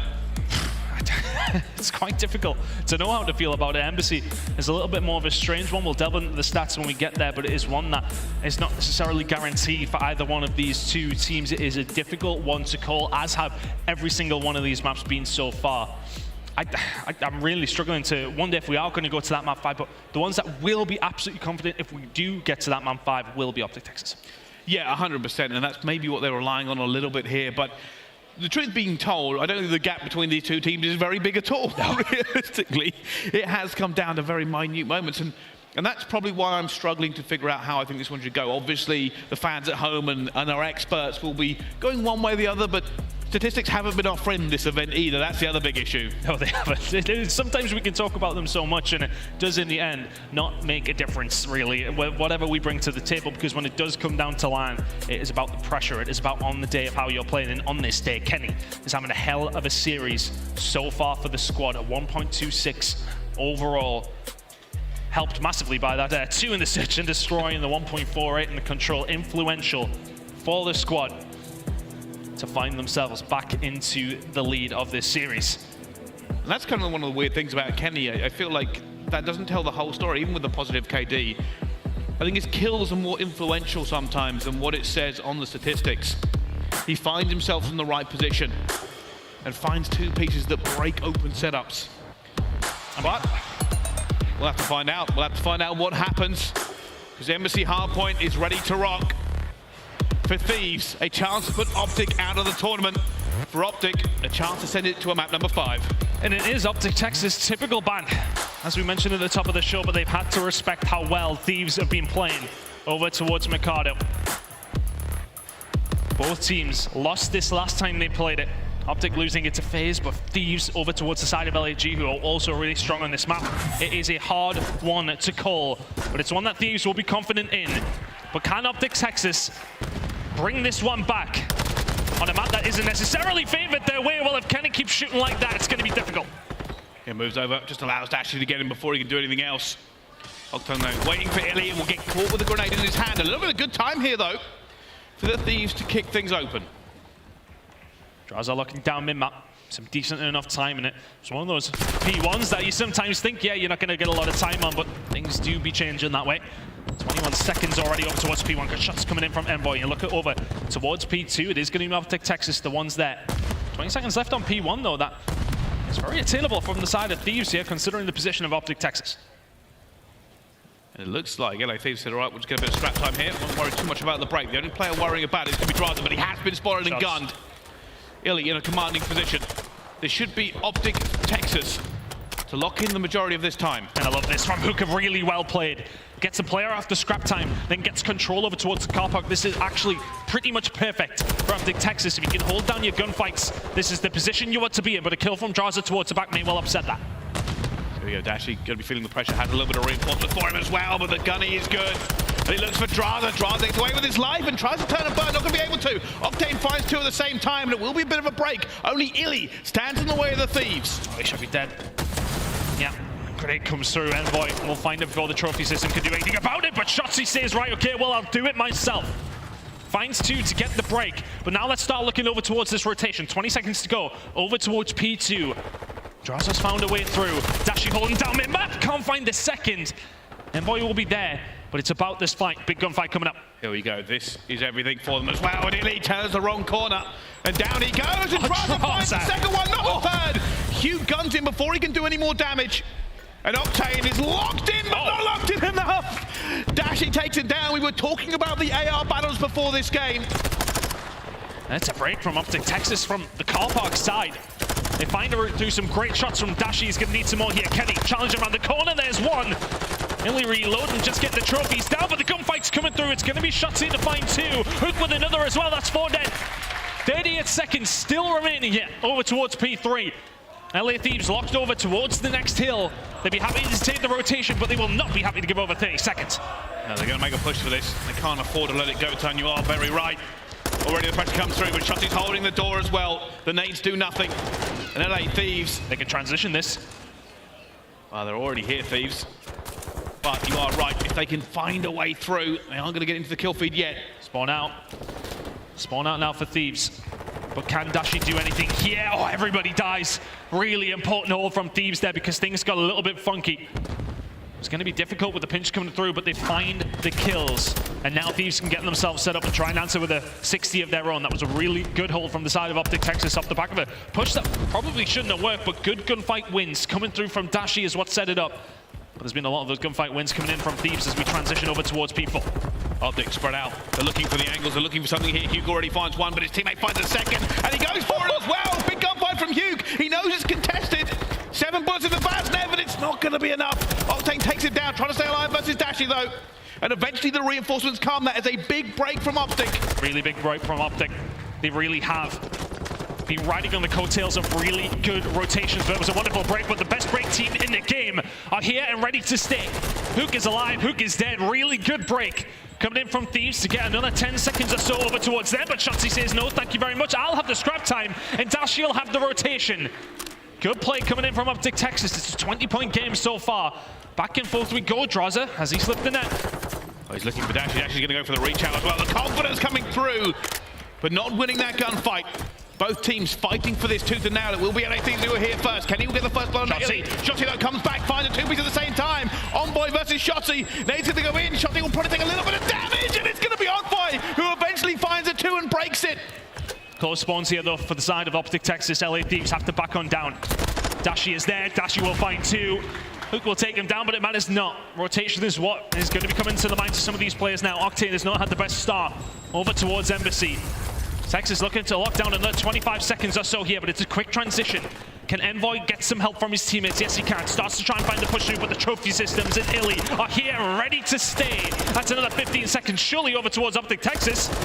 Looking that way, Octane with the return. Shotzzy finds a way through. Scrap time is there. First rotation of Hills has ended.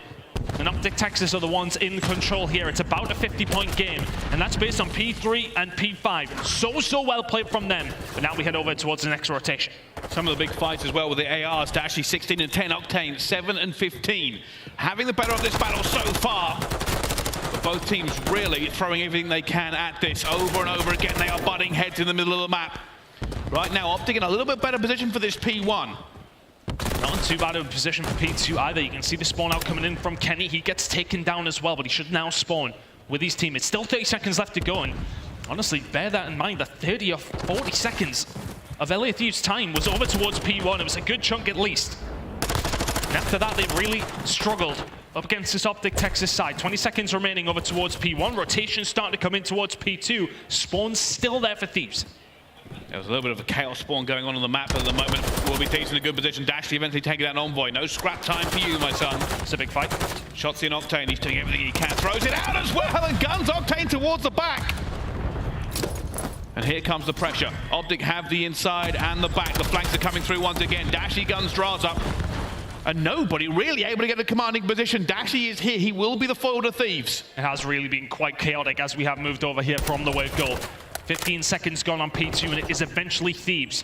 Not really in control, but getting time nonetheless. Shot's going to come in over towards... Oh my God, Dashy! Just sent Kenny and Envoy to the Shadow Realm, and there's the break from OpTic Texas. Drazah will find an answer back in the end, but how on earth is Dashy able to get that done?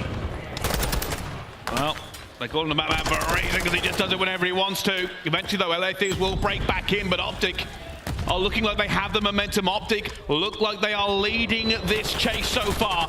And it was a spawn in from Thieves over towards tennis courts when iLLeY and Dashy already over towards P3. This will give OpTic complete control, but Dashy gets taken down around the back. Look for the spawn for OpTic Texas, and imagine it will be towards tennis court side.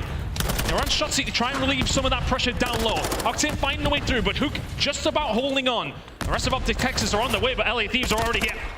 They managed to find it as well. They got a trophy down. Drazah didn't get that trophy down at the same time. There will be nades flying in very soon, but Dashy comes up the ladder before he can do anything. Bruce has appeared again, and eventually goes down to Envoy, but the pressure is still going to be on. And that nade, I said this, the trophies were not out for LA Thieves. Not out, but they have control. Envoy now here will deal with Shotzzy as well. OpTic Texas towards the car park side is where they're going to be spawning, so they have to have a look at this now. 25 seconds remaining. Can they manage to find a break here? Good shot's going to start coming in. Octane will find one with the grenade. Envoy another. It's a really good hold so far, but here's a Shotzzy. He's going to find 2. Octane will take him down. Nobody in the hill right now, but this has been a really good turnaround from the side of LA Thieves. Picking up scrap time to P2, finding a wonderful rotation over towards P3, but it will be scrap for OpTic on that hill. We now head over towards an area where OpTic Texas did thrive in P4, but the first ones here are the LA Thieves. They're already spreading out. They've already got top control. It's back-to-back for Thieves. They're trying to get this one as well, but Shotzzy and Dashy come flying in. Drazah holds it down. Octane finds a second. Huke runs into Drazah! He finds 3. OpTic are rebuffed. And now they will have to try again. And that's such a good push from OpTic Texas to kick things off. But Drazah says absolutely not, and he has continued his reign of terror. OpTic Texas now 30 seconds left to go to try and find a break as Thieves will continue to lock this down. Drazah hasn't slowed down, neither has Envoy. That's a perfect hold from the LA Thieves.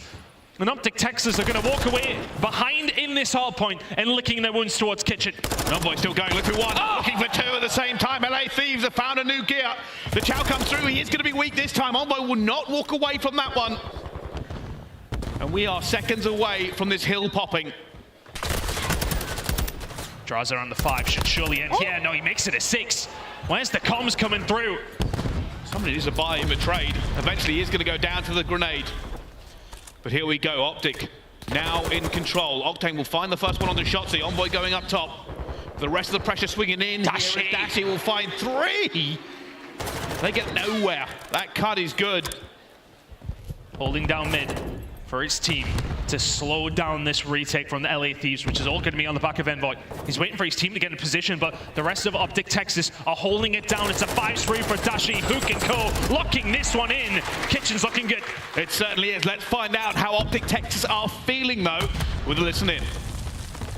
All right, now they keep going laundry. Okay, I heard that. Yo, I'm pretty sure 2 working laundry. Yeah, 2 in laundry right now. Yo, one guy's doing planners right now. He's doing orange. One guy's no coming. Where's that? No coming, last guy. One guy's deep build. I have a cruise. One guy's deep side P2. They're spawning. D-milk. He's just holding. Just holding laundry. Planners. Yo, he's top PD right now. Top PD? Okay. One guy's deep left. Bathroom Kenny. He's on time. Take your time. Yo, someone just get a good spot to fucking rip these kids. You try to kill the cow. On time dead. We need to take a route P2. Hear that? Yo, one guy is X. I'm gonna wrap right. Yo, time left side. 1 shot. I needed it. I'm wrapping right. I got him. Red, good to time. Top PD. He's on now, guys. Hear that? Huge time. Yo, one guy's front Xbox on me as well. He's laying down Xbox. On time dead. He's laying down Xbox. I'm looking for X. Xbox dead. You got X? Where's he on time? Left side. Red. Yo, bottom laundry right now, going to time from red. Might be getting PT spots. One guy just ran milk. Could be in the back. One guy's top PD. Where you go? He's. I'm not even sure. Make sure these PD spawns. Yeah, get off the scrap. I have a cruise. 1 shot. One guy's front bathroom. You heard Well, here we go. We've seen Dashy farming on P1, but this is about P2. Only 11 seconds separate these 2 teams. P1 is gone. We could end it here. Dashy's calling in the streak as well as he just earned, but they have cleared them out. They have cleared them out. He's going to try and launch this one at the spawn. He's already going to see Envoy as well. Gets that. And now OpTic are in control. Oh, Shotzzy, that's upset. Oh, I'll have you as well. Yeah, you may call your streak in, but we're winning the game. Octane and Envoy, they find 2. Huke's lighting himself up in the pinch, but the rest of OpTic have fallen. 40 seconds still here for Thieves. They can crucially not win it. OpTic Texas still in the driving seat, but Thieves are the ones getting points. What a roller coaster of emotions that really was. Drazah now doing everything he can. He does not want to let OpTic at this as well. Dashy at the back. Just playing his life. Neither team can now win it.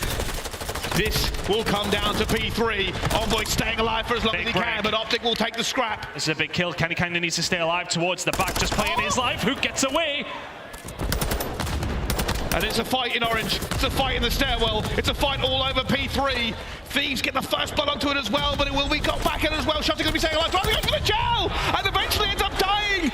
Envoy has gone down at the same time. Octane is here, but oh my god! Octane needs to wait on the rest of his teammates, getting himself into a position, but he's gone for the child. He will find 1. Where are the rest of Thieves? They need to get in the point if you're OpTic Texas, but time is a-ticking. Map 5 is calling, but Kenny up the ladder, he'll find a kill on Huke. Envoy is there for another, and the LA Thieves can win it here, and OpTic Texas are nowhere near. They are spawning out. You've got to stay alive under this one. Trophies will be down. The 20 seconds. Drawn. Dashy is here. It is 15 seconds now for them. Drazah's going to look for him as well. He's seen iLLeY. He's going to be calling that one out at the same time. OpTic are making 10 seconds. Of the map. They are going through orange. They are going through top. Drazah finds the first. Octane desperately now reinforcing. Finds one at the same time as well. 3 seconds, 2 seconds, 1 second, and LA Thieves will move forward in this tournament again. Revenge is a dish best served on the main stage. And OpTic are gone from major number 2.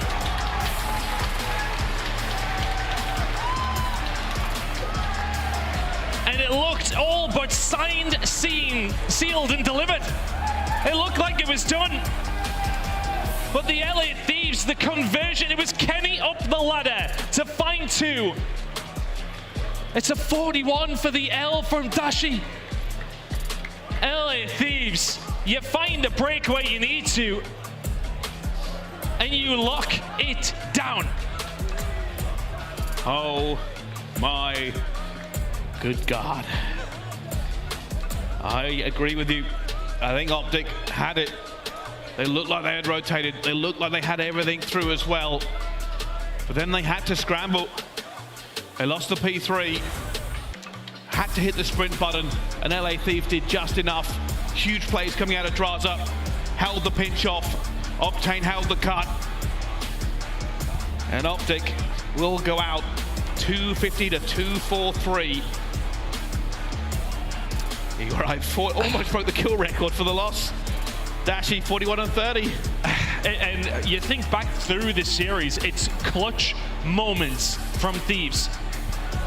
You think of the moment on Control, where they're down 2-1 and having to face an attack. They come back, they win it.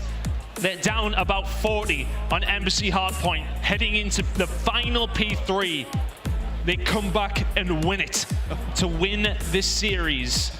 And it was an LSCLO search and destroy that I just presumed that we were going to be going towards after how that game was looking to end. But, oh God, you see, no, an incredible, incredible game. The Thieves clutching up when they need to. And that over the last 4 games that they've played is a 12-1 map count. They are looking like the informed team here at the moment. Yeah, they certainly are. They've had an incredible run so far in this tournament and could potentially go all the way, Tom. That's the crazy thing for them, but we're going to throw this over now to our desk to break the game down. Thank you very much, you beautiful Brits. It's time to break this one down, as Brycey just said, and there's a lot to talk about here. Allie, let's talk about our bracket first, though, because now we know the LA Thieves have made it 4 matches in a row. They fell after Friday. Since then, 3-0'd the Mutineers, 3-0'd the Subliners, 3-0'd our second seed in Toronto Ultra, and now they've dispatched of OpTic Texas, moving into our final 3 with a 3-1 record. I would love to know the numbers of how often it happens at events that a team drops down to elimination round 1 and makes the run all the way to Sunday, but I doubt any would be nearly as impressive as this 3-0, 3-0, 3-0 that LA Thieves have pulled off, and now only lost 1 map to the OpTic Texas. The matches have been very tight, especially that Thieves Subliners and now Thieves OpTic, and we got to take a look back at some of the crucial moments here. Let's start with S&D and go to that round 11. Nameless, you called for it. Walk us through it. Oh, man. I mean, so if we start from the beginning, we're in the middle right here, but they turtled up so hard. It's round 11.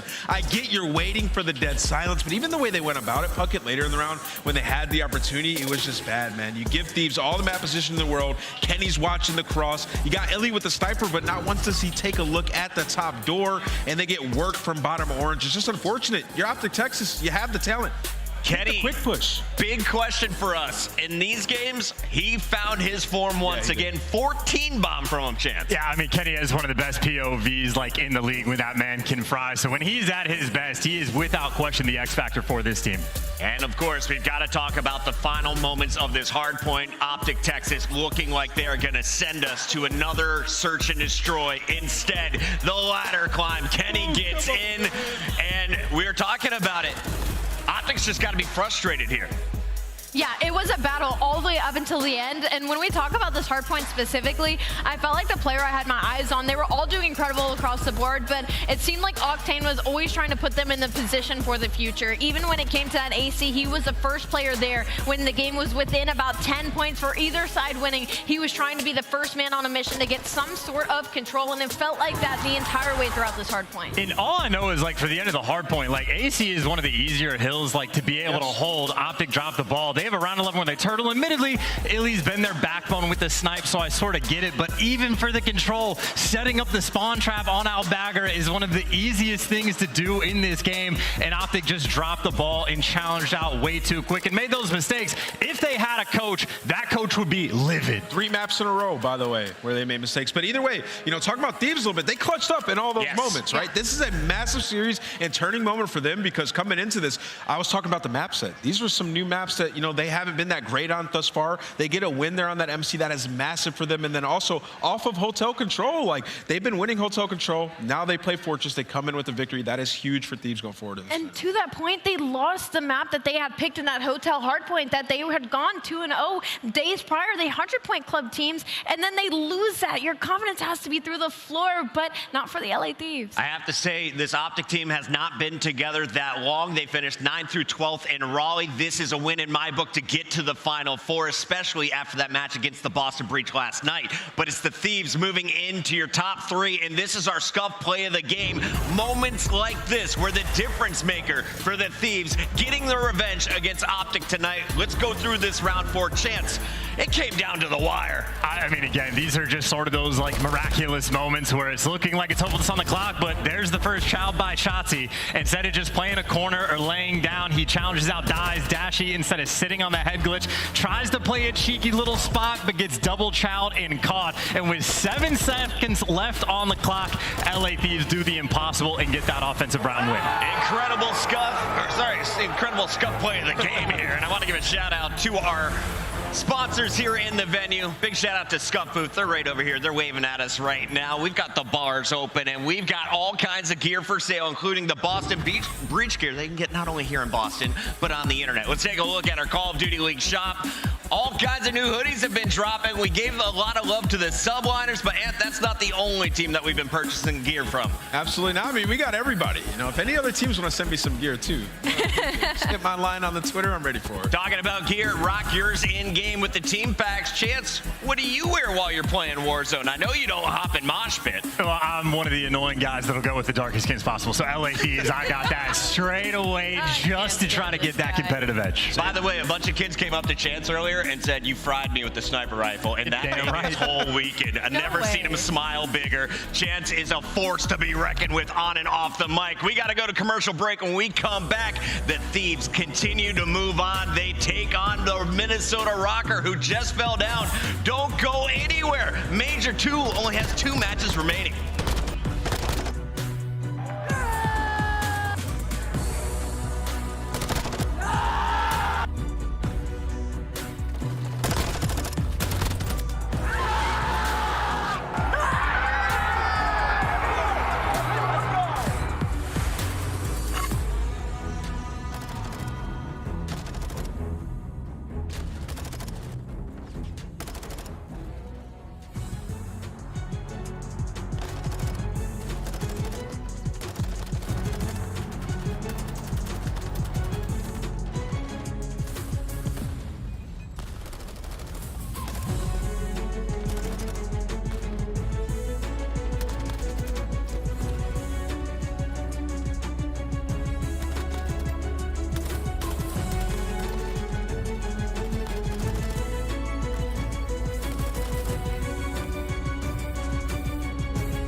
fans, we are back live from Boston, the MGM Music Hall, jam-packed with people excited to see who's going to raise that trophy at the end of the night and take home the $200,000, $500,000 on the line. But it's more than that. It's pride. You can only have one Major 2 champion. You can see our next matchup is a few moments away as the Minnesota Røkkr have dropped down after that winner's bracket finals against Atlanta. Now they got to power through another team wearing red in the LA Thieves. We want to welcome everyone back into the venue, and we want to welcome a very special guest. You've seen him on the flank. You watched his show, The Reverse Sweep, alongside Eggs, and now Parasite, the original world champion from when I first started watching Black Ops 2. This man was wearing a Farico Impact jersey and raising a trophy, as well as the big check. Chris, awesome to see you still in the scene. How you doing, man? I'm good, man. I've been busy. I've been doing the flank, reverse sweep, challengers, coaching a little bit, man. I'm just, fully indulging in Call of Duty. It's what I grew up doing, and it's what I love doing. So, I mean, now I'm here. I'm just doing it all. The old guard's all competing these days and then making content and then going back to competing in your case. But let's talk a little bit about your history here, because Ant looked it up. You and Ant played together 16 times. Oh, this is my guy right here. What was your favorite time playing with Ant? Like, what year, what Call of Duty? Dang, there's been too many. We've had a lot of ups and downs. I'm still. You remember the beanie throwing in AW? Yeah, and then he brought me on Envious back in the day. I've worn pretty much every jersey. A couple of them with probably BO2 is probably the best time. Yeah, BO2. Yeah, Ricky Embos, good times there. Yeah, Coach we played with in the back and really rowdy. We got a lot to talk about here, and Boston has been a stellar event. What's been the highlight for you so far? The highlight for me, at least in terms of the tournament, is the Thieves making this run. I think all of their matches have been super exciting. They got another one coming up here. We got to see OpTic, sadly without Scump. Guy's a legend, but I mean, the new team's been playing pretty damn well. So, I mean, they're probably not that happy with the 4th place. But, hey, man, much love to that team and much love to Scump. And, yeah, I mean, it's just been my highlights, I guess. It's been pretty fantastic. And that's not the only thing going on. Of course, we have the CDL here in the main music hall room. But we also have challengers going on. I know you are competing in it. You've been a coach in it. Let's take a look at some of the teams that have been performing well here in Beantown. We got our top 4. Decimate, Røkkr Academy, Elevate, and Guerrillas. And as we take a look at some of these highlights, who are some of the names you think we should be looking out for to maybe rise to the next level again, Chris? I've been a big proponent of challengers, but if I could think of some names, Dan Ghosty, he's definitely at the top. He was the honorary MVP of the tournament. Young gun, AR player, very, very talented. And then on the other side, you got the Røkkr Academy boys who got second. Fame, he's actually the Røkkr substitute.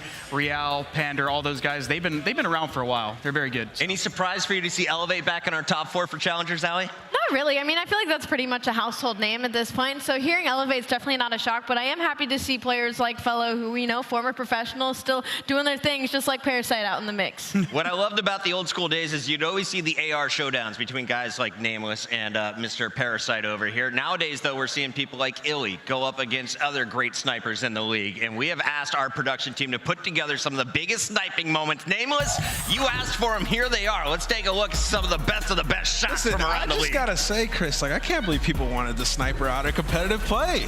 It's just unbelievable. We're seeing some crazy sniper shots here. Octane with some Clay as well. A tough loss for Las Vegas in this tournament, but either way, Clay was still getting his highlight snipes.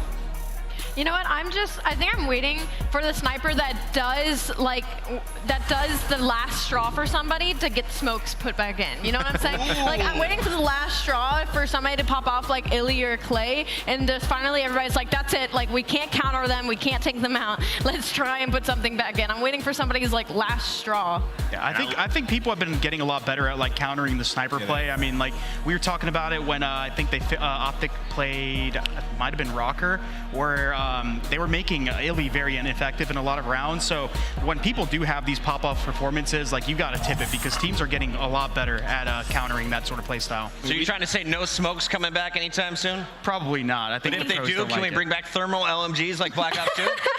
No, Standoff is something special, kids. Hop on YouTube, I promise you. Real quick, though, we got to talk about this matchup and what is coming up here. But before we do, I wanted to get it from you. Big news on the day was Methodz retired. This is a guy that you basically played with throughout your career. What did that mean to you, and did you see a move like this coming? I didn't know. So apparently Tommy Zuma, my co-host on the flank, shout out to those guys, he knew, and he kept it a secret. So I actually had to go do something, and then I heard the news on Twitter. I was like, wait, what happened? And then so I had to go back and watch the clip, and I was kind of heartbroken, man. Like, he's an OG. He's a younger guy, but at the same time, he's been around just as long as all of us, and I was pretty sad to see him go in the way that he did. I think this is the best retirement I've seen in esports, so nothing like going out on your own terms in front of your crowd. Methodz holding it together and rocking the leather jacket the whole way through. This game changed my life. Yeah, I mean, it was definitely sad to see this, you know, but either way, he's going to have a good time going forward. Zinni means a lot to the scene. You know, we've seen him afterwards. He came into the green room and he was like, I just can't wait for content, man. It was an emotional, tough decision. Don't look at me to talk. I'm going to start crying. Cut the feed. Real quick, though, Chris, any tips that you would give Methodz? I know you've been doing a ton of podcasts recently, making all kinds of content. Any tips you would give for someone who's making that transition? I honestly don't have any tips for the guy. The guy's a natural. Like, even before when there was doubts if he was going to play, the guy had the Zin City behind him, supporting him on his stream. He was a guest host or a guest on the flank all the time. The guy's a natural at what he does. He's an amazing personality, amazing person, and he's going to kill in whatever he does, man. There we go. I like that answer a lot. Zinni, much love. Great to see you still hanging out around the venue with the fam. Let's take a look, though, at everything that is going on. We've got to talk a little bit about what is coming up here in just a moment, but also we got to remind everyone about the watch party. Scump, the flank, all live. You can see Parasite up there for the grand finals matchup. What's been the best part of the flank so far? The best part of the flank was apparently there was a VIP party up in the lounge where we were doing, and all the fans were surrounding it, cheering on all the people that were subbing and supporting the channel and watching all the matches, and it was actually so unexpected, but it was incredible. Only been around about 6 months, this MGM Music Hall, and already we've had some phenomenal parties. They aren't the only watch parties, though. Remember, you can watch and earn by checking out all of these folks. Check out all the different streams, including my guy J-God. I heard Rambo is joining Karma with some excellent breakdowns of the matches. Nameless, anyone else you want to shout out here? Listen, everybody up there, I got to shout out my man Chewy and Nable on the top right. You got to go show him some love, man. I know he's live right now, so check him out. And aLLeY, I know we got an awesome group of ladies who have been hosting these watch parties. We shouted out Liz and Sensei Swish'em, but we have more people with opportunities coming into Major 3 to host their own. Anyone you would like to see fire up the stream moving forward? I'd love to see plenty of the girls in the COD community. They have some great minds in there, and what better than to sign up at CallOfDutyLeague.com/co-streaming so I can see all your beautiful faces on top of our Call of Duty gameplay. And remember, if you're watching, we're dropping, so get your gear right now. Chris, we've got so many cool skins in this game. It's not to the level of COD Mobile yet, but it's getting there. Yeah. Starting here with our iced out weapon blueprint. Which one of these 7 would you want first, though? Definitely the sniper. I mean, like, I'm a big person on in-game purchases and customization. I love being able to stand out. So as soon as like Scar blueprints, Vaznev blueprints, you know, the guns we use come out, I'm always just, I gotta get them. Boston, our 7th inning stretch is done. One more look at the bracket. When we come back, we're gonna have that match ready for you, but here's where we're at and here's how we got here. You can see at the top left corner of that screen, Minnesota Røkkr went up against the Subliners. That was our number 4 seed in the Subliners versus number 5 seed in the Røkkr. Røkkr pull off the upset there. Then they take on the number 1 seed in OpTic Texas, 3-0 there. Matched up against FaZe, that one went the distance this morning. A round 11, the comeback from FaZe is what sent Røkkr packing down to the elimination bracket. And that's where we're at right now as they take on LA Thieves, who have won 4 straight. When we come back, it's Røkkr, it's Thieves. Put your channel points on the line. This is Boston Major 2.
The Call of Duty League is presented by the GMC Hummer EV Pickup, the world's first all-electric super truck. Upgrade your game with the Scuff, the official controller of the Call of Duty League. We are back live from Boston. This is Major 2, and we are down to just 2 matches remaining. Your losers bracket finals will decide who plays for that trophy against Atlanta FaZe, who is ready and waiting. Let's break it all down as we get geared up for Minnesota Røkkr to take on LA Thieves that just dispatched of OpTic Texas with a 3-1 victory, and those were very tight wins. Now you're going up against Røkkr, though, who has also proven they can clutch up when they mean it most. And let's start here. What do you like about this Røkkr team, Parasite? Welcome back to the desk. This is a squad that's guaranteed top 3, their best performance in a while now. Røkkr's been making improvements ever since the end of the group stages, and Benjamin Bance and Afro have been absolutely putting this team on their back in the statistics. And dude, I love the aggression, I love the routes that Bance can bring, and they've been looking incredible since Bance turned up.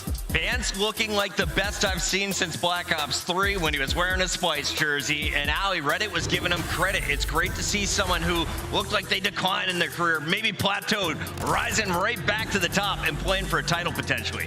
Absolutely. I feel like with the performance so far that Bance has put on, he's kind of been demanding a lot of respect. When this Minnesota Røkkr team is not doing well, that is instantly the player I feel like a lot of people try to red alert, hit that red button on, as well as Cammy. So I feel like both of them having turned up the way they have this weekend and kind of proved themselves and proved what they're capable of doing is a huge win overall, even if they don't make it past this LA Thieves team. On the other side of this matchup, we have LA Thieves, who have now won 4 matches straight. They've only dropped 1 map along the way, and a lot of these wins have been very narrow. Thieves are looking dangerous after that latest win.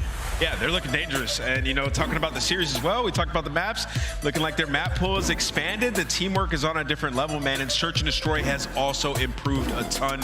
Some of their decision-making and adjustments that we're seeing.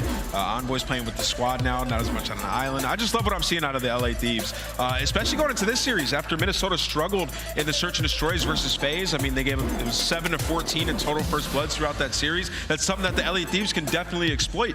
So going into the series, I think Thieves do have an advantage. Online, they didn't have Kenny for a few of those matches. He is back at full force. You saw him closing out that battle against OpTic. The clutch from the top of the ladder gets the kills, open things up, and Thieves seal the deal. How do you stop this SMG player? Can you when he's on fire, Parasite? Kenny, ever since in the Vanguard, has turned up to a complete new level. He swapped to the sub after running an AR for a couple years that everyone thought was questionable, but ever since then, he's been, you know, looking like he's at the top of his game. But he's not the only one. Right.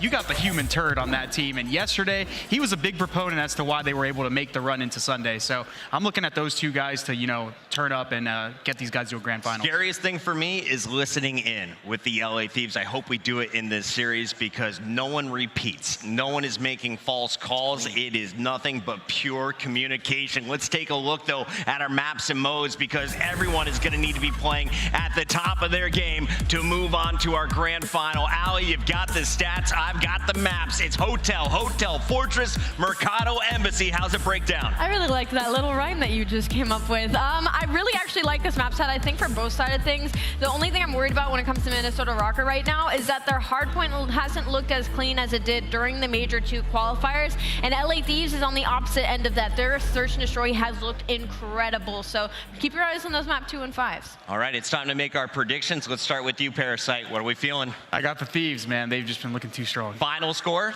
3-1 Thieves. 3-1 Thieves. I'm also thinking Thieves, in a 3-1 fashion, too. I'm going to go 3-2 Thieves. Minnesota, I ride with you still. I like your horns. Let's get this one going, Blaze. It's time for our losers bracket finals. Yeah, Boston, only one more team can go to the grand finals, and it's time to get this losers bracket final started. Y'all ready? The first team coming to the stage, don't care what the scripts say, because they control their own fate. Get ready for Minnesota.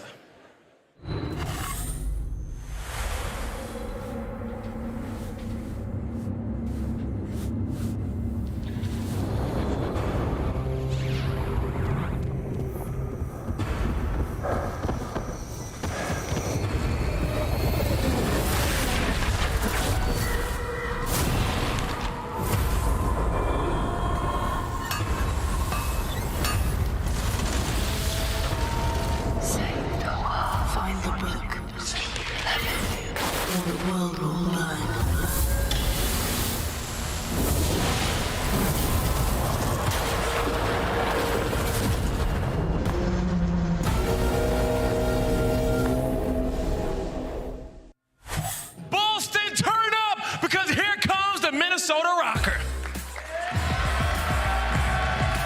Show some love for Cammy, Attach, Afro, and Bance. The Minnesota Røkkr, ready for whatever.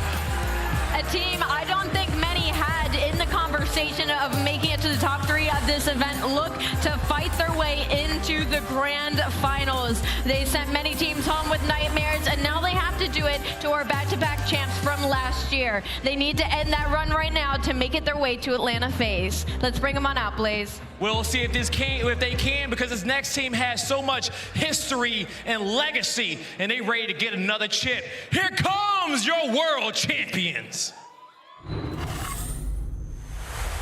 So what's the plan? Same crew, but this time we take everything. Picked up 3 in a row, looking to take care of the entire squad, and he's done it. Long, here we go. Round number 2.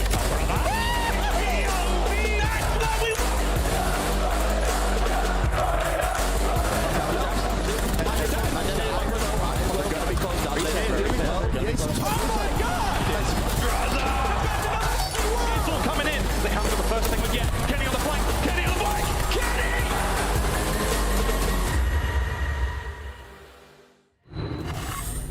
Boston, give a warm welcome to the LA Thieves.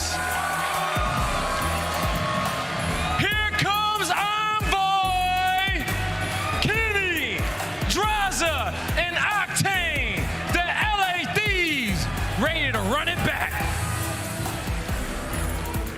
Get deep in the tournament that everybody starts to get scared, because these guys won back-to-back tournaments last year and got that world championship. And in that last series versus OpTic, Kenny was absolutely popping off. We'll see if he can do it again. Blaze, let's start this match. Let's start it, Boston. I'm ready to go. So show some love to your casters. It's Lando and Study.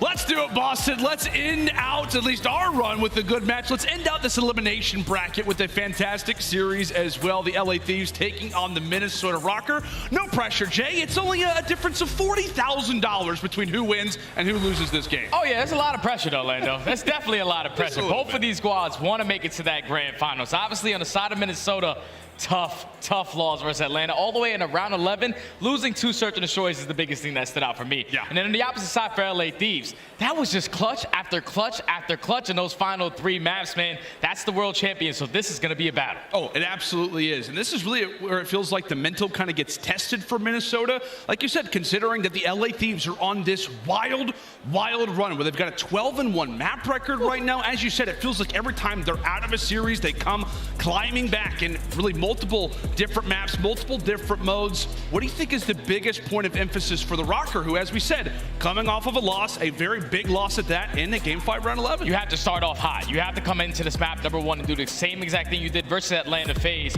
and take map number 1. You have to reset the vibes. You have to go into this series like, all right, we should have won that last one, but let's show why we deserve to be in that grand final. So this map number 1 is big for Minnesota. Yeah, it absolutely is. And I mean, I know it feels like a story we've told many times, but hardpoint, it is important for the Minnesota Røkkr. It feels like when they're winning them, they're in good spirits. When they're not, is when things begin to get dicey.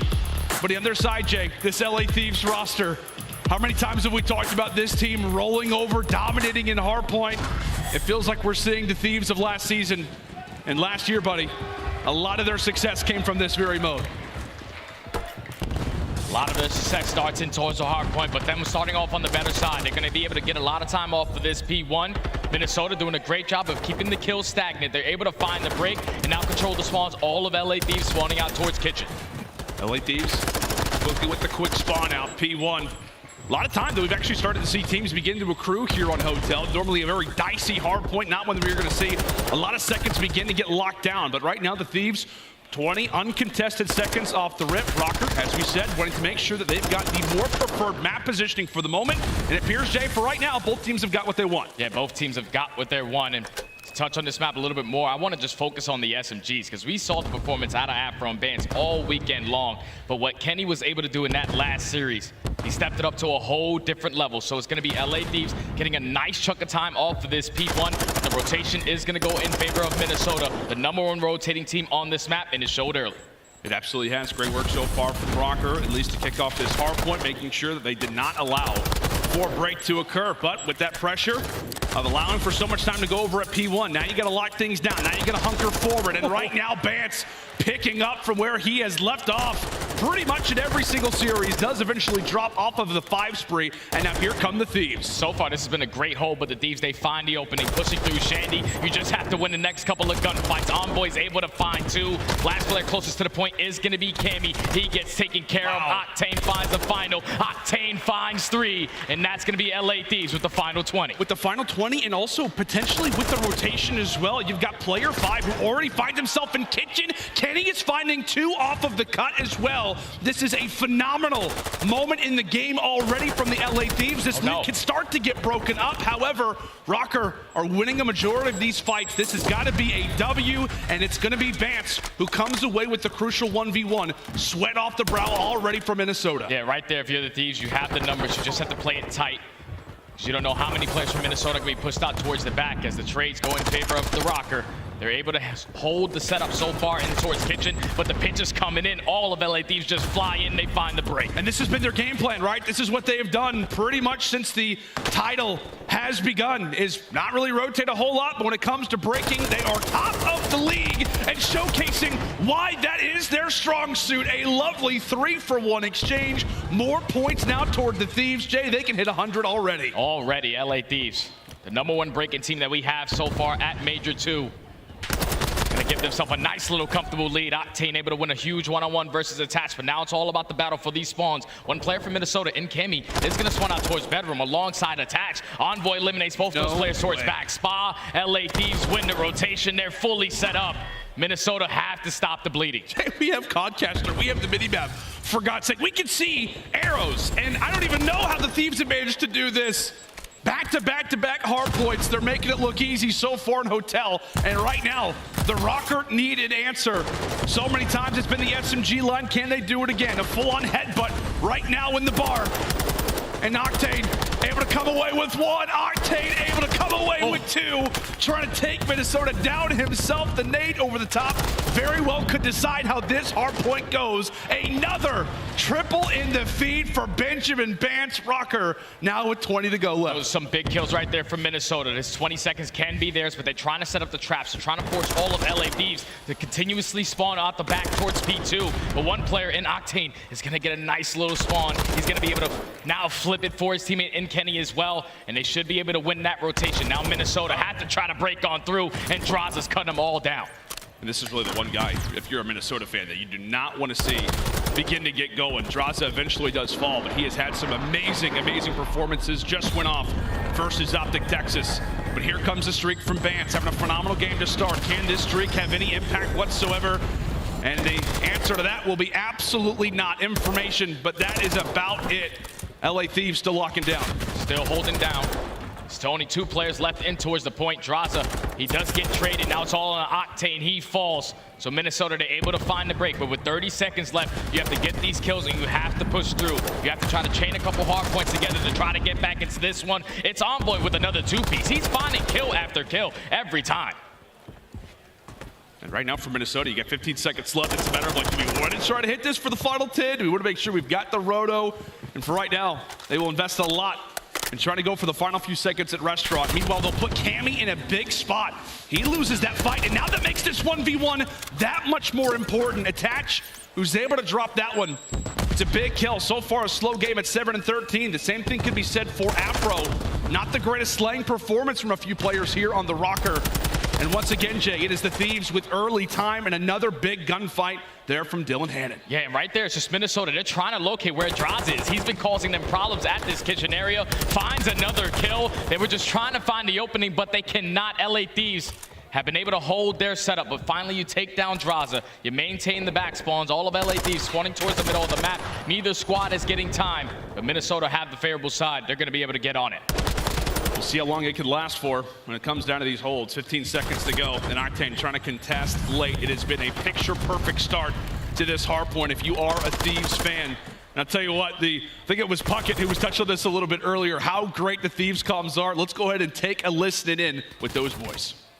That's fine. I'm playing through hot tub late. I'll get him. I'm trying to live. Hot tub dead. And I'm top mid. He could go carry. He could go restaurant. No, lobby. They spawn couches. Lobby. I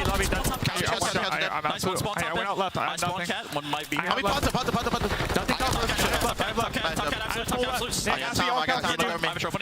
pushing lobby. They already be couch.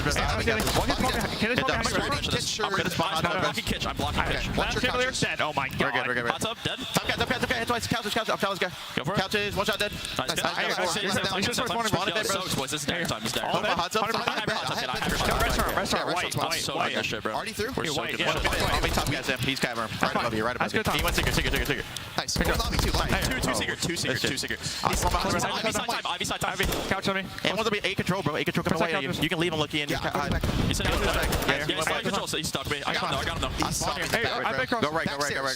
Yo, once you're done, I think. It's like low. Just slow down. We're good. That's one way, actually. That's one way. I'm gonna go right with Zach first. Yeah, I'm holding this guy bed for a second. Okay. He might be hiding a little bit. Logan's snaking. Might be a little bit. Zach, I'm looking. Got it. I got Nero. This guy got it. It was a little better. Oh, that's you. I got Nero. One is Logan's. Hit him, Nate, though. Back hole. Absolutely. That's it. I'm lobby. I challenge you guys to challenge for me. Let it check in. Luggage sometime. Luggage. Last back stairs. Hey, I'm looking at D1. Lobby. Two. D1 late. This will be all right, if anything.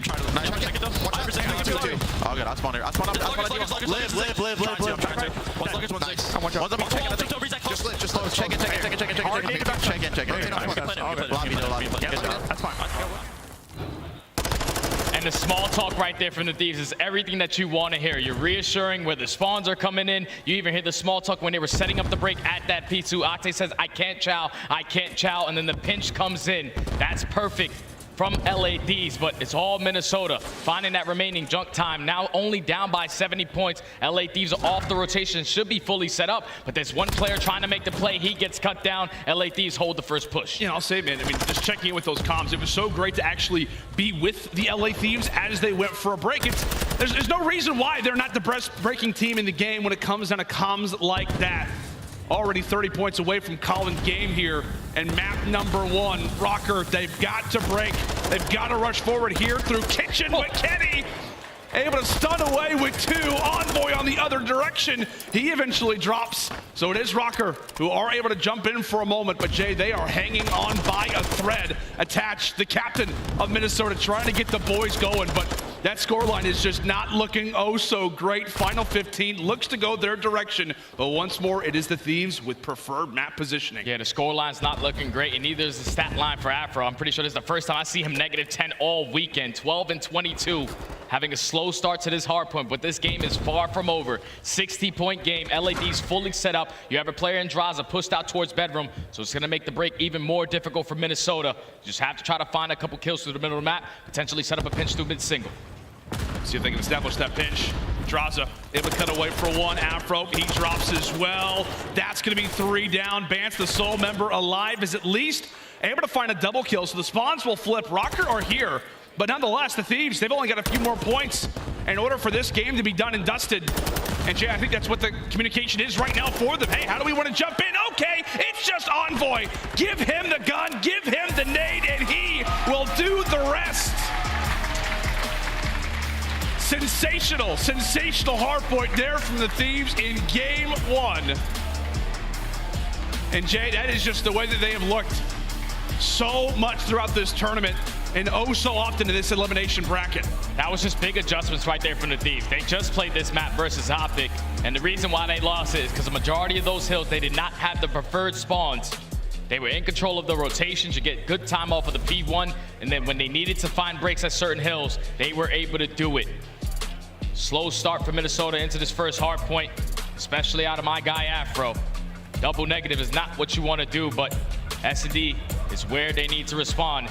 Minnesota at Major 1, though. The crazy thing is, when they got eliminated in that tournament, they lost 2 search and destroys. That's what happened to them in that last series. You have to answer here and not lose this one. Yeah, you have to answer here, and for Minnesota as well, you got to have your big guns flowing. I mean, what we saw, Bance have some great moments, but I mean, how much do they rely on Afro? A heck of a ton. When it comes down to search destroy, when it comes down to respawns, he cannot afford for somebody like that, someone as valuable as that, to pretty much go double negatives throughout this opener hardpoint. But Jay, like we said, I mean, just off the rep, you could tell Thieves were coming different. We jump into that listening with them. It just feels like things are effortless for them. And I don't know about you, but it just feels like when we go into these different tournaments, these different majors, you start to recognize some patterns with teams that are starting to go on a run, that are going to eventually make it into a finals, perhaps. It feels like Thieves are in that state right now. Oh, without question, man. I'm starting to think like everything online when you're talking about the LA Thieves roster is completely irrelevant. As soon as they make it into winners bracket and don't start on losers, at least they give themselves one chance to make a mistake, potentially lose one series, but they always bounce back. That's now 13-1 in map count since the losers run has started. LA Thieves, they just don't make any mistakes, man. Their teamwork is flawless. Yeah, and I mean, you talk about, oh, actually, we have the map results here. Look at this graphic. This is absolutely fantastic. You see the big guns for the LA Thieves. You talk about Envoy making some major plays toward, or rather down the stretch. The same thing can be said for Drazah. 25 and 17, quite a bit of damage involved in that stat line as well. Just overall phenomenal stuff out of the LA Thieves. As we said, a team that has been known, this lineup's known for walking away with hard points, and that is one that is not abnormal if you are a Thieves fan by any stretch. But one thing that is a tad abnormal, Jay, is how great that they have been, not just in hard point, not just in control, but across every mode, search, destroy, they've also been electric at. Yeah, ever since the first day of the major, where they lose that series to OpTic by dropping both search and destroys. All throughout losers, it's been clutch, in search and destroy. 4-0, flawless in that mode.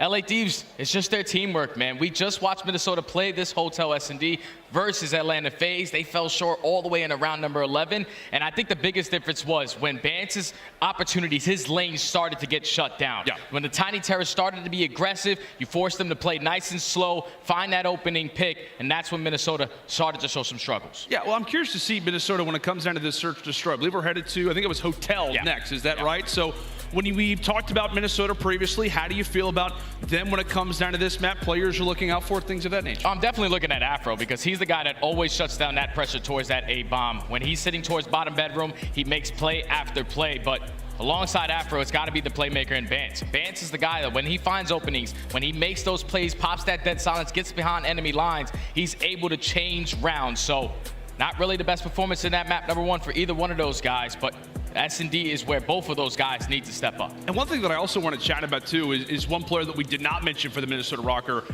and that is Cammy, right? Yeah. We have made a huge focus on him. We've given him a massive spotlight throughout a majority of these series. Why is that, Jay? Because Cammy is like their X factor. He's the guy, when he's going above and beyond, or at least going positive in a bunch of these respawns, they usually find success because your ARs open up the lanes for your SMGs. And right there, with the ARs on the side of LA Thieves, they were locking down a majority of those lanes. No openings for Minnesota, but into this search and destroy, it's going to be all about the first bloods for both of these squads.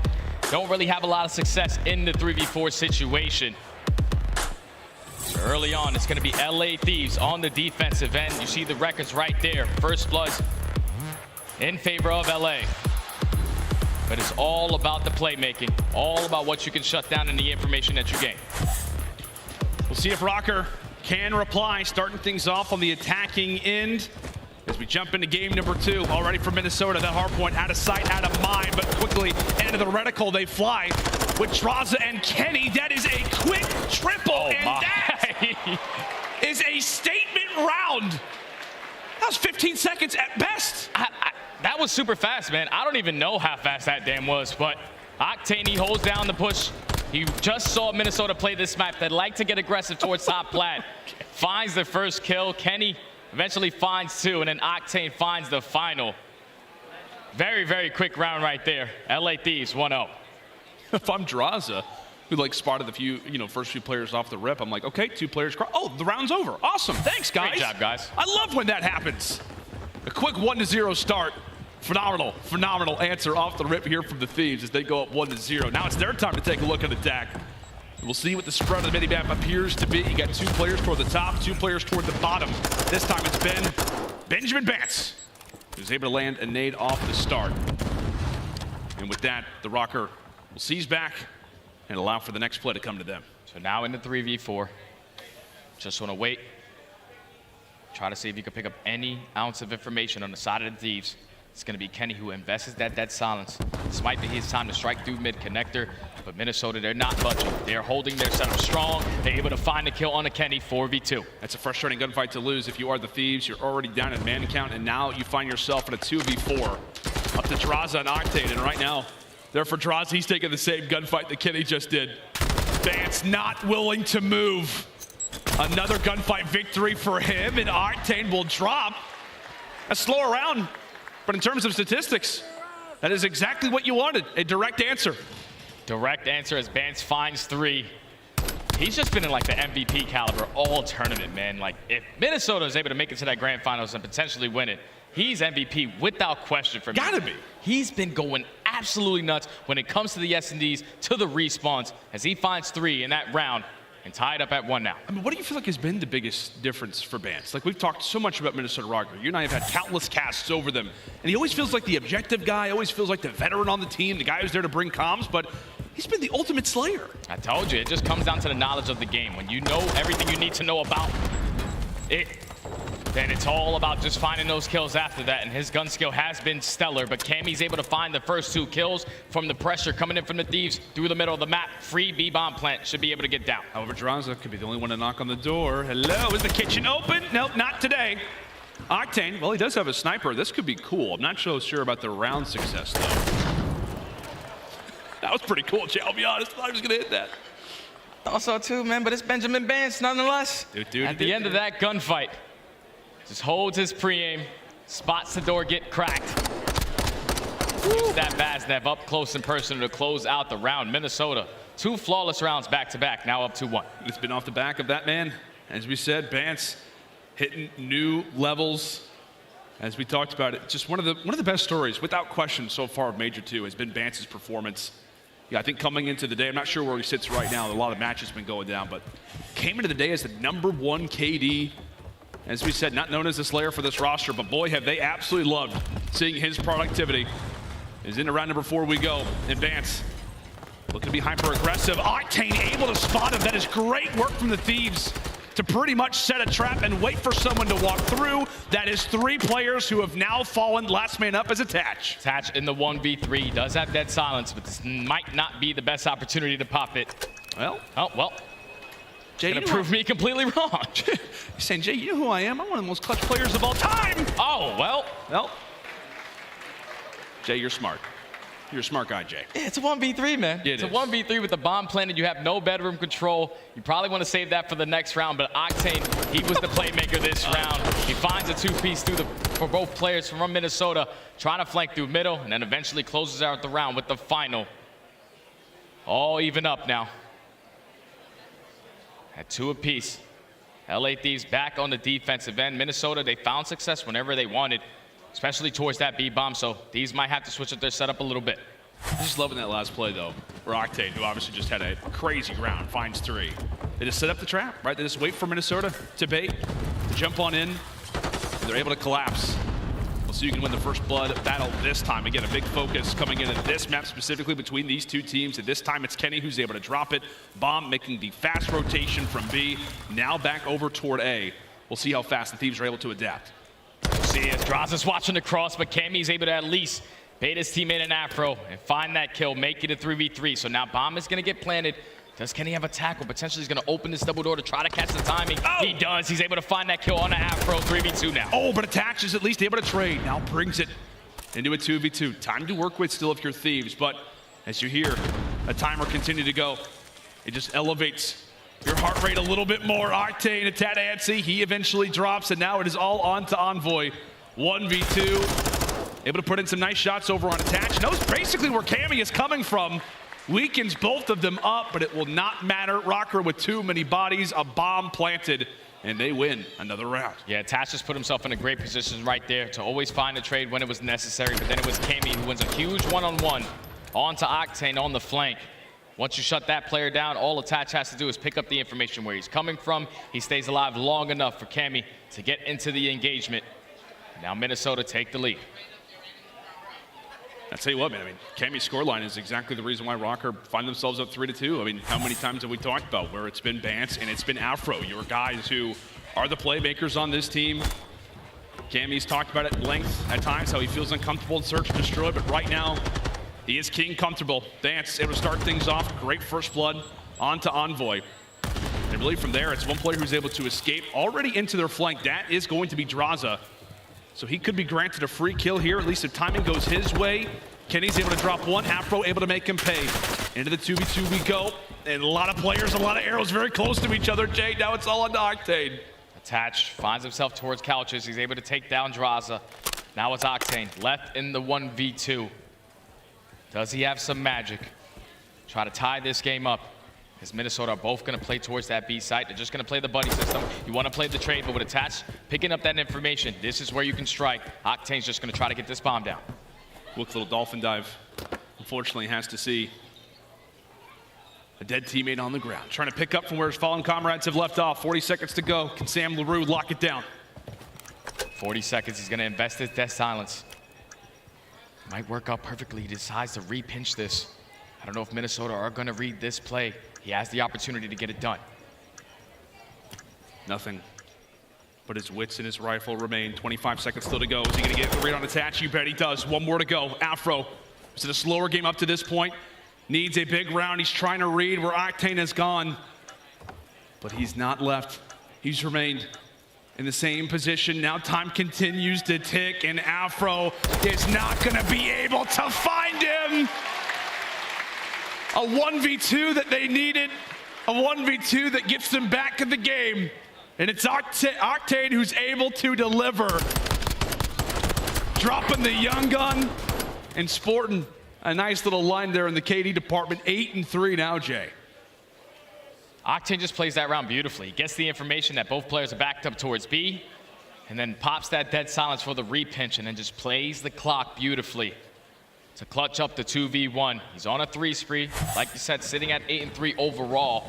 He shuts down the kill streak also on the side of Cammy. So no cruise missiles earned, but it's just been a back and forth S&D between both of these teams. This time Minnesota gonna play super patient on their attack. Octane finds another first blood. And that's so frustrating, right? If you're Minnesota, you get your SMGs on one side of the map, your ARs on the other, and you are really hoping that your ARs especially do not get picked.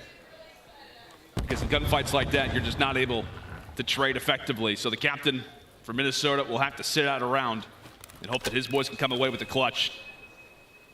Bance looks to invest dead silence, and it works out great for him. That's a big kill from Bance. He's able to take down Kenny. So now in the 3v3, keep in mind that the player with bomb is going to be Cammy. You're putting a lot of pressure on towards B, but no players from aBeZy Thieves are going to hit that rotation. They're still waiting for that rotation back towards this A-bomb. Drazah's holding that cross. Will patience pay off? It absolutely could. It absolutely could!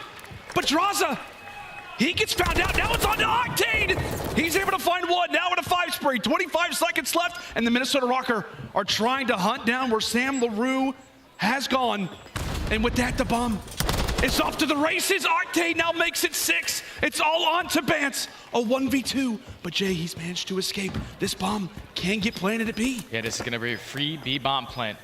Octane does earn that cruise missile, but this is not the time to call it in. It's gonna be Envoy. He's putting on the pressure, trying to get in towards the site. Both players take control of kitchen, but Bance is waiting for that dead silence to be earned. And they know that he had to go through restaurant, considering the angles that they've got. He's gonna have dead silence once more. Envoy is gonna be on the defuse. He might be too late.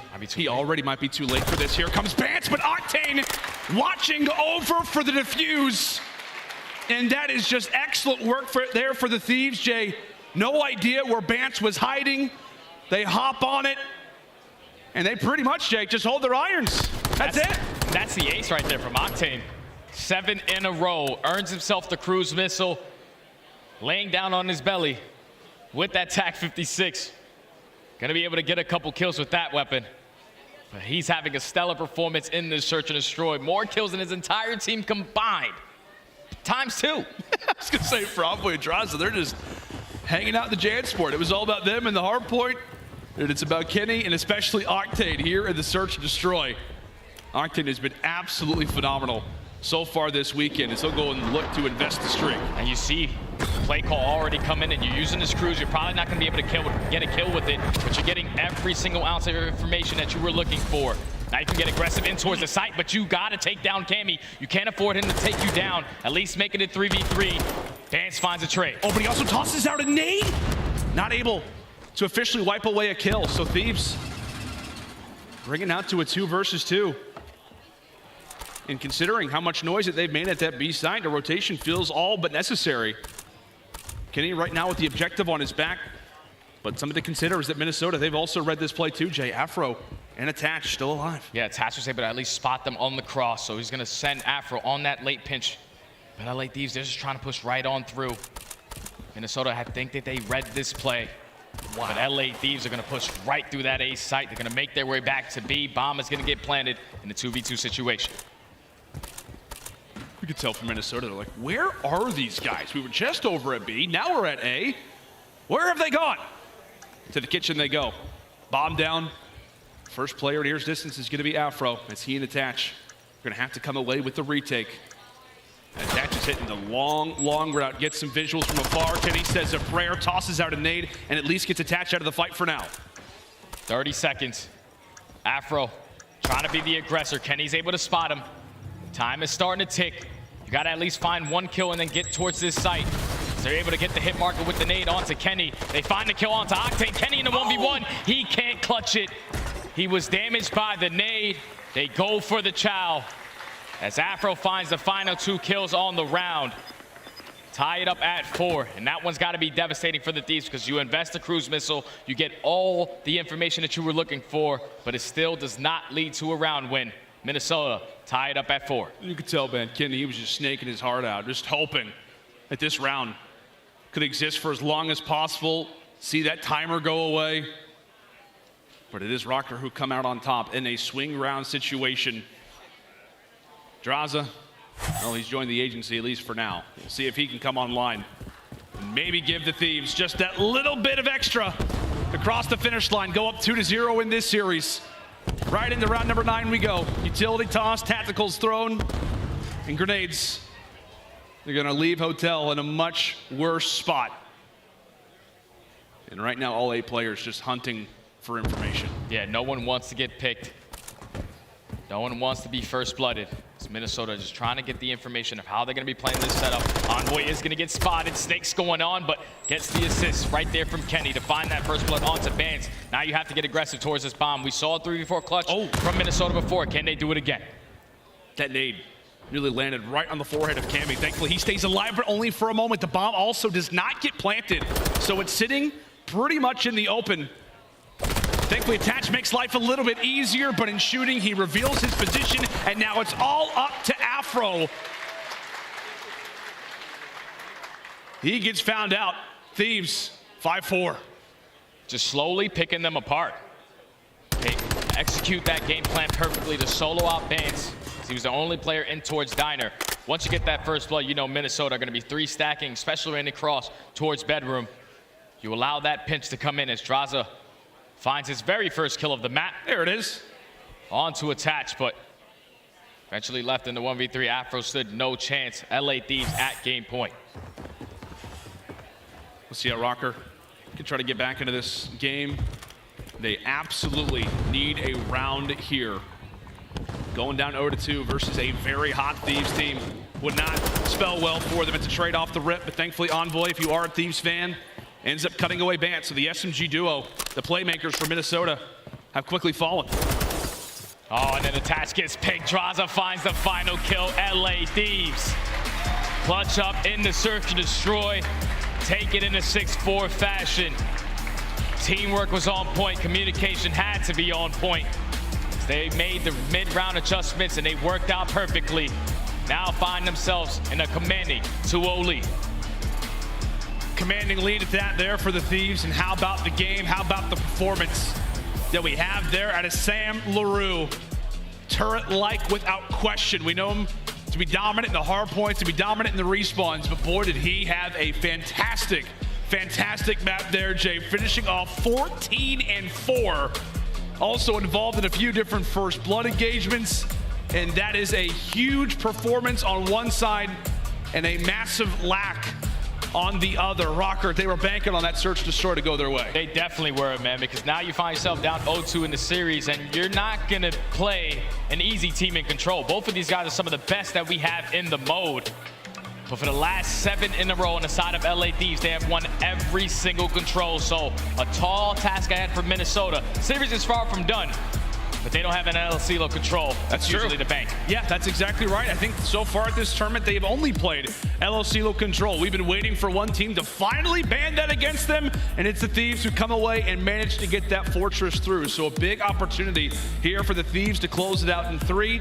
Jay, if there's one difference, if there's one thing that happens in this game that allows for it to go Røkkr's direction, what does that have to be? Afro. It's got to be Afro. He didn't have the best performance in map number 1, didn't have the best performance in map number 2. He has to turn it around on that fortress. Yeah, without question. Going into this commercial break, I'm sure right now for the coaches of Minnesota Røkkr, they're trying to get the boys going, trying to get Afro going. They need the young gun to arrive. If not, this is going to be a fast series, and our grand final is going to start early in just like maybe 30 minutes or so. So we'll see if Røkkr can start to answer back in this next control. Make sure and stay with us. Game 3 underway.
going, ladies and gentlemen, and welcome back to Championship Sunday. That is what it's all about, the Boston Trophy. As we're down to our final 3 teams. Right now we sit in the elimination bracket going down between Minnesota Røkkr, or the elimination final here in the bracket, final match of the elimination bracket. Minnesota Røkkr taking on the LA Thieves. So far, buddy, it has been all LA Thieves. They have continued to keep up this dominant run so far through the lower bracket. I tell you what, man, this is just a team that just seems to be hitting strides in every regard. The crazy thing is like we saw this form of LA Thieves at stage 4 of last year when they got incomplete every single mode they took over, when they started to understand the game the most. And so far in this series, they have been doing that. You win rotations on map number 1, Octane goes massive in that map number 2. Nothing can go wrong right now for LA. But the one thing that could, the one thing that we feel like has the opportunity to change things up quite a bit for the LA Thieves, if there's one guy in the Minnesota Røkkr, it's got to be Afro. Oh, without question, man. Like I said, not the best performance in map number 1 or map number 2.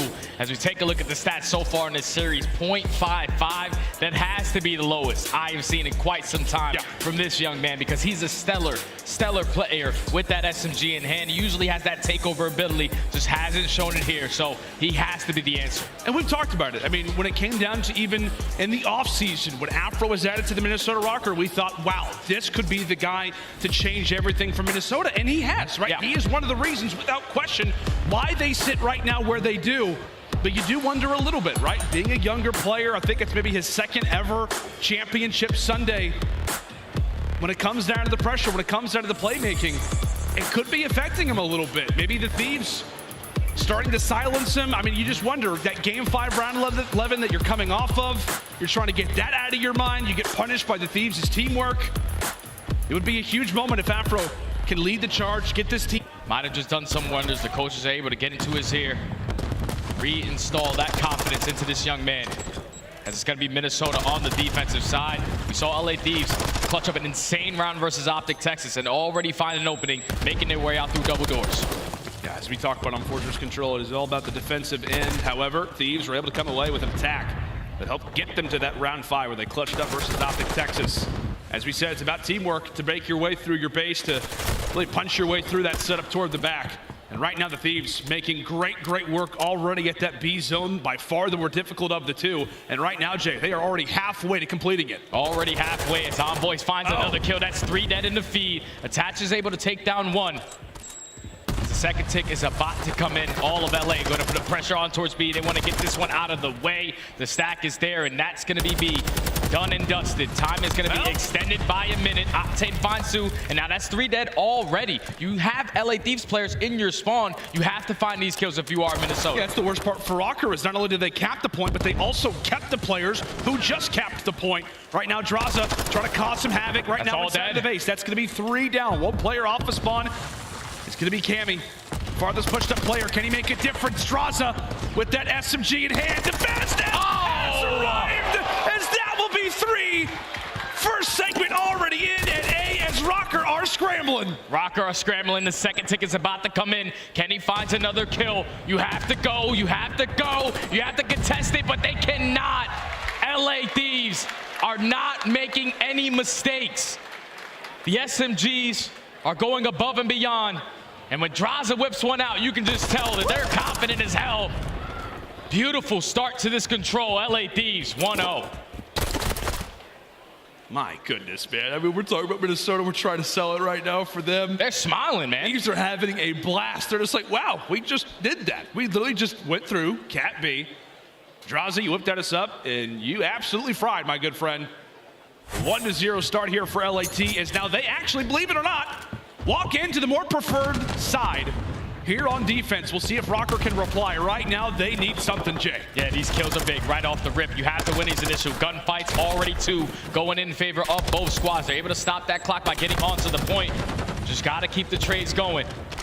As Cammy staying alive on A, allowing his teammates to get into the play. But the sticky comes in. Afro's able to find that kill. Minnesota, they're finding their way out. At least are for now. A big 1v1. Bance is able to take that, thankfully, with the nade. So he's at least able to put a bit of pressure now onto the Thieves, make them second guess, make them look both ways, essentially, before crossing. Right now, Kenny's locking down this B zone, and that could be the direction that Røkkr elect to take. It's really based off of a few individual kills, and with that, Minnesota begin to rush on forward. One player in the backside right now is going to be Bance. Trying to make some plays on the flank. Can he break this one open? Yeah, Bance is just waiting for his teammates to find a couple kills so he can make the timing to attack.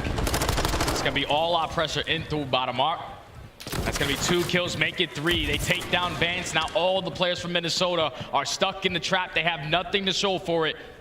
30 seconds left. You have to at least get some segments done. Yeah, this is when it starts to get scary, especially versus this Thieves team who just has unbelievable comms. Envoy already, by the way, at 13-4. Røkkr, bit of a conga line to the top side of the map, but they begin to fall in stride. It's a shooting gallery right now from the Thieves. Envoy, a heat check, but 5 seconds only remain. That's going to be 3 in the feed. Can Røkkr dive onto this point, or will Octane cause some more heartbreak? Oh, there's no time left. Minnesota, they die off of that A zone. And now the Thieves in firm control of this map already. Yeah, so now if you are the Thieves, you can do whatever the hell you want on this attacking round. You're up 6 segments. You keep them to a donut in that department. So going into this attack, they just like to get out towards stables. They like to push out towards B, get that one out of the way, and then allow their SMGs to slay around the map. His Envoy, like you said, having a stellar performance in this control. 15-5, triple positive, 3.0 KD. He's doing it all. He is indeed, my friend, right now. For LAT, as we said, expected them to go for the crazy stuff, to go for the wild plays. Still like to make that initial attack over at B. Right now for Røkkr, you got a lot of veterans on this squad, as we said. I know we've got the young gun and Afro, but you got a lot of veterans on this Røkkr team. Trying to dig deep.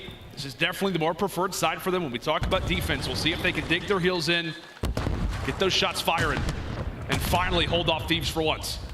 Drazah, he's already snuck his way out. He's just trying to find a kill to open it up for his squad. Takes down the first, Octane finds a second, but they're able to get out through double doors. So now it's on Envoy, the nuisance so far throughout this entire map. He's going to be able to come up behind a couple players, finds the first kill on Cammy, tries to snap onto attach, but cannot find it. Minnesota holding strong, LA Thieves trapped in. At least for the moment, 30 seconds to go. Røkkr, they just got to hold. This would be a great defensive win for them, considering that no segments have been grabbed yet for the Thieves. Trying to stop the time. Envoy trying to make some plays over at P1. That gun engagement will go his way. Now it's on a Drazah. He's able to drop that one. Nice long range shots coming in from Afro. However, the time is going to be paused. Envoy using every bit of cover that he possibly can, as here comes Bance trying to arrive, trying to shut him down. That's going to be one. Envoy eventually falls. No segment there for Thieves. No segment. So that's good work right there from Minnesota. They're doing exactly what they need to do on the defensive side, but that's going to be 2 kills in favor of the Thieves. They're able to get out once again. If you find another one, you can potentially stop this clock by hopping on that 8 point. So now, LA, they have a lot of map control to work with. That's already 2, make it 3 dead in the feed. They're able to get that first segment already done at A. Could be the entire objective, especially if Envoy's winning fights like that. He is skating right now on Fortress. Give him another one. Now sitting on 4 in a row, 21-9. I was gonna say, he's just basically a silhouette in the sunset now. He's in their base, feeling confident, trying to stay alive, eventually falls. But Jay, his presence is why we have another minute added on to the clock. Maybe the final minute of Røkkr's tournament lives. And it's 11-9 in lives remaining, so you have to hold strong if you are Minnesota. You gotta play for these kills. You cannot allow them to get out.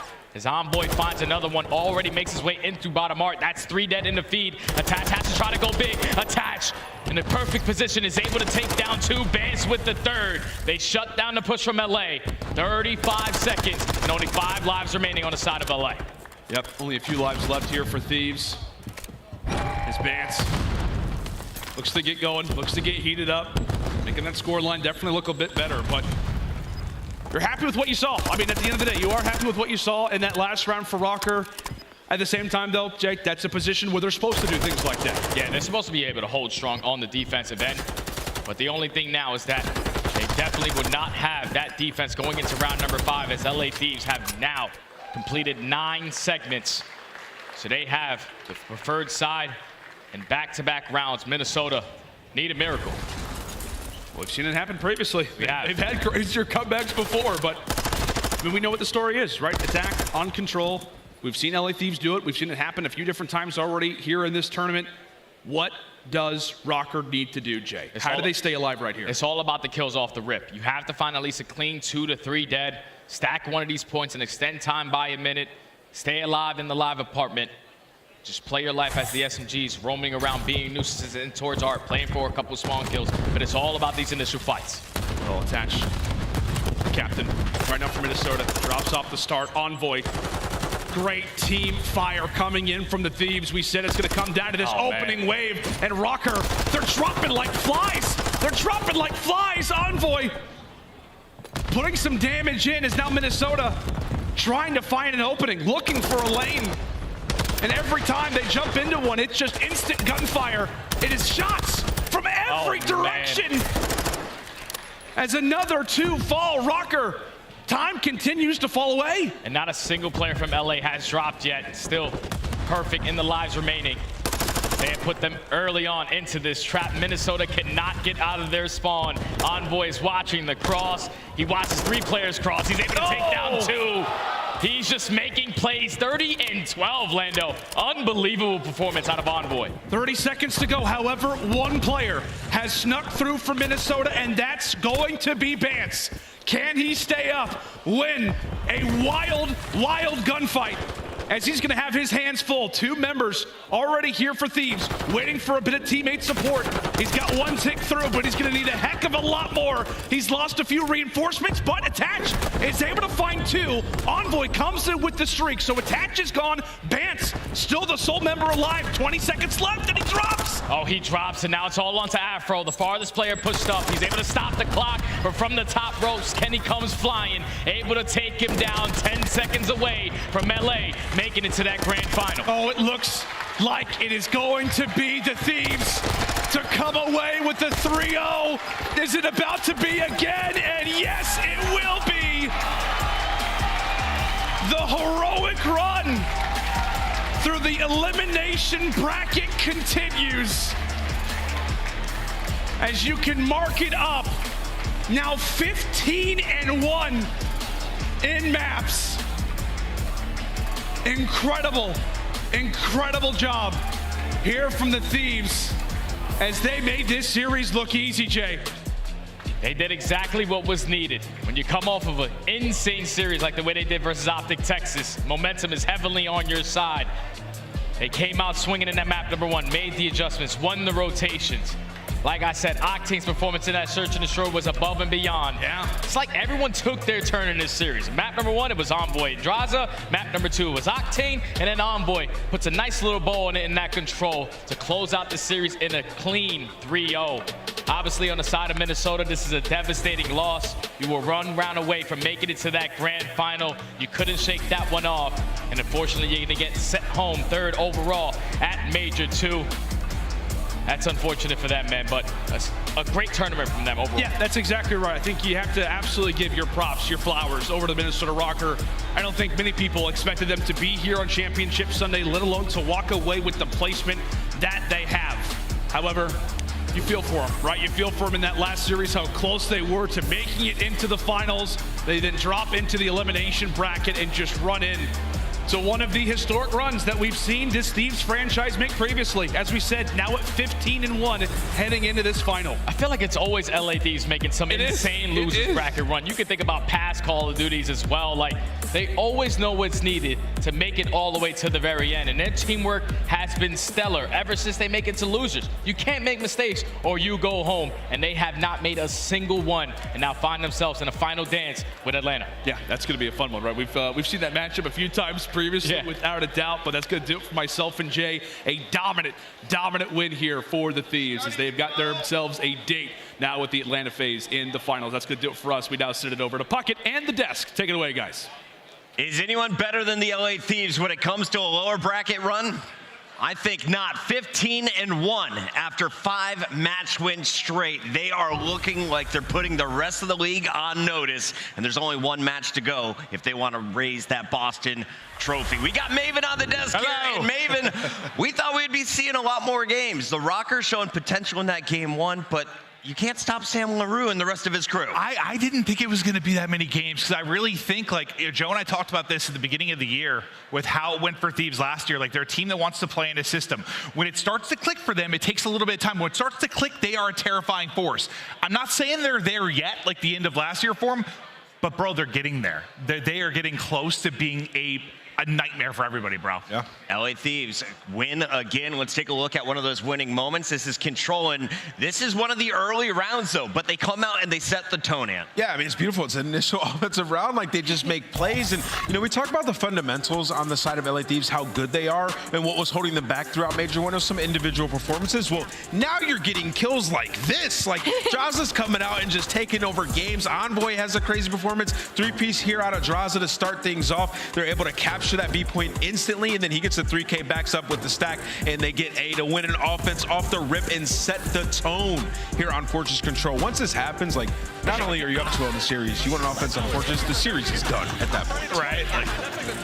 No one was talking about Kenny and Envoy being threats in the SMG roles. You got to take notice after this series. Oh, absolutely. You know, Envoy's called that Dark Prince for a reason, and he's one of those players that once he's going, he is very, very difficult to slow down. And the fact that Kenny was holding right there with him, Kenny was a player we highlighted that, you know, he wasn't feeling well. He gets back into the league, and he didn't put up the performance that he wanted to, and he was like, I want you guys to watch out for me. I know I can do better, and I will do better, and he's done that for this run from the LA Thieves. Well, what's weird for me is, like, I thought that click was going to happen. Like, I really thought the team was going to get towards this point. I didn't think this would be the event because the stuff leading into it. Like, you didn't have practice with your full team really much at all going into this. So for that, I'm a little bit shocked, but here we are. They earn your scuff play of the game. Let's take a look at it. It comes from the old man Octane, and here he is pulling off another search and destroy ace. We've seen a number of them throughout his career.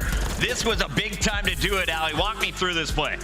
I mean, it's just the way he plays top plat right here, right? He gets a kill that, and 9 times out of 10, usually you don't win that, and then he just plays his life from there on out. Throughout this entire search and destroy, Octane was just incredible. I mean, you let the man drop 14 kills, and that's not even his strongest game mode.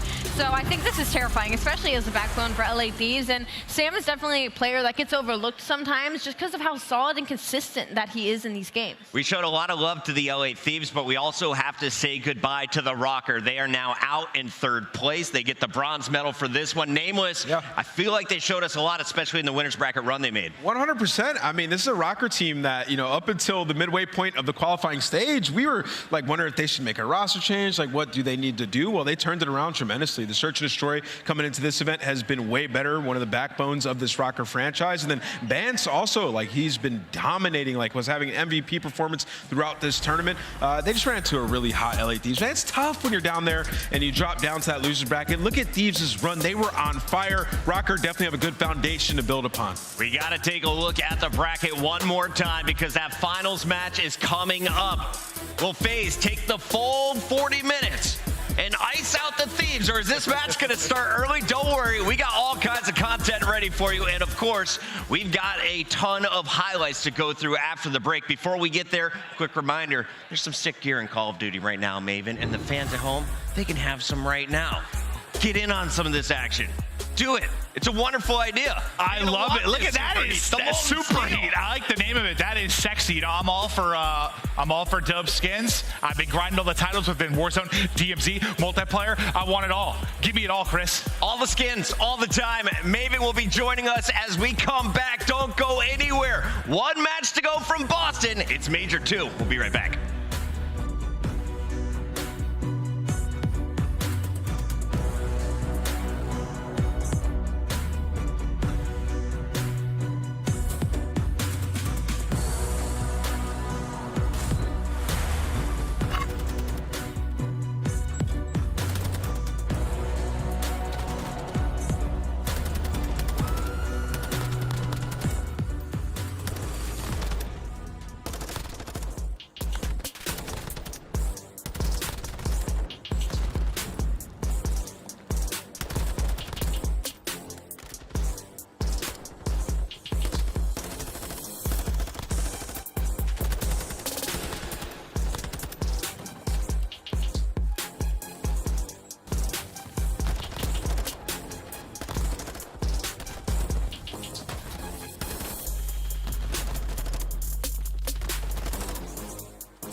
Welcome back, one and all. It is the Call of Duty League Major 2 live from Boston, and that is what's up for grabs between our two final teams. Atlanta FaZe, coming from our winners bracket, will be going up against the LA Thieves, who have had the perfect run. And this reminds me, way back when you were wearing an Envy jersey in Ghost, Nameless, you made this run with the rest of the crew, going all the way to that championship match before you ran out of gas. Yeah, we got cooked though. Tell me about that scenario though. What is it about that lower bracket that just allows teams to go on a massive run like that? Yeah, I mean, good question. I feel like when you just start winning in the lower bracket, especially when you get like a 3-0, you get so much fire, so much heat, you just carry it into the next match. You know, like, all right, guys, all we gotta do is just keep doing exactly what we just did. You have that fire going into each match, and that's what the LA Thieves have done, man.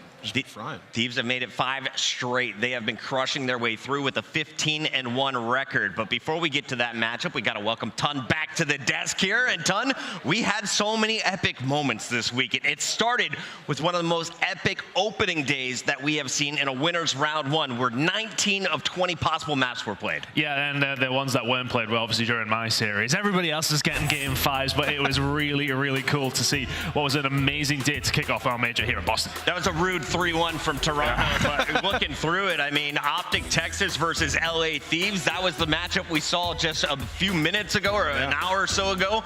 That one went the distance. We had New York Subliners versus the Røkkr go the distance. Boston Breach versus Atlanta FaZe. It looked like Boston was going to take it, and then FaZe mounted that game 4 and game 5 finish.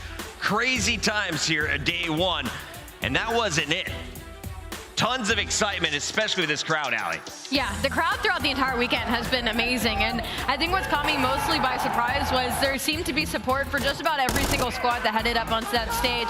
The crowd may have leaned a little bit towards the booze for some of them, but regardless, they were getting loud for all of our players.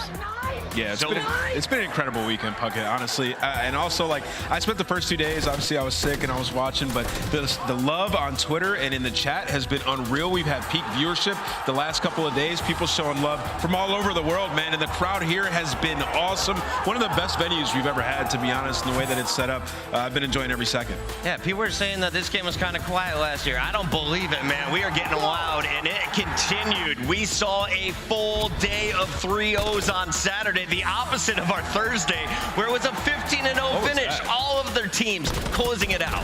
That was insane. Throughout the entire day, it's funny because none of us were like, oh, it's going to be another 3-0, it's going to be another. Like, we never even predicted it to go to that point. And Twitter, it was not a right side of the stage curse. I know everybody very quickly was like, oh no, the right side of the stage is cursed. Technically, the Boston Breach did get their first 3 on the left side of the stage. So unfortunately, no curses this event.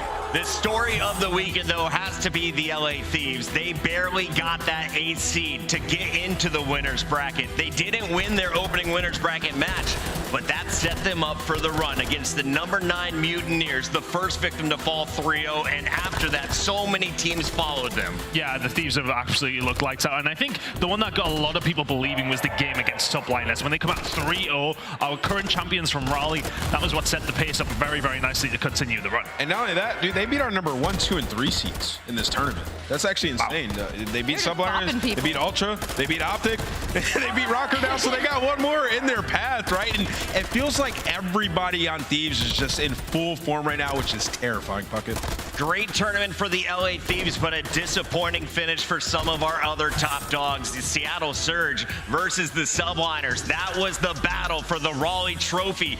Both teams bombing out. They don't go as far as they were hoping. Seattle Surge, they were shut down early. They're going to finish 9th through 12th. Meanwhile, the Subliners go out in our top 8. And the story right here is so interesting because Seattle Surge, obviously, after that lost to the New York Subliners in Major 1, had a really bad Major 2 qualifier. So we didn't have too much expectations for them heading into Major 2, but on the flip side, New York seemed to have gotten better after that Major 1 win during our qualifier. So for them to come out and fall so early in the fashion that they did, it's definitely super heartbreaking. That was one of the greatest series. If you missed it, LA Thieves versus Subliners, go back and watch it. And watch the end of this one. Boston Breach versus Seattle. Everyone was worried if Boston would go to a game 5, but Mack, the cruise missile.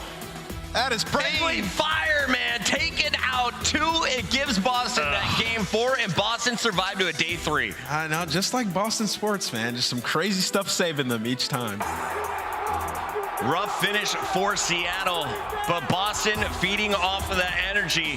Finally, they were taken out by OpTic Texas, and we had a chance to catch up with some of the players. Here's a bit of a listen-in with some of their teamwork. Yeah. Chow together. 3, 2, 1, chow. Two steam. Two more front. Nice. Tom ups. I don't know. Popping it. Go on, Freezer. He's a cross. Corner. Cross. I'm good.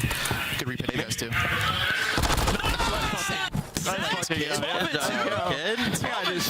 First mount, Jesus.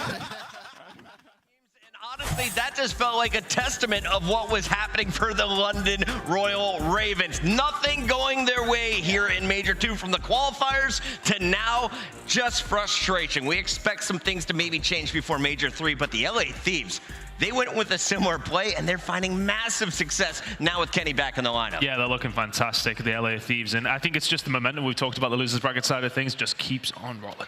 aLLeY, when it comes to the records, I know you love the numbers. Simp continues to put them up, this time setting a record in S&D with an 11 streak. Yeah, we broke a lot of records, I believe, this past weekend. And I mean, Simp broke the control record. Now he's breaking this one as well, the S&D, 11 straight. And map number 2 in their lineup. And I wonder if maybe he can break another one here heading into our grand final. He has ample opportunity to do it. 11-0 to start the game. Yeah. Not bad for a search and destroy. That led to a 6-0 blanking in search. But when it came to the LA Guerrillas, your AR player's still pretty darn good. Arseny's dropping a 42 bomb here in Boston. Yeah, on Fortress, and literally, like, it felt like he didn't miss a bullet throughout this entire game. I think at the end he had, what was it, like 4 assists? So yeah, he really wasn't missing bullets. He was finishing every single kill that he had, and there's been a lot of people who've gotten close. We've seen some 39s, we saw some 40s on a Dashy, but Arseny's, man, he takes that one home with LAG. I just feel like the hardpoint wasn't as strong throughout this tournament, but we'll see if they can build upon it going forward. I know they got their heads held high. And of course, there was some big news broken today. It caught a lot of people off guard, including myself, as Methodz decided this was the end of his run as a main AR. He's going to follow kind of the footsteps of Scump just a few weeks ago, saying, I've got enough wins. It's time for me to walk away. Here's how he addressed the crowd after his final match. I'm going to do my best not to break down right now. This game changed my life. I was an overweight 15-year-old kid who didn't feel like I had much purpose. And then this game, this community legitimately changed my life and gave me confidence and made me feel like someone. I have my family here today, so I can't think of a better way to say goodbye than on this stage in front of my family. They've made so many sacrifices for me. I mean, my dad was driving me to tournaments anywhere and everywhere. My mom, she flew to Chicago with me for my first ever tournament and sat in full-time content now. I think ever since I got a taste of that, my mind has always wandered into what I can make that, and I hope to have your guys' support over there in the streams. Before I walk off, I want to thank the Boston Breach for giving me an opportunity when nobody really believed in me. I saw how much hard work they put into this event, and thank you. And they put a lot of blood, sweat, and tears in this event, and they gave me a home. I was with the owners for Thanksgiving because logistically it didn't make sense to go home for Thanksgiving. So these guys here are family. I will always be a part of the Boston Breach in spirit. So the future is green. I love you guys. Thank you guys so much. Enjoy the games. Thank you. Thank you. Thank you very much, guys. Better days ahead for Methodz. And Ton, we didn't get your reaction, but you were in the green room. Everyone was talking about this moment. What did Methodz show you throughout his career? You go all the way back to Black Ops 2 with this guy. I was sitting ready to cast over the game, and I was like focused, pumped up, ready to go, and then just emotional. It was just like, oh my God, we're looking for this cast. But Methodz, honestly, is just one of the nicest guys as well, and put up so many big numbers, so many entertaining moments as well. Just a cornerstone of the call. By the way, the man didn't have any notes. He just went up there there and winged it with that speech. So if anyone needs a best man, I know a guy you should be calling. We got to show you the bracket one more time, and then I'm told the players are almost ready. So let's take a look at where we are at, because there's just one match to go. Nameless, walk me through this road for Atlanta FaZe. Yeah, I mean, Atlanta FaZe, they've just come in, they've done what they needed to do, right? Game 5 versus Boston Breach, they take them down. Then we have Toronto Ultra with a statement victory there, the most dominant win of that day, even though they were all 3-0s. They make a statement moving into the Røkkr match where they steal both Search and Destroys to get the Game 5 victory. Now they have a date with the world champions in the final. Chat, we're going to give you an extra 2 minutes to get your predictions in right now. Let us know, who do you think is walking away with the Boston Trophy? The grand finals of the Boston Major 2 kicks off when we return.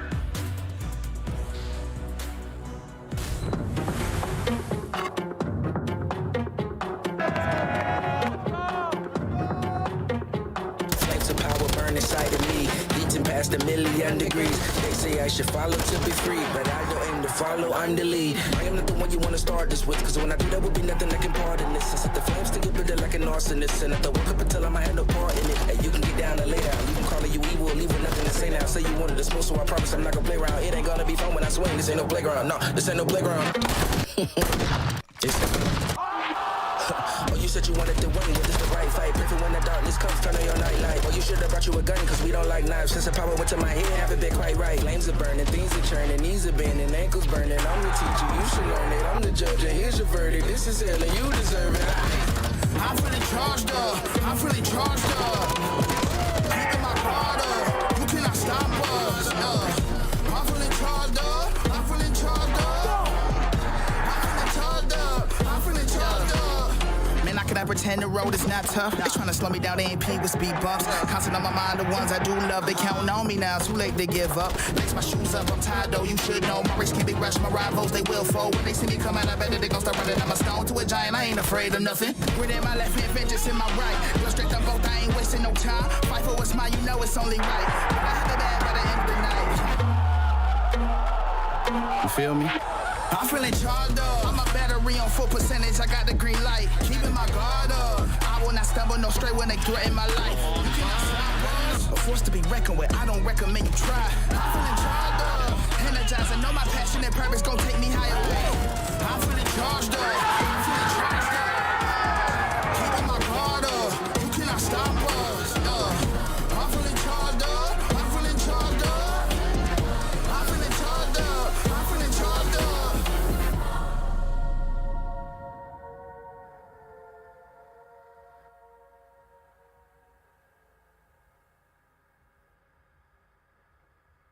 Boston, it's time to get loud, because it's time for your grand finals. Welcome back in. We have an epic crowd here at the MGM Music Hall. Everyone getting fired up for the final battle. 7 games to decide who's walking away with the title of Major 2 champion and putting $200,000 in their pockets. This is going to be an epic showdown between the Atlanta FaZe going up against the LA Thieves. And Nameless, you're dropping some knowledge bombs on us. 2021 champions taking on our most recent champions from last year. I know, it's 2 world champion squads going at it. Big difference in Atlanta FaZe, though. They got a new guy on the squad. That is Slasher, so we'll see if he can be the difference maker here in this series. Now, if you're looking at Atlanta FaZe, I want to dial in on one young player. We've been saying a lot of names. aBeZy's been getting a lot of love, but Simp has dropped the bombs on us in Search and Destroy. 11 streak earlier, and I was looking at his numbers. Brian's stats from our Breaking Point team. He said 24 of Simp's 27 tournaments since 2019, he's finished in the top 3. Sheesh. He's only raised the trophy, though, 6 times. Can he give the gold to Atlanta?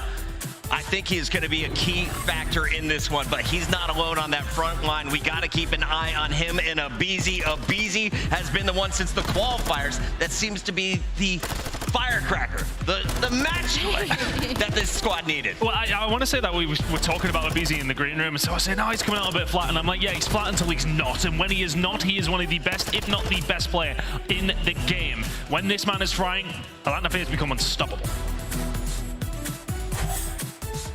Keep your eyes on the young, tiny terrors. They're getting older, but they're still fragging out. You got Old Man Slasher, though, could be the difference maker, especially in those search and destroys. On the other side of the stage, we haven't seen a lot of Game 5s. After the first day, it's been 3-0s or 3-1s from LA Thieves. aLLeY, we just saw another one recently against the Røkkr. They dispatched OpTic before that.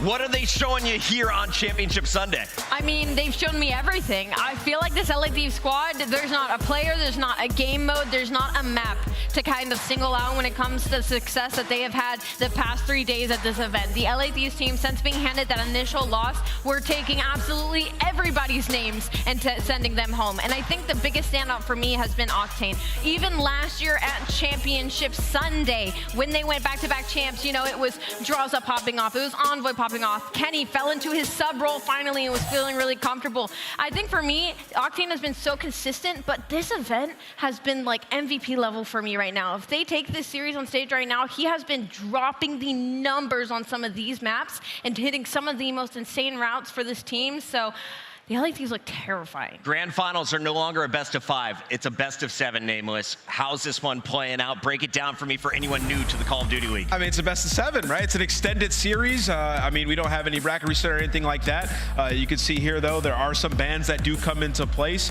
FaZe going to go ahead and get rid of that Fortress Hardpoint, and LA Thieves going to get rid of that HyDra. I think it makes sense on both sides of things. I mean, obviously, FaZe don't want to take it to Fortress. Want to play a little bit more strategic maps. So, see, you got your hand up. Tell what you want to say. Embassy Session Destroy had to go if you are the Thieves. Smart. You do not want to see that from the side of Atlanta. FaZe are ridiculously good at it. Although we did see a decent performance from them up against OpTic, you do not want to play FaZe on that map.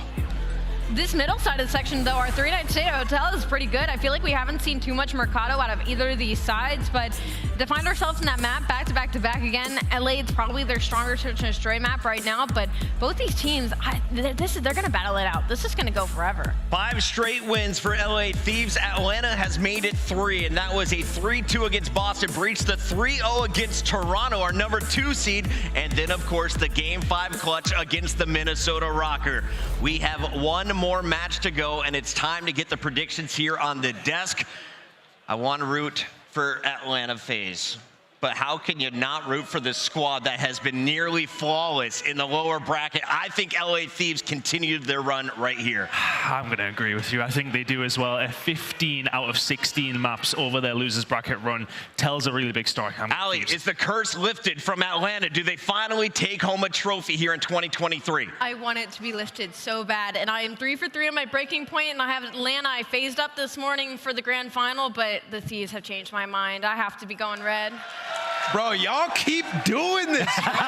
Picking against Atlanta FaZe. I'm telling you, they're going to come in here. They're in the finals. They're winning this time around. Cue the coffin dance music. Atlanta FaZe are taking this championship. They're coming and getting it done.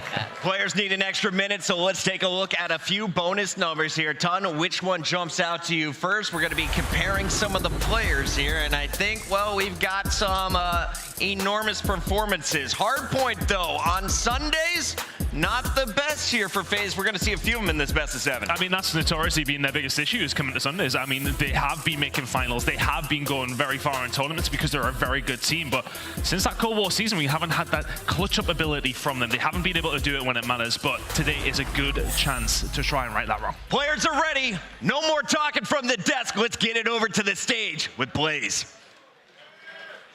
What's up, Boston? What a weekend it has been here at the MGM Music Hall, where we started with 12 awesome teams in a room of amazing fans, where we were on a quest to find the best squad out there. But with only 2 teams remaining, it's time to get this one going. The first to the stage, coming from the South, looking to end that championship drought, it's Atlanta.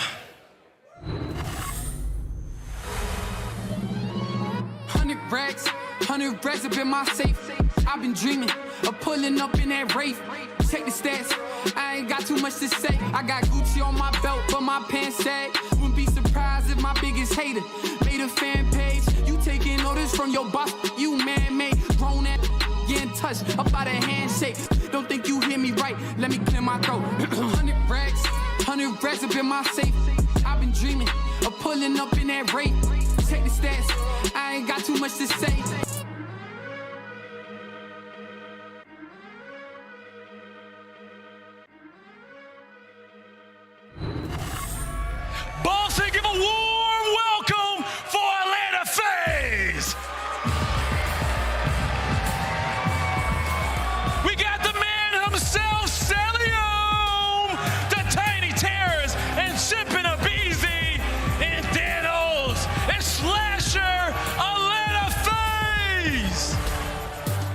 gonna be a bloodbath on that stage. You got Atlanta FaZe, Simp's out here breaking records. Everybody here has been popping off. aBeZy has arrived in Modern Warfare 2, and the search and destroy has been unscathed. Let's see what they can do, Blaze. Let's see what they can do. Coming out is their opponent, also decked in red, looking to get this one done. Get ready, because here come the defending world champions. So what's the plan? Same crew, but this time, we take everything. Dylan Allen has picked up 3 in a row, looking to take care of the entire squad, and he's done it. Long, here we go. Round number 2.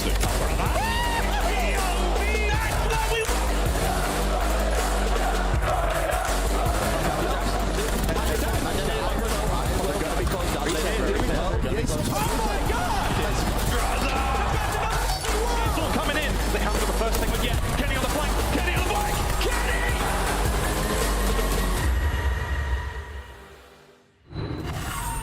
Fenway, turn up, because here comes the LA Thieves. Show some love for Envoy, Kenny, Drazah, and Octane. The LA Thieves. Let's run it up. They've hit the flow state, but hasn't fully clicked. The Thieves here to steal back their title as the champions. Now here at Major 2, they have to get through the Atlanta FaZe, and it's time to run it back. Yes, it is. Boston, y'all ready to go? One more time. Boston, are you guys ready to go? Miles Chance, take us away. All right, let's get this show on the road. Time to get the grand finals underway. And Chance, what a better way to do it? 2 red teams. They've got such a storied history, a rivalry against each other, and now a lower bracket run, but on the other side of Slasher. I mean, you know, you ended it at Vanguard. These guys playing back-to-back, so they're very well storied. But if you bring up Slasher, it's all about those losers bracket runs. LA Thieves been coming in since round 1. Slasher, though, he's responsible for 2 of the best losers runs we've had of all time, including last year, where he made the comeback to beat the team he's now currently on. But he's no stranger, and it's not just that. Even back at like CWL Seattle, good old CWL days, from like top 20 to win the entire thing. So he's responsible for 2 of them. Now he's trying to shut down LA Thieves from joining, well, his own group. Let's find out if he can do it. It's going to be a long and exciting series. Ladies and gents, wherever you're comfortable, wherever you are in the world. Come on, Boston, let's get it on the road. I think honestly, one of my favorite parts about being back on Twitch is when you see the Scourge just go flying through in a moment like this.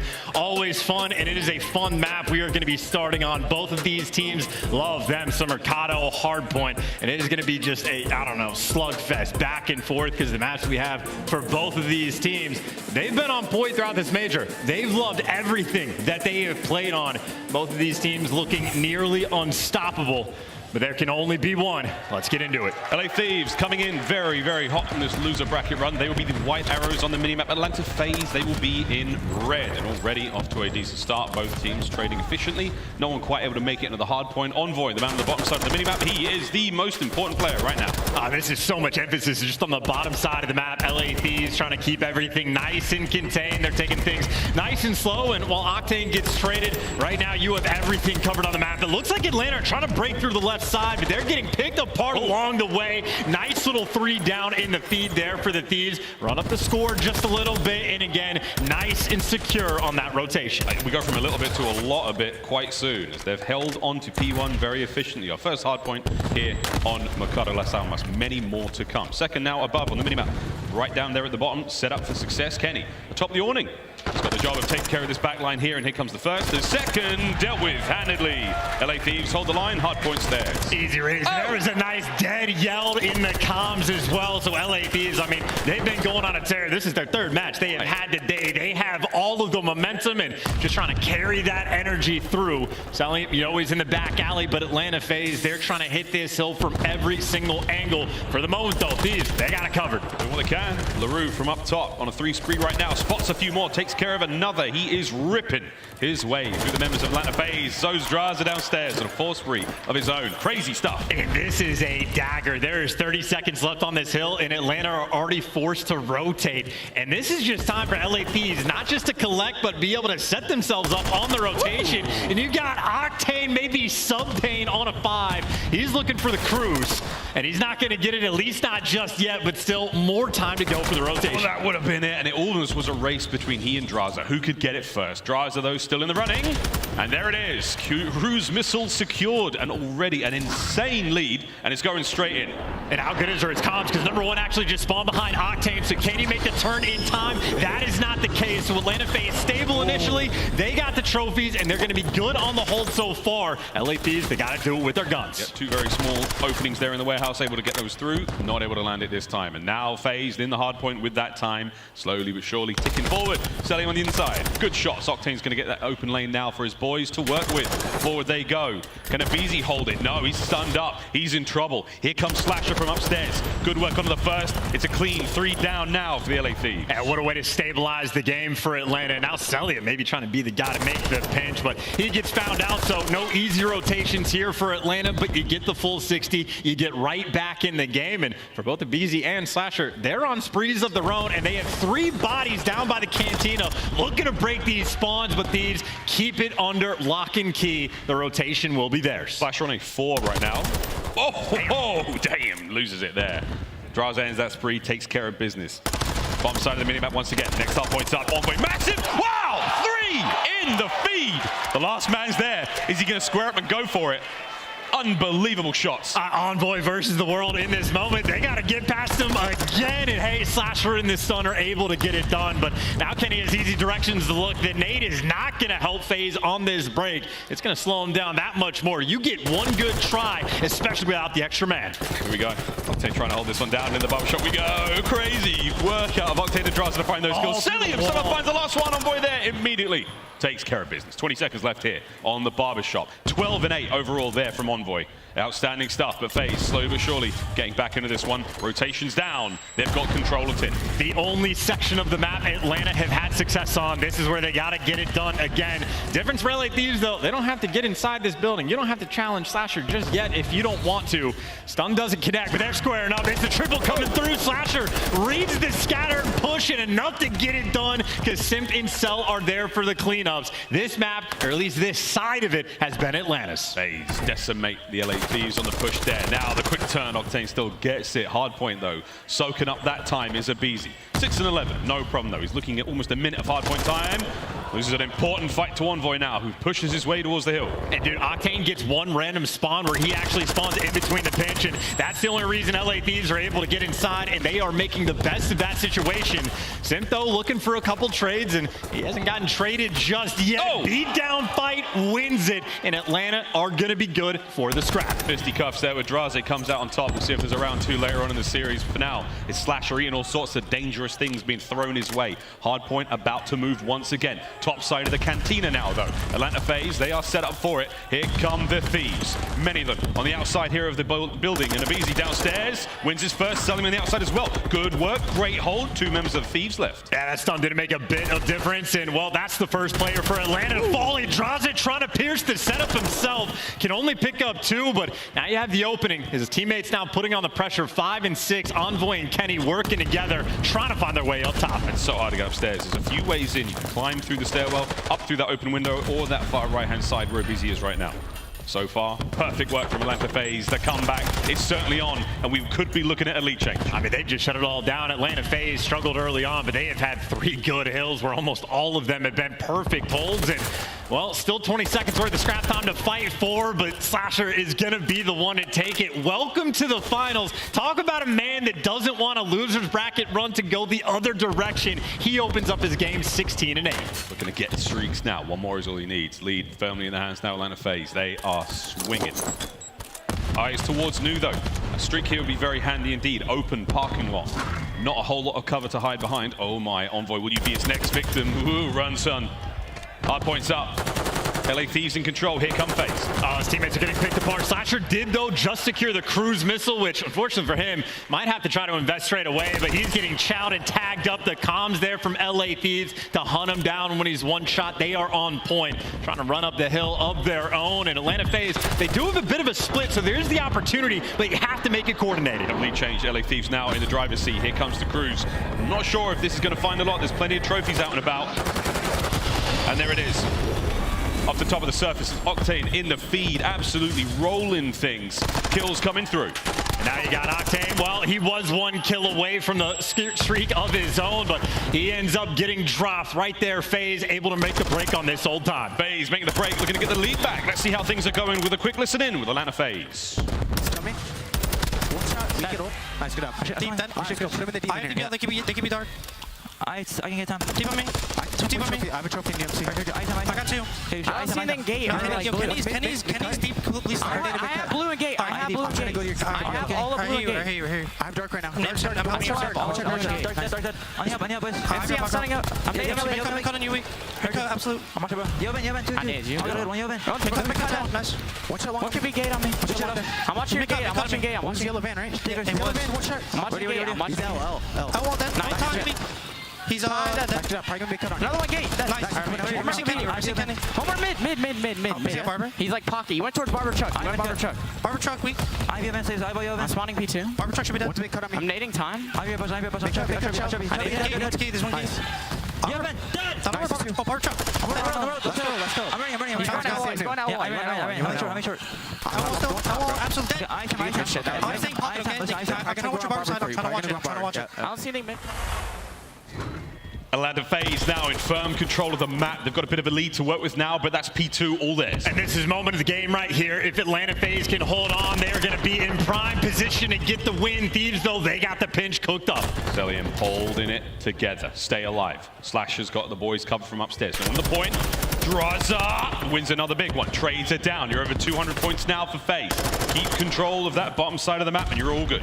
Well, you got to putting on the pressure. 2 players coming in through tunnel, 2 pinching through the left, but getting picked apart along the way. It's the ARs right there showing up for Atlanta. Simp has been comfortable inside the hill. Only has 1 kill to actually get, but the good news for Thieves, at least he forced it to do. The bad news, look at those spawns. It's all FaZe all day. Pitches now on for the LA Thieves. Can they get there in time? Got to deal some damage now, and it's got to be decisive. Cellium! Med doesn't win the fight. Drazah stays it. aBeZy gets brought down as well. And when you look at that, I mean, Atlanta FaZe spawn up at the new time for absolutely no reason, but Thieves clear them out, and you get inside of 10 first, you get players up top, and you can absolutely make this a full 60 hole. Here we go. FaZe now winding up for the break. Envoy upstairs, Octane down low. They are armed up. Trophies are in position. I say it, it just died. Here we go. FaZe has to be clean. 2 kills in the feed already. Envoy. Oh, he finds at least one. Another on the outside. Slasher gets it. Oh my God. They're still going. They're still fighting. Thieves not out yet. Every Vaznev in the game could be in that man's hands, and with 30 seconds to go, Thieves obviously can't win it. They're looking for that next set of kills to start to make moves, but Atlanta FaZe trying to keep it secure. A very long way to go, and Octane for the moment is by himself, and if I'm Atlanta, I hunt this man down. I get rid of him as quick as he can. They're trying. Barbershop's up. Nades, tacks, everything being thrown in there. Can Kenny find his way through the back line as well? Slips through, Slasher. He let that one go. He's in! Finds the kills. Slasher, the immediate turn. Kenny, oh my word. Oh my God, he kills another. Still though, FaZe are in position. Envoy's got to go big. And all those kills, but only 1 player actually spawns out. Only 7 seconds to go. The contest is not yet in. LA Thieves, they gotta fly. They gotta fly. Go, go, go. 2 seconds. Here comes a big one. The stick lands, but it doesn't take care of business. Cellium dies. Thieves are still in it. They're still going, but it is desperation hours. Atlanta FaZe group up together. It is all for making this push. Through the parking lot, they're going to remember where they parked after this one. A memorable hit. The terrorists through the front. The guns are up. Octane's finding the kills. He's running out. He's picked up a tack off the floor. 3 down again. Can he make the play? I mean, Slasher last man standing. They don't want him alive, and they're going to take him down out of nowhere. No way. LA Thieves, they just got it done. No way. They hold it down. It's done. It's another 2-second hardpoint game. There's something special in the air here in Boston. That's not a bad start to the series. And the practice on the YYs are built different. That play from Envoy runs out of ammo, sneaks a Vaznev off the ground, YYs into the snap for the third kill just to save 10. And then the YY master himself, Kenny on the old hill, sees Slasher go up top, jumps past him, gets the kill, 180 Slasher, 180 Cell, dishes out extra damage, and somehow just sets his team up for success. I mean, those are monster plays that they're just not replicatable. No. Absurdly difficult to pull off. And I mean, it was what, 230 to 170, something along those lines for Atlanta FaZe. That is as good as it could possibly get. And that is why it is our scuff play of the game. Here's the final few moments from that insane hard point. What a way to get the grand finals underway. Atlanta FaZe and a sensational comeback chance, an unbelievable run. Keep an eye on that score. And I think maybe this is where we're seeing this from Slasher's perspective, actually, where Kenny backs him out. Okay, we're actually after that, so we missed some of the goods, but we see all the kills for the actual break. And I mean, it's nades backing down Octane, it's nades that are actually killing Cellium, but once you get to this situation for Atlanta, it's just so difficult. No pinches are going to be able to get set up. You're getting picked apart when you're running through the middle of the map, and LA Thieves just had everything covered. And these entry gunfights on the point as well, so well coordinated. Envoy went on a tear in the final few hills. Insane. He's one of the more cerebral players in the league. We tip his judgment and his decision making, but we often forget how disgusting the man is with a weapon. Yeah, man has the strap as well. The gunny is definitely not going to be shied away from. So 10 out of 10 on mechanics, 10 out of 10 on the heads up plays. Even dealing with the fact that Atlanta on that like P2 to P3 rotation, when all of Atlanta for no reason spawned up inside of 10, almost getting the guarantee. Thieves dealt with that adversity. I mean, big money play after big money play, and that is just to kick off the grand finals. It's a best of 7 that we are paying attention to, and if it goes anything like that, we're in for a good time. 2-second differential once again there. Incredible work from both teams. FaZe with the comeback, Thieves with the ice. Sensational amount of resolve there. And both hit a very nice amount of shots. I mean, accuracy as much as you're really gonna want it. So they're living the good life, especially in LA. Yeah, I mean, between the kills and the shots here, that's quite weird. I'm not sure how often that happens. Both teams there. Either way, we'll park that. We now leave the lovely, sights and smells of Las Almas, and we go over towards Amsterdam for a 3-night stay in the Hotel Breenberg. Shout out Alley Cat there. This is gonna be a lot of fun. Search up first, control and hard point to follow. And if, I mean, look, if you're a betting person, LA Thieves coming in so hot. If they win this stretch of Hotel, the series is it's over. It's done. Yeah, that is actually super reasonable. One of the most standout statistics we have coming in is obviously for Atlanta, their search and destroy has been kind of ruthless throughout this tournament. Like, they have been straight up dominating teams along the way. But the fact that Control ordinarily only one map in a series, now we actually have 2, doubled up just a little bit. That's where LA Thieves have been perfect. 5-0 thus far throughout this major too. So I think that's massively in their favor. And if they manage to start like breaking Atlanta FaZe down on S&D, absolutely is going to put them over the edge. So search and destroy needs to be the bread and butter game mode still for Atlanta. FaZe have to fight through a very hot Thieves again. Los Angeles have come swinging out of the lower bracket here into the grand finals, scorching hot, and so far not skipped a beat. If they keep it going here in the search and destroy, this series gets very dicey indeed for Atlanta FaZe. Now, through the entire Vanguard season, bar one event, they got second place every single time. They got third apart from that. An absolute travesty if this happens again. And that second place could be very punishing as well, because obviously LA Thieves scorching hot, 16 of the last 17 maps. I mean, honest to God, that is one of the more absurd runs we've had, especially when the level of competition is this high. The LA Thieves at this point, they've beaten basically half of the CDL. They 3-0'd almost half of the CDL at this point. So these guys, I mean, they hit their form already. We were expecting it maybe to take an extra stage or two, but this early on in the year, these guys looking ferocious across all game modes, playing with all the confidence, smiles across the stage, vibes at an all-time high.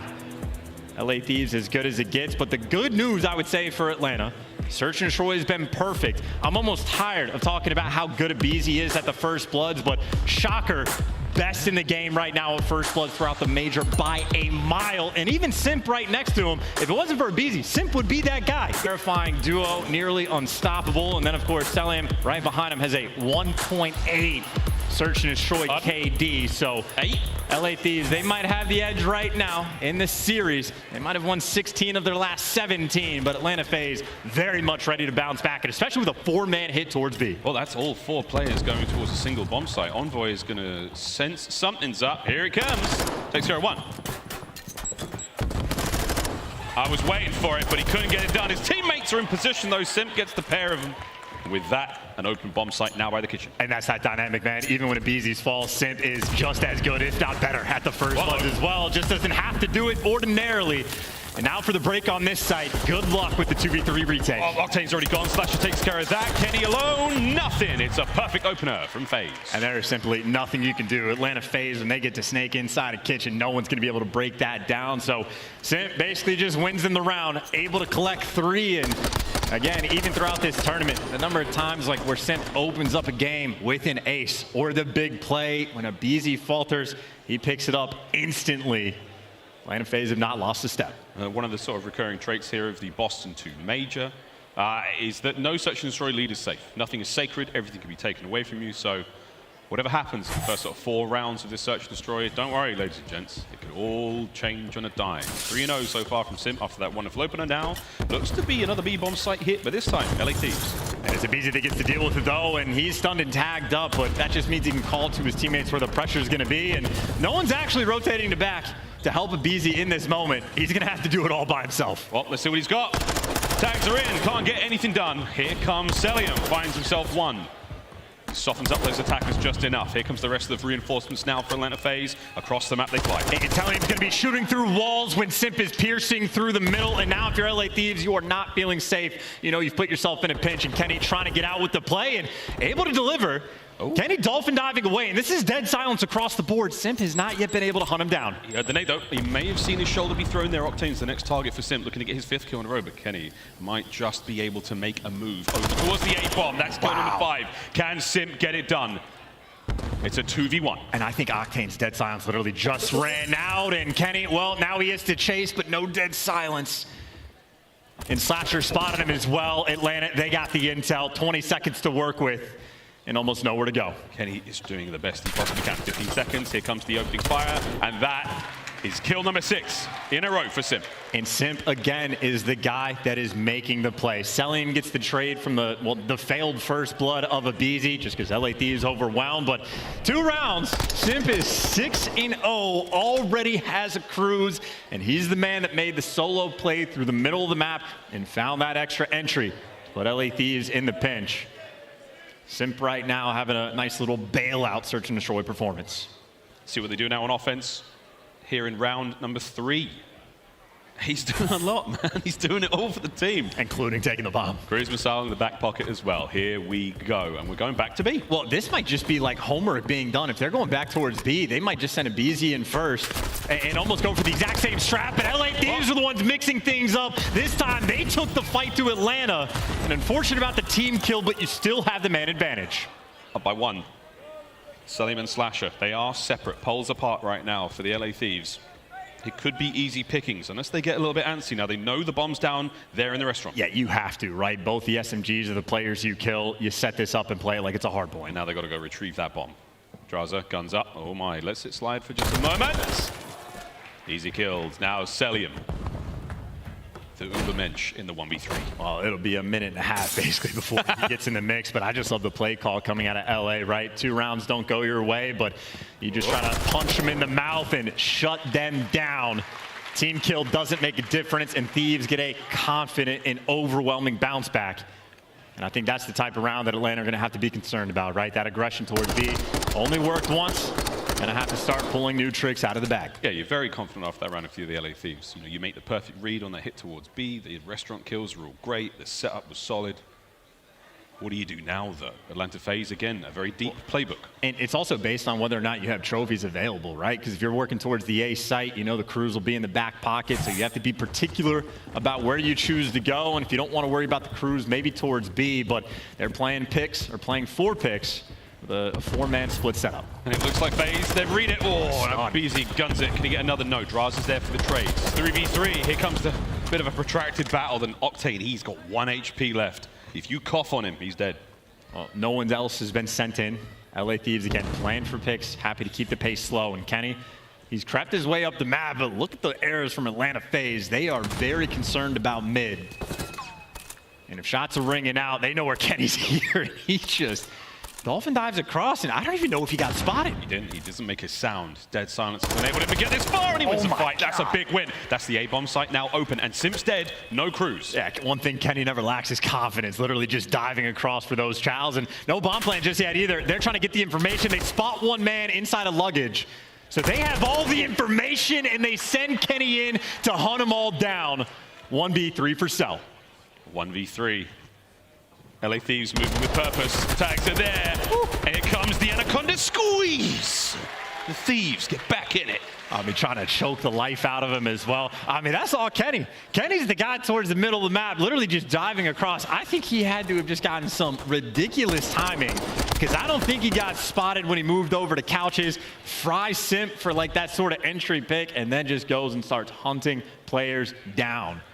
If you're dealing with the crews, it's very important to control that pace. And in that round, Thieves are on point. And now back for Atlanta on the offensives.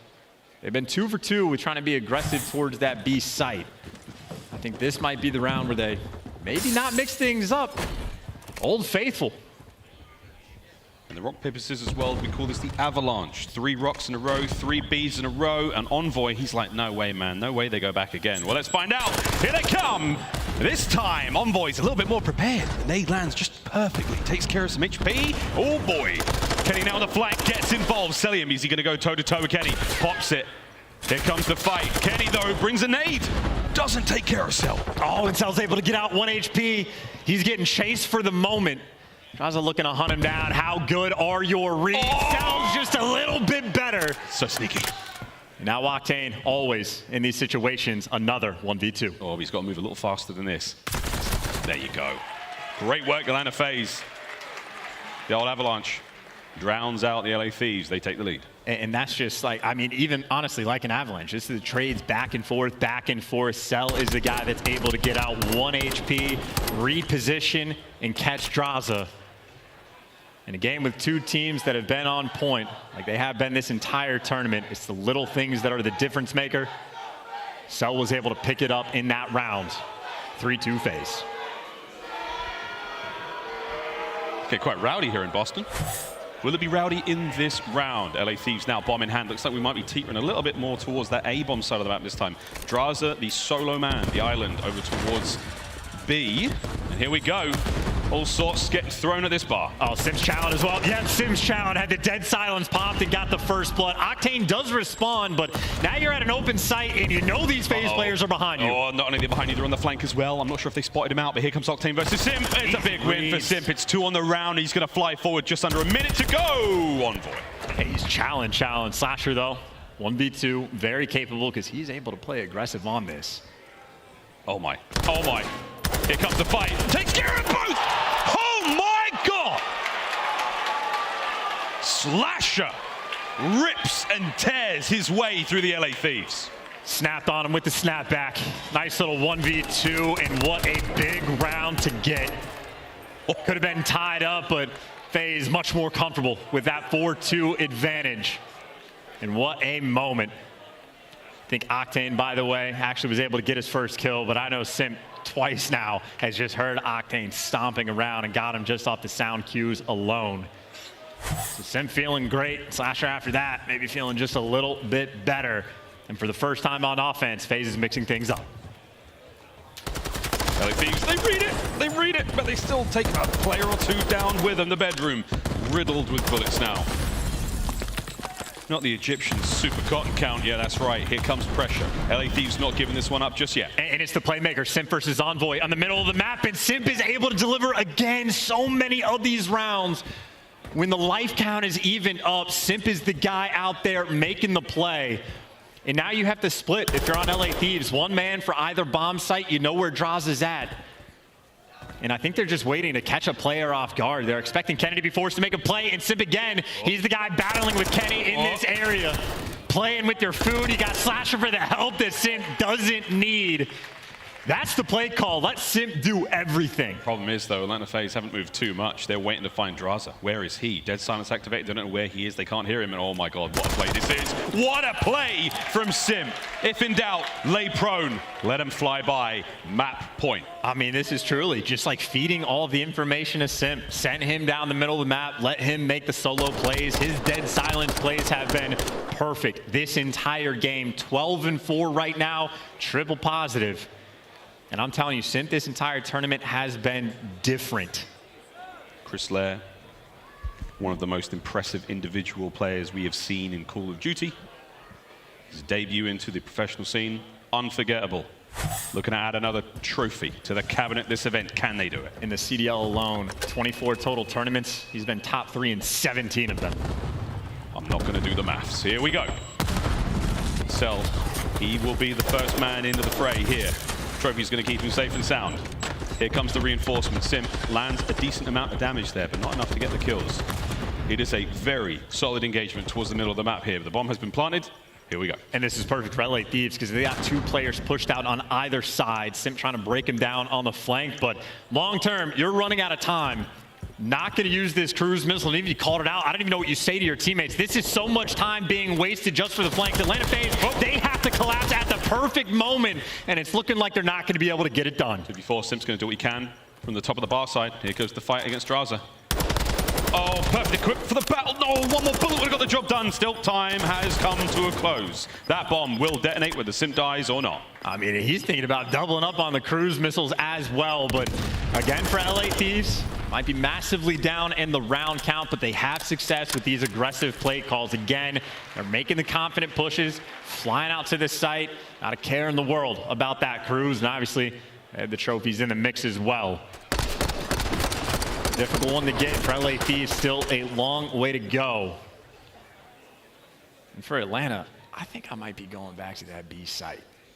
I know Envoy's been on point with the first bloods, but I think God trusts aBeZy and Simp to take care of business. It all depends. How loudly will they go? If they have dead silence, so they're ready, FaZe might be able to make that run. Simp will have it momentarily. The rest of his team, though, we'll see. This is going to be the cruise missile round for sure. Here we go. He's going to get his iPad out. He loves his iPad. There it is. All right, here we go. Cruise is up. Who can we find? I think aBeZy might find the first blood. aBeZy crossed before they even called it in. Now he gets to add the information, but aBeZy, he's in basic for Thieves. The movement is great, not for the kill, but you got aBeZy in position. First blood Reaper doing his job. Drives it all the way. All it does is force Drazah into the jaws of aBeZy. Swallows him whole. Oh, and there's the actual one, yeah, the stamp on the game. That's the 5th. One more. And it could be it. It's a team kill in there, so Octane, last man up. Oh, no. 45 on the clock. Cellium in his happy place. This is surely the map. And you know it's Octane. You know he's not going to be the guy that's out there flying around. So take the long route, get that bomb back, and aBeZy and Simp, they've got all the angles covered. Yep. Okay. This is dire. There it is. FaZe. They find the equalizer there happily. Search and destroy. As we work through this script page by page. So far, so good. And I mean, at least in some of those early rounds, aBeZy was setting them up. Simp was dunking on them towards the end, and an electric performance for the map too. Maybe the biggest moment of that game though, because LA Thieves did have some nice play calls. The 1v2 that Slasher was able to get an opportunity for the score to be tied up. Instead, he just sucks the life out of LA and ends up delivering a nice 6-3 win. 14-4 from Simp. First blood's on point. Him and aBeZy sharing a little bit of that love. What more could you ask for? Sublime stat line there from Simp. Immaculate teamwork, as is tradition from Atlanta FaZe. There we go. We don't quite crack 9 minutes on the Greenberg Hotel, but that is the first part of this trilogy here on the map. We now go to a control. After that hard point, we now will dive into LSC, and if we have to go all the way, chance Mikado for that final game. But for now, we're going to stay on hotel. We're going to go back to control and see how things go. And obviously, we talked about Atlanta being pretty much perfect throughout this entire tournament in Search and Destroy. They still look flawless out there on the main stage. Now maybe it's LA Thieves' turn to show off their control, where they've been perfect as well. Well, ladies and gents, we're going to take a very quick commercial break. Everyone here in the venue is going to have a pee-pee and get another drink. And when we come back, we're playing control and hotel. Don't go too far.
Welcome back, ladies and gentlemen, to Major 2. Grand Finals map number 3 is about to get started here. We're battling over that beautiful trophy provided by Boston Breach. And what an incredible tournament, a very memorable and wild and crazy tournament it has been. All of them are crazy, all of them are wild, all of them are memorable. There's something about this one.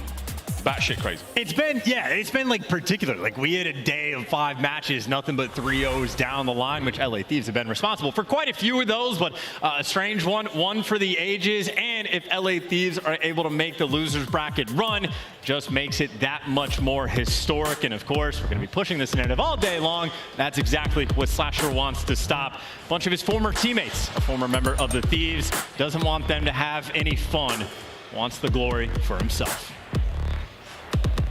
The second part of our Greenberg Hotel experience. One more hard point after this.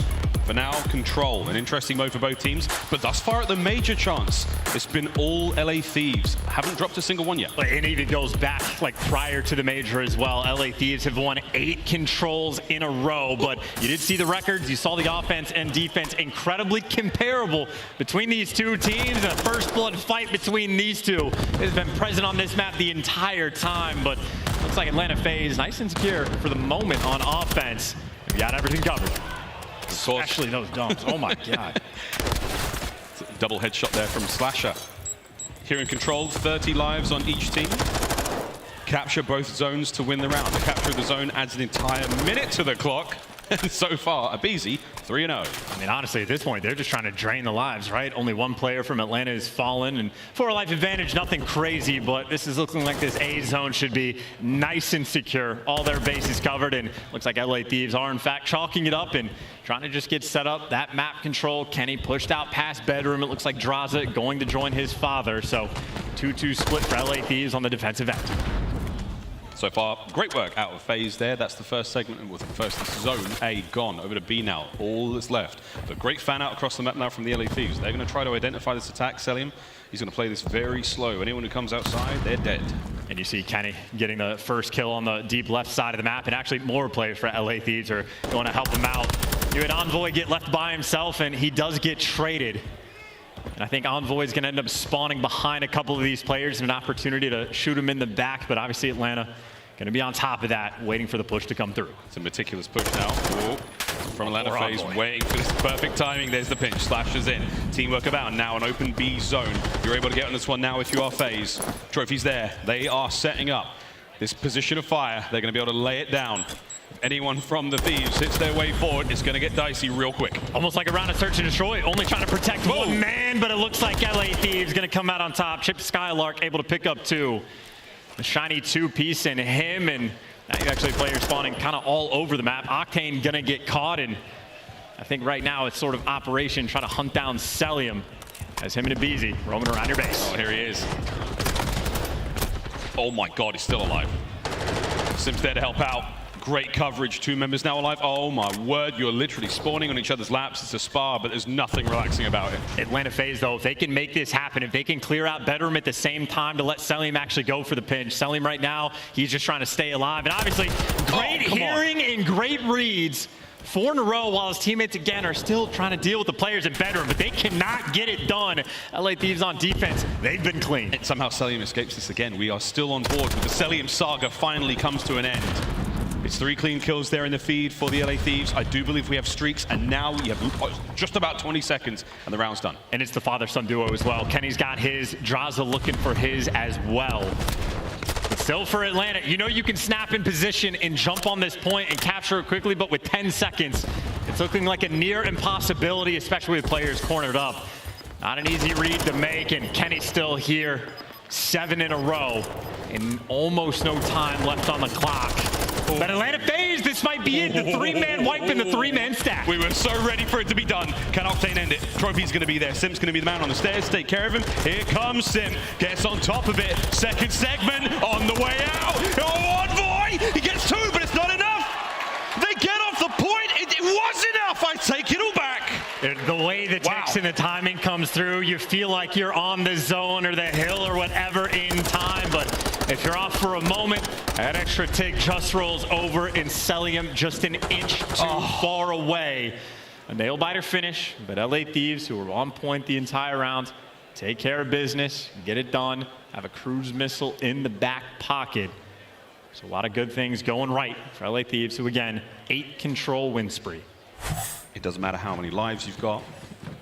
You can always make the play on control. Small window's all you needed.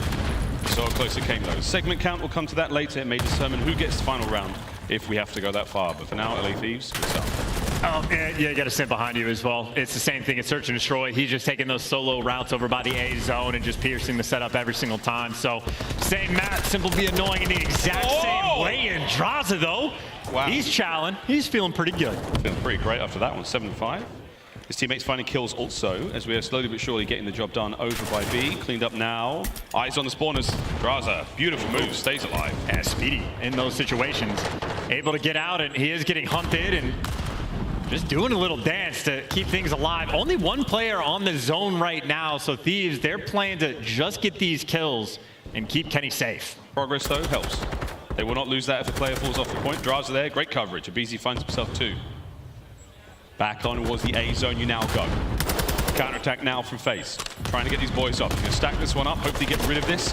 You are slowly running out of time, and that's the problem. Second segment done. Well, Atlanta FaZe, they're going to fight it, though. Yeah, Octane's going to fall. Both of the tears able to pick up 2, and that's a 4 spree for aBeZy. And if you try to go to the B zone, Cellium's already there. Cellium's picking up kills. And with 40 seconds left, you're at least not going to be comfortable if you're LA. Go right back to the A zone, probably going to hit a triple stack and make sure you keep it secure. Success over there at a minute to the clock, just under a minute and 40 for the Thieves to work with. A little bit of time added to the clock. Now, slowly but surely, all you have to do for Atlanta FaZe, keep him back. Kenny's going to try to soften up these defenders with this cruise missile. Let's see how it goes. He's going to curve it, bend it. What will it land? Impact, no joy. Here comes the hit on the ground. I do love the extra angles that these players are working with, and maybe for Drazah, he's got the trophy, but he's got to worry about almost every direction. But so far, so good. The map has sort of been flipped on its head, and now it's about the timing because you're in a pinch, but they dealt with it. You clear out your spawn. Now it's just aBeZy from the front. aBeZy for the front. Guns are up. He finds 1. He's moving. He's grooving. He gets 2, and he cleans them up, and that's going to be the second segment of B. Safe. Wow, FaZe, good defense. Damn, trying to kill aBeZy is not a fun thing to do. Same thing with Cellium. Getting away 1 HP, and that could have been the moment where you win the round on offense. Instead, now it might be worst case scenario. You got an aBeZy in your bed. You got Simp in the back spawn. None of this is fun to deal with. None of this is fun to deal with. 50 seconds. FaZe are holding it down. Drazah wins the fight on the outside. That's another avenue now of attack to work with for the LA Thieves. Will they be able to flush Cellium out now? He's in the bedroom at 11-4, and that is where the magic happens on this map. Well, he kicked open that door, so Envoy gets to go hunting. The stun's going to connect, but Envoy trying to look for that entry. He's able to deliver. aBeZy's looking for him, but gets the trade. That's number 5. Good job there. We're looking at the second segment. Oh, nearly! Sim gets in just at the right time. Finds 2. Can he get a third? No way! Oh! He was aiming for the trophy, I presume. 25 on the clock. No, he was aiming for Drazah. This is a matchup we have seen quite a few times, and if you take a ring from him, Simp is not going to forget. Oh.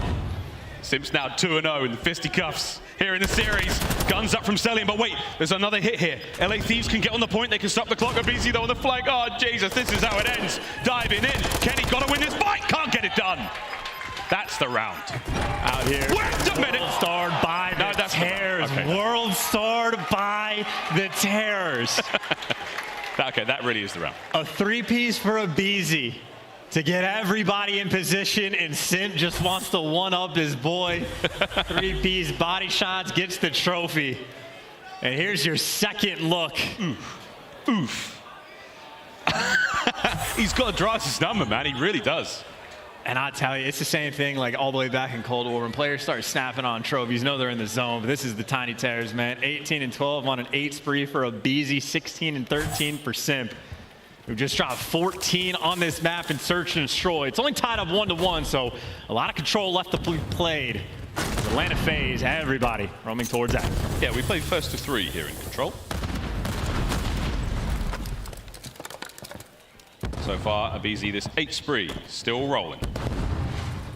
Only 2 bodies on point for the moment. Again, just looking for the entries, but Kenny's the one that's finding them. Does get traded out, but LA Thieves still in a pinch, but it looks like Cellium in his home. He will do 360 snakes, and even if Envoy is able to get him just for a moment, gets hunted down, and maybe aBeZy seeing how high he can let this streak go. Well, if his teammates hadn't stolen the last two, it'd be at 10. And then we'll be sort of starting to talk about it, get more excited. But that's the second segment gone here on the A zone, looking towards the third very, very quickly. Now, Thieves, they've cornered them, they're trapped, surrounded. But is it going to amount to anything? The zone will be captured. Check that corner, aBeZy. Ah, there it is. The spree comes to a close. Can Cellium a little bit of revenge for his fallen comrade. 2 minutes to go. Well, back to the same old story, trying to defend this B zone for an extended amount of time. Minute and 55 on the clock for Atlanta to try to find the route, and Simp is going right through mid. He's got aBeZy right behind him, and Slasher winning the gunfights on the flank. Trophy on point, bodies on point. Envoy trying to keep things alive, but it's the Tears in the zone. Envoy's not going to be able to do too much more from that position. Trophies will save him. 2 members down the point. Oh my word, wins the big fight. Cellium those stays alive. Slasher from down low gets 2. Right back on it we go. The capture continues. And it's still Envoy though. You still know he's around bedroom, and Cellium looking to take him down and clear him out. Now you just have to look through the front, and 2 ticks already through. Looking to stack this up. The more players on the point, the faster it captures. You got to get in there now. LA Thieves, get in there now. It's pretty much done. And FaZe with another decisive round. Too easy for aBeZy and everybody else on Atlanta in that round. A cakewalk compared to the first one.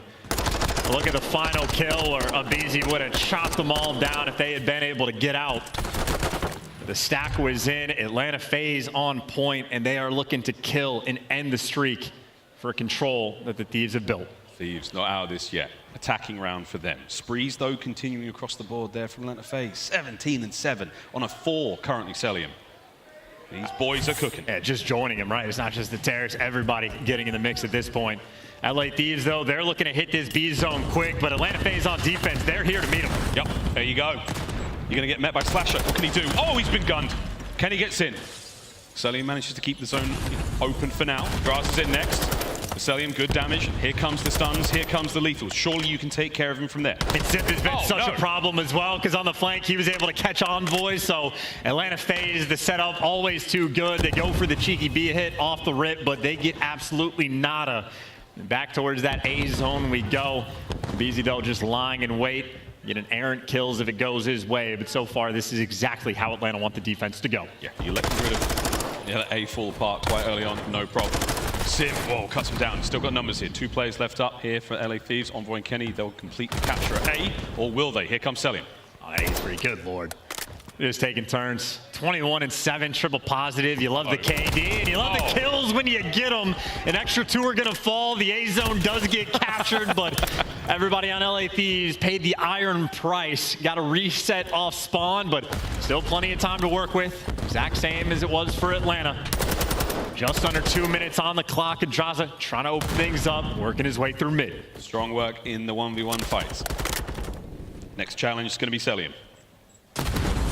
Take care of his position there. You're able to get your teammates onto that point. Oh, good work against aBeZy the second there as he slithers his way into the feed. 17 to 17 all together. Can he change that? Yeah, you can do a FaZe down in that moment. Drazah is spinning in circles, and unfortunate for him, couldn't quite read the spot of aBeZy, but at least this time he shut him down. Oh! No highlight reel for aBeZy. You still got the pressure through the front. Now it's Simp on the flank. That's going to be the man to read. Kenny's able to take him down, and now Octane, the human turret, gets to post up. He looks left, he looks right, and he crosses the street at exactly the correct time. Now 2 of them on the point. Here we go. Octane and Envoy capturing the point at B. First segment gone. Second one halfway through. Anyone here to slow this down? Envoy trying to push the front line forward. Can't get it done. Simp's there. Reinforcement from FaZe coming in. And the cruise. That clears the field.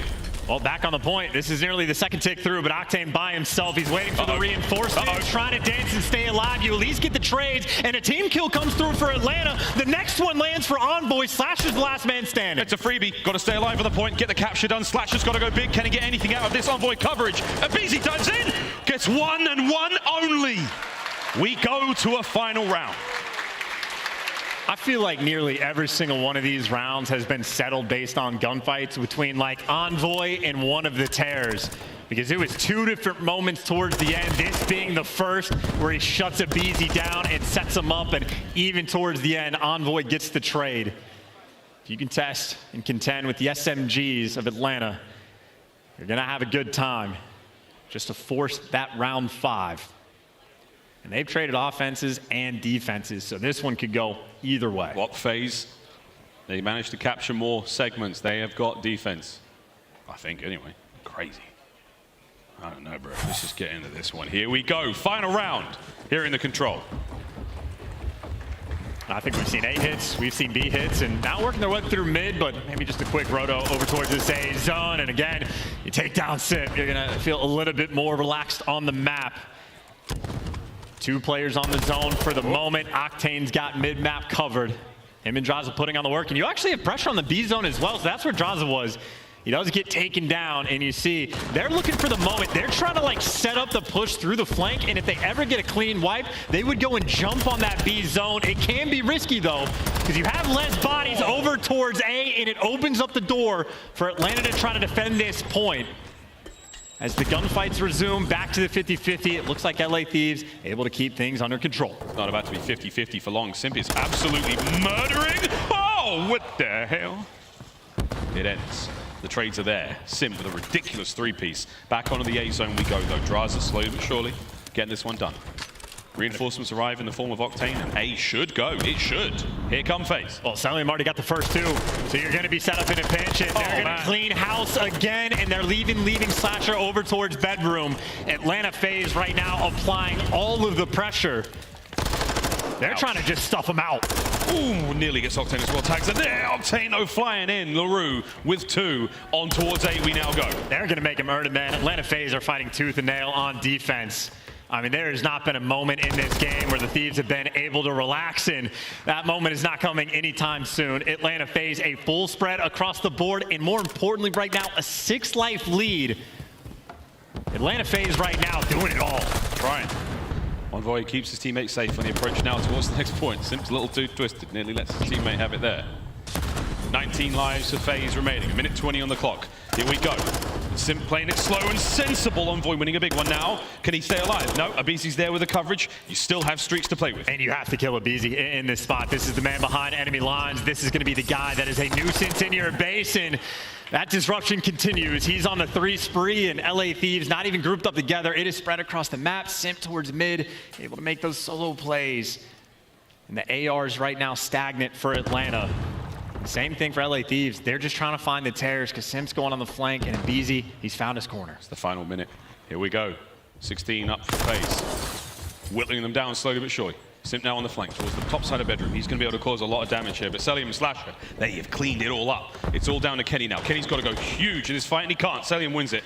Tremendous work, all 4 down. 6 lives right now for aLLeY Thieves. Not a lot to work with and not a lot of time. They're trying to orchestrate the perfect push, and if they're not cleaning out bedroom, they're trying to jump on the zone and just have every gun looking in a different direction, and this is going to make it that much more difficult. Well, the final 20 seconds, here we go. aBeZy streaks are coming in. Will he be able to net anything with it? No, he does not. Here we go. Pressure onto the point. Kills from aLLeY Thieves. They're getting closer and closer to the point. aBeZy, though, from behind. Catches out 1. You do get on the point for now. Less than 10 to go. And they've cleared out their base, so they know everybody else is coming off spawn. You got to worry about mid. You got to worry about the front. Here comes the hit. aBeZy, everything being thrown at them. He wins the single fight. There it is. Trades are done. It's down. Can Octane get on the point and stay alive? He does win a fight. Cellium's up next. I mean, 2v8, what can you do? You got the trophy, but that's the only good news. Bad news, Octane is by himself. The 8 spree, snapped. All things must come to an end. As that spree in control is now over for the aLLeY Thieves. Final round victory there from Atlanta FaZe pushes them up by 1 here in the series.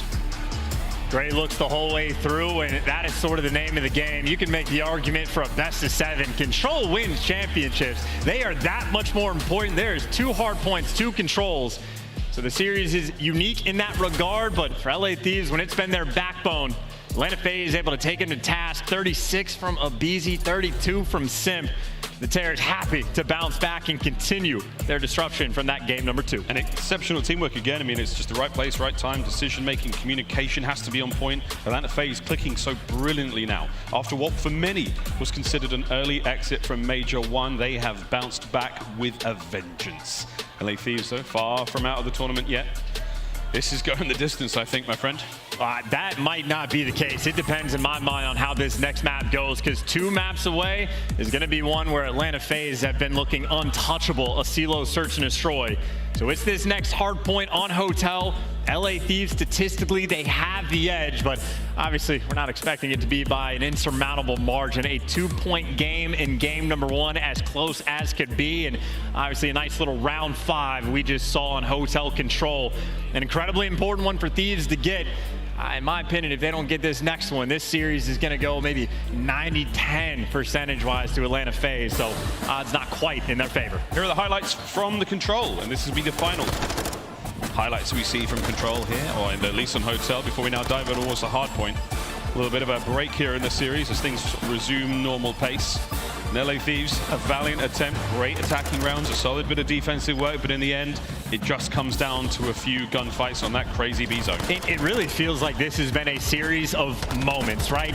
Even on that first Mercado hardpoint, we had the moments we saw where the Envoy and Kenny 3 pieces that they were able to pick up to break down the setups. The moments that we saw on the map too, were all the crazy sprees from Simp, the 1v2 from Slasher, and then the moments of this game, well, we're watching them now. It's when aBeZy going solos, break your setup. It's when Envoy's finally able to shut him down is where the Thieves have success, but more of those moments. Here's the next 3-piece from Simp.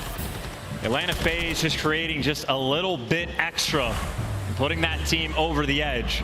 I mean, everything is damn near dead even between these two squads with how well they've been performing throughout this major. You need that little bit of extra to secure those dubs. Individual sprees was the name of the game there on Hotel Control. Now the final Hotel moment here in the series, Hardpoint, coming up next. We're going to roll into that in just a moment, and then we go to aBeZy, Search and Destroy, and see how far we have to go here in the tournament. Again, Chance, if you're right, are we going to see it end soon? I'm just doubling down on that point because the CDL Search and Destroy, it is not just that Atlanta FaZe has been winning that map. They have been destroying teams one by one, where they're looking unstoppable. So that is a fearsome thing for the LA Thieves to have to contend with. But on the hard point, they have the edge. They've played the map more. They have a better record. And this is one of the very few maps that Atlanta FaZe are actually negative on. So you need that bounce back, need to tie up the series and give yourself a little bit of cushion before the Search and Destroy start rolling back through. Yeah, that's where things are going to get real dangerous. Can they find that cushion for the pushing deeper into this series? What a wonderful tournament it has been, Boston. Thank you for the very warm welcome despite the inclement weather. Let's rock and roll now into another hard point. Strap in, kids. This one's going to get crazy. Fist bumps out and abound, locked in and focused for Atlanta FaZe. That 3-night stay nearly complete. A map Atlanta has been incredibly happy to visit. And they'll be starting on the side where they get to the hill just a little bit quicker. And I tell you, that .71 does not reflect the impact that Kenny just had on Mercado. So look for him to try to turn things around here in the next one that we have. We're going to see the lobby quickly reset. Ladies and gents, here in our grand final, we thank you again for tuning in and joining us. Hope you enjoyed all your drops, and you folks in the crowd, you have been outstanding. Tons of fun all week long. We're going to roll back into this one ASAP. High-level predictions, Chance, hard points have been, let's face it, kind of crazy. We've had what? We've had 2 ourselves, 2-point games separated, you know, insane finishes with some great plays across the board from nearly every team. Cannot wait to see how this one goes. I think it almost be vaguely similar. It's like that SMG battle. Obviously, Hotel's map where the rotations are incredibly important, especially that P2 to P3. And if you're trying to break into the kitchen, it's going to be your SMGs leading that charge. And I think so many of these moments are decided between, is it Kenny and Envoy winning the gunfights, or is it the Tears? That's what I'm going to be paying the greatest deal of attention to. Who can get to the money hill first? And if you get there second, how well do you deal with the snakes in the kitchen? How well can you deal with the Tears? A .71 was barely good enough in map number 1 for Kenny. I'm looking for him to turn things around on map number 4. Snakes in the kitchen doesn't sound like, you know, very good for sort of health and safety Better a standards. kitchen than a plane? Better than a kitchen. I mean, if it were up to me, there'd be no snakes in this game at all. Let's get into the hard point, ladies and gentlemen. First and foremost, though, you're right, FaZe. They spawn that bit closer to the 2-2 spread now from the LA Thieves. Looking for kills, looking for the breaks. They do have that map side 4P2, but for now, that's it. That's what you want. Clean them up, get them off the point, stop the flow. And then it's the Tears. I mean, you try to stop it all, but they're the ones that show up with the extra kill in the feed. So sizable start right now for Atlanta. Getting a pretty decent chunk of time, but Drazah looking to pounce. Kenny and Envoy picking up a couple kills, and they've at least made sure to keep those right side spawns. aBeZy, get him out of the hill and maybe get some time of your own. It took a long time to make it happen, and maybe Cell doesn't want it to happen for very long as him and Simp destroy everybody. Right back to square one in a dominant P1. Atlanta have not lost their step. Now silently they will sneak their way across. The Terrors in tandem, and now on the other side of the map, Slasher will be the first man in. Brought down. Great work there. LA Thieves don't let any of the shenanigans take place. Cellium the last man up. Here we go. Yeah, great work and great reads to make sure the guy that got the back spawns doesn't actually secure him for the team. And now you get the standard setup. aBeZy might get that first intro, but Octane, he can spot all these players on the cross. Ruby's gonna help the boys get outside, but Kenny, he's the man who's taking care of business. aBeZy cuts him off. Now the pressure on towards the hill. Into the lobby we go. Drazah, great work from upstairs. Octane getting the kills as well. He's the man inside the point. Soaking up that time. Cellium, the little peeping Tom. Whoa, hop, skip, and a damn, son. Kills are there once again. LA Thieves hold. And where'd you find that? Maybe where'd you find this rotation, actually? Atlanta FaZe sending a couple extra players maybe to fight for this scrap, but already over towards Kitchen. I mean, there's 20 seconds left, so you don't even have to make a play right now if you're Kenny. Right now, he's going to be annoying. He gets dropped, and Atlanta FaZe will get there first. A perfect bounce back hill, though, on P2 for LA. And maybe a little time to try to work yourself up the map, but there's a lot of aggression out of Atlanta. His Envoy, he is taking the scenic route to try to get to this new time. Look how careful he's being. He's really checking everything possible, and he knows somewhere there's a FaZe member out here. Where could they be? There's one. Good work with the team fire there. Octane's going to help get things going. 5-3 now. In towards the kitchen we go. And that's great help, and you want to be quick to try to break into this hill. Octane looking for more trades, and now you got the time. You got at least your teammates inside the point, enough to force Simp out the back, and the break so far has been clean. Simp is so powerful in that moment. He's pushed out. He's bought his teammates time now to get inside. Hard point maybe in the other hands, but it's not safe yet. Kenny's got to try to hold this one. Cellium from one door, Simp by the other. Here comes the pressure. Kenny winning his first. Eyes towards the right-hand side. No problem. Gets by with a little help from his friends. LA Thieves hold. And that is such a beautiful moment coming in from Envoy and Octane. Envoy waiting all that time. Gets away one shot. His teammates got the trade. And that little extra oomph to get inside the hill. Slasher, by the way, a bit of a rough start, 1-8 for him, and at least gets one kill in the back, but he gets traded out. LA Thieves, it's only 2 players working the flank and getting cut down along the way. Octane on the flip side, though, that's a man AR, looking a little more up. Yeah, 10-5 from Octane. He's looking great this time round. He's already got himself streaks to play with. And a sizable lead now for the LA Thieves. Here comes FaZe right back into the bar. Oh dear, no, wait a minute. LA Thieves right through the front. Cellium last man up. Is it going to be a perfect break? Indeed it is.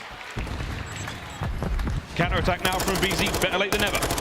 And I think Drazah just might have got that 2-piece with the FaZe, by the way. So he's getting ridiculous shots from long range, but aBeZy can do the exact same thing. The instant jump on it and pounce, 4-man wipe, and flip the spawns. So this should be 20 seconds to scrap that maybe LA Thieves actually want to contend for. Cellium's the player that they have to try to kill, and they're able to get it. So 15 seconds like that can go a long way. And the rotation over towards Restaurant. 50-50 battle right now. Here we go. Wow, breaks on breaks. Both teams so efficient at taking care of those hard points. Here we go. Simp, 10-7. Sneaking his way forward. There's someone literally to the left of him on the other side of the booth. Here we go. Fight now on. Dives in, number 1. Looking for the second, gets it. Kenny's now here. They're trying to find something, gets the job done, and the rest of FaZe now from the back line. All down to Kenny to stay alive. Oh, he did his job, or at least he did what he can, but now it's the setup for Cell to look for as many as he can get. Wow. Does some damage, and that sets up the trades. In for the kills. No way. Wait a minute. Better not give them all 4. Don't give them all 4, surely not. 15-8 Simp, unbelievable work. Hard point firmly in the hands of FaZe. And that's just that lethal threat of Cellium, man. He just does all that damage. Simp gets sent in for the kill. Nice little wipe, and Atlanta FaZe right back in the game.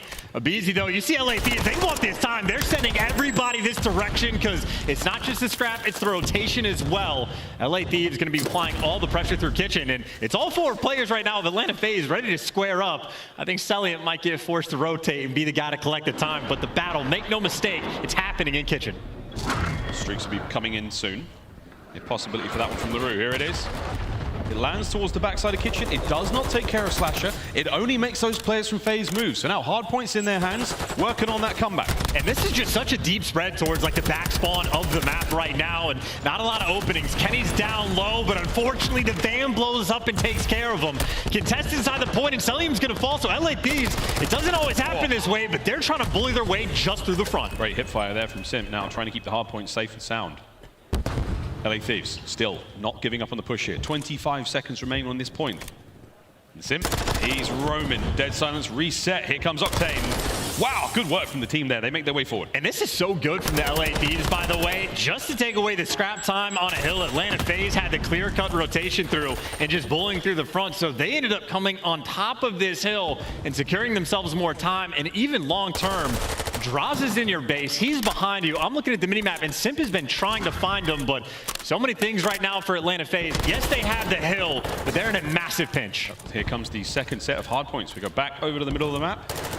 Great run of things so far for the LA Thieves. Can they keep it going, though? Nice work for the LA Thieves clearing house. 3 spree there from the Røkkr. Can he find any more as he takes care of the time? I mean, these have been just a beautiful past 2 hills for LA. And even Octane, 18 kills to his name. They're slaying, they're rotating. Right now, LA Thieves, they're doing it all. Doing it all. Thieves with the lead now. Thieves with the listen in. He's gonna be D1. Hey, D1 to lobby. No, he's top cat. Top cat's Let's do it. Let's do it. Middle of the hill and secret. Oh, that's it. Middle of the hill. Nice. Good job. He wants his Yeah, he's close up. Close up. I'm just got close up. He's there. Guys, I'm going right. Let's go right together. Yeah, I'm gonna top that. You can still play left. I'm coming right. I'm gonna go to you, Dylan. That's fine. No, where you guys go top? I need a D2. Hey, I'm going top then. Zig. He ran to Zig. Hey, I'm Zig. I got stun. Hey, He's checking. 100% checking. Hey, Jordan. Check it. Zig. And Zig. One shot. Zig, I one shot. He look at his now. Hold stairs. He ran to Zig. I'm staying on good. Lobby. I get lobby late. Lobby dead. Nice. Lobby one shot. D1, good Lobby hole after. Yep, could be white. He's white. Fire goes. Absolutely. Maybe Zig 2 probably. Lobby. Zig. Backshot not challenge me. Perimeter. That's good. Close right. Double. I'm going there.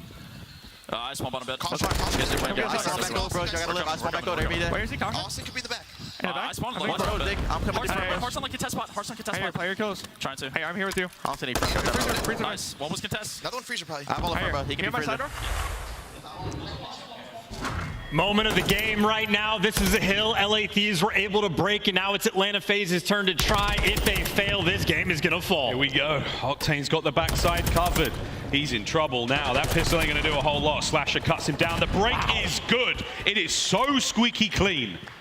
FaZe are in. That is not an easy thing to do, and they just walk through like it was nothing. But now they also have to hold on because a couple players fall. It's only Simp by himself in the point, and Kenny is out here challing and frying just to take the time right back. Hunting Cellium down as well. FaZe, reinforcements are here. The cavalry has arrived, but is it going to amount to much? Kenny, find a corner, pick one, lay down, hope for the best. Less than 20 seconds to go here. FaZe, you have to stop the bleeding.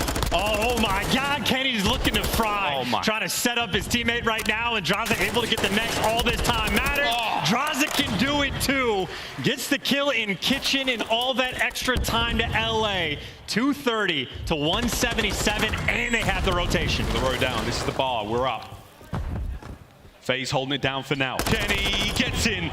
That's a clean kill. Kenny holds on and help with a break. His teammate's there. Drazah finds another one. Can't get any more. Simp and Slasher now fly forward. Have they got the numbers? No. Octane, the guns are up. It's done. It's 10 seconds. Take care of him now. It's all down to Cellium. Loses the fight. The final 5. And the LA Thieves. Whoa, wait a minute. There we go. They level up the series once again. We go back and forth here in the grand finals. Able to strike back on a hotel. LA Thieves, honestly, just clinical. Taking care of business. Great rotations. That first P3 break that they had was absolutely class. And even though the second one around got a little bit mixy, took it right back and had a great game down the line. Octane flipping things up, 27-18. Had a lot of damage to back it up as well. And I think the most pressure the ARs of Atlanta FaZe have felt this entire series. Yeah, crazy stuff. Well, there we go. Tied up 2-2 here in our grand finals. We bid adieu now to Hotel. We'll take a look at some highlights in a moment, but for now, it's a wonderful look as LA Thieves bounce back to life. There we go, a relatively even dispersed chance across the series. And again, all that map is the setup, because if you're going down in the series into a CeeLo S&D for LA Thieves, you might be terrified, but now it's all tied up, some wind in your sails, and I'm very curious as to what they have cooked up, because again, Atlanta FaZe on that map, they have been flawless. I mean, destroying teams, and if you get an advantage like that, I know LA Thieves love themselves for control, but that CeeLo, they've only played it twice on the year, so not the most well-practiced, at least not when it comes to that LAN experience. But honestly, the way this is shaping up, maybe it'll be a map 7 we have on our hands. We'll see. CeeLo, S&D, and Control coming up now. And again, that Mikado final map if we have to go there. But we'll find out in a few maps' time. For now, it's a commercial break. We come back. We're going back to CeeLo one last time here at Major 2.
The Call of Duty League is presented by the GMC Hummer EV Pickup, the world's first all-electric super truck.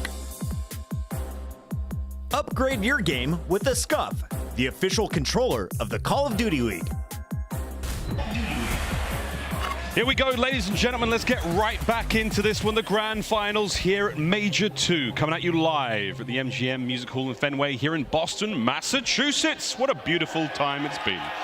I tell you what, it's been very, very pretty indeed. This kill spree from Simp, another ridiculously high spree from the young demon. I mean, the guy's, dropping 14 in searches, going on 11 sprees in searches. Him and aBeZy have run this game mode, and obviously you got to pay attention to the map. It's aLLeY that this is on. It's aLLeY we're going back to. And when I say thrashing teams, it's not like they're thrashing teams at the bottom of the league. They did this to Toronto Ultra. I mean, they are terrifying.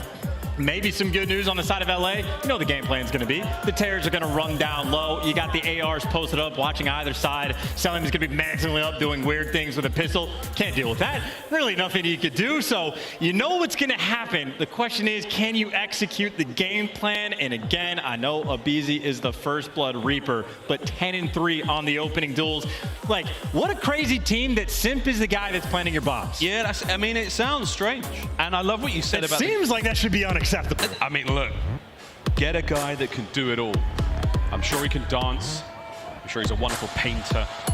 But for now, the only thing that really matters is how damn good he is at Call of Duty. He and his team now sitting at 2-2 here in our grand finals. aLLeY, search and destroy. Let's get it.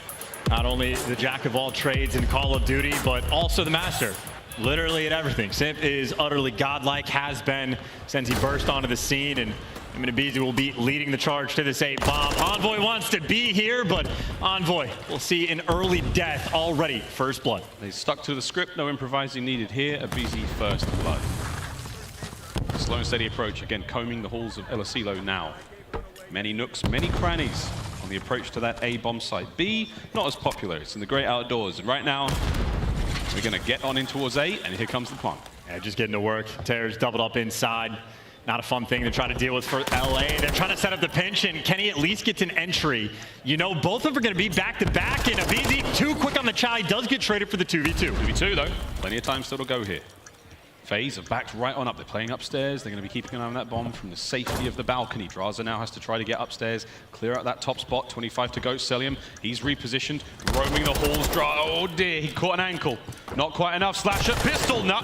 Drazah's there with a Vaznev.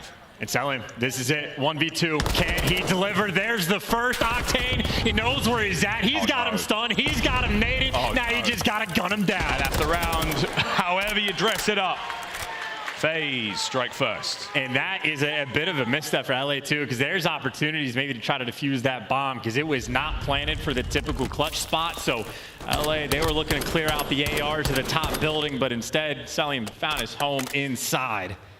And another 1v2.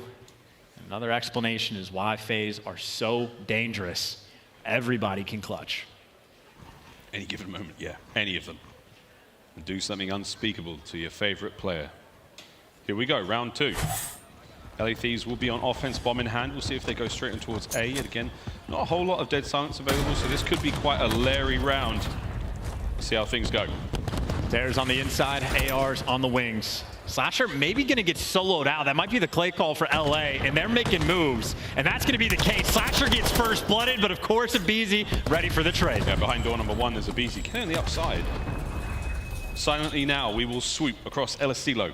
That bomb's still in the hands of Kenny, and he's going the long way around towards A, but he's now in. Will anyone spot this one out? aBeZy still roaming around, eyes on B. They're having to do their due diligence and make sure that all angles are covered. And dead silence just now running out for Kenny, so gonna have to slow down the pace, but 45 seconds left on the clock, not a lot to play with, and you see the spot aBeZy's put himself in. Keep in mind, he does have attack in this situation, so not a typical thing, but behind enemy lines. Oh no. aBeZy's used to that. Yeah, here he goes.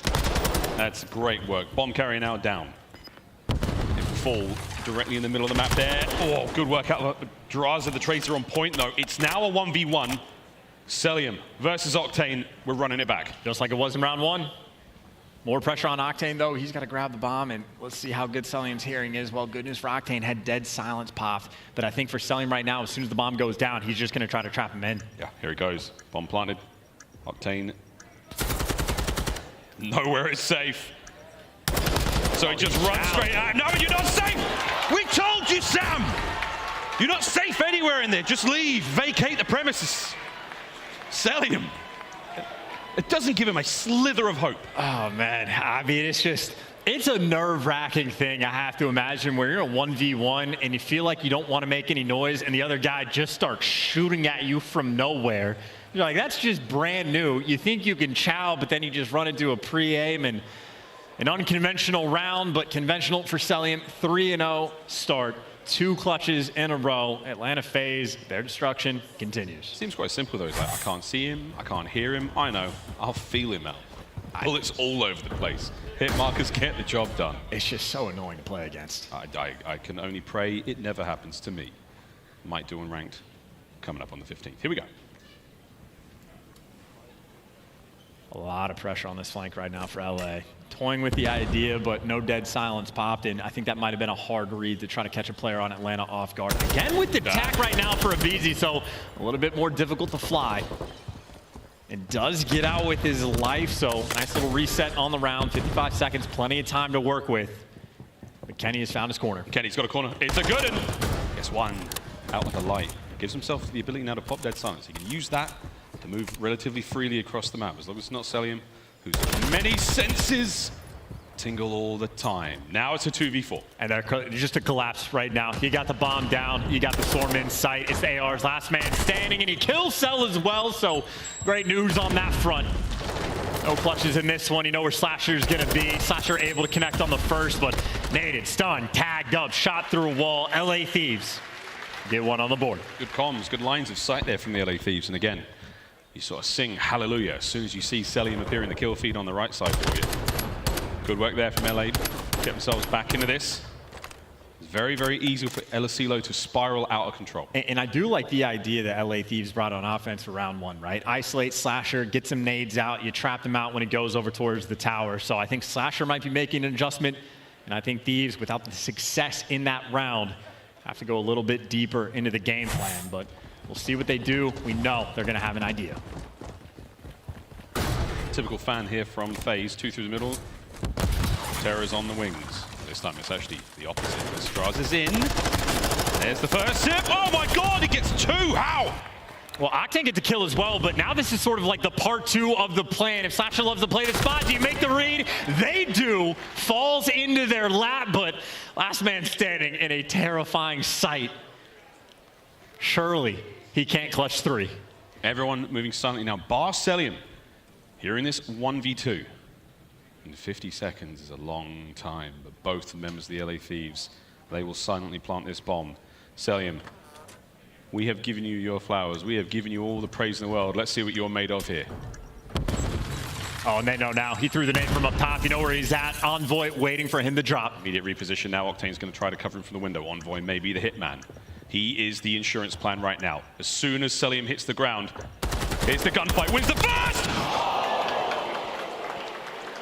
But Octane, nerves of steel. I think a little bit came out in that round. We're up 2-2. Yeah, a smile on his face too, because I think Octane was very weak, and if not for a couple of those hip-fired bullets coming through, Cellium might have done it. Perfectly read on the setup right there.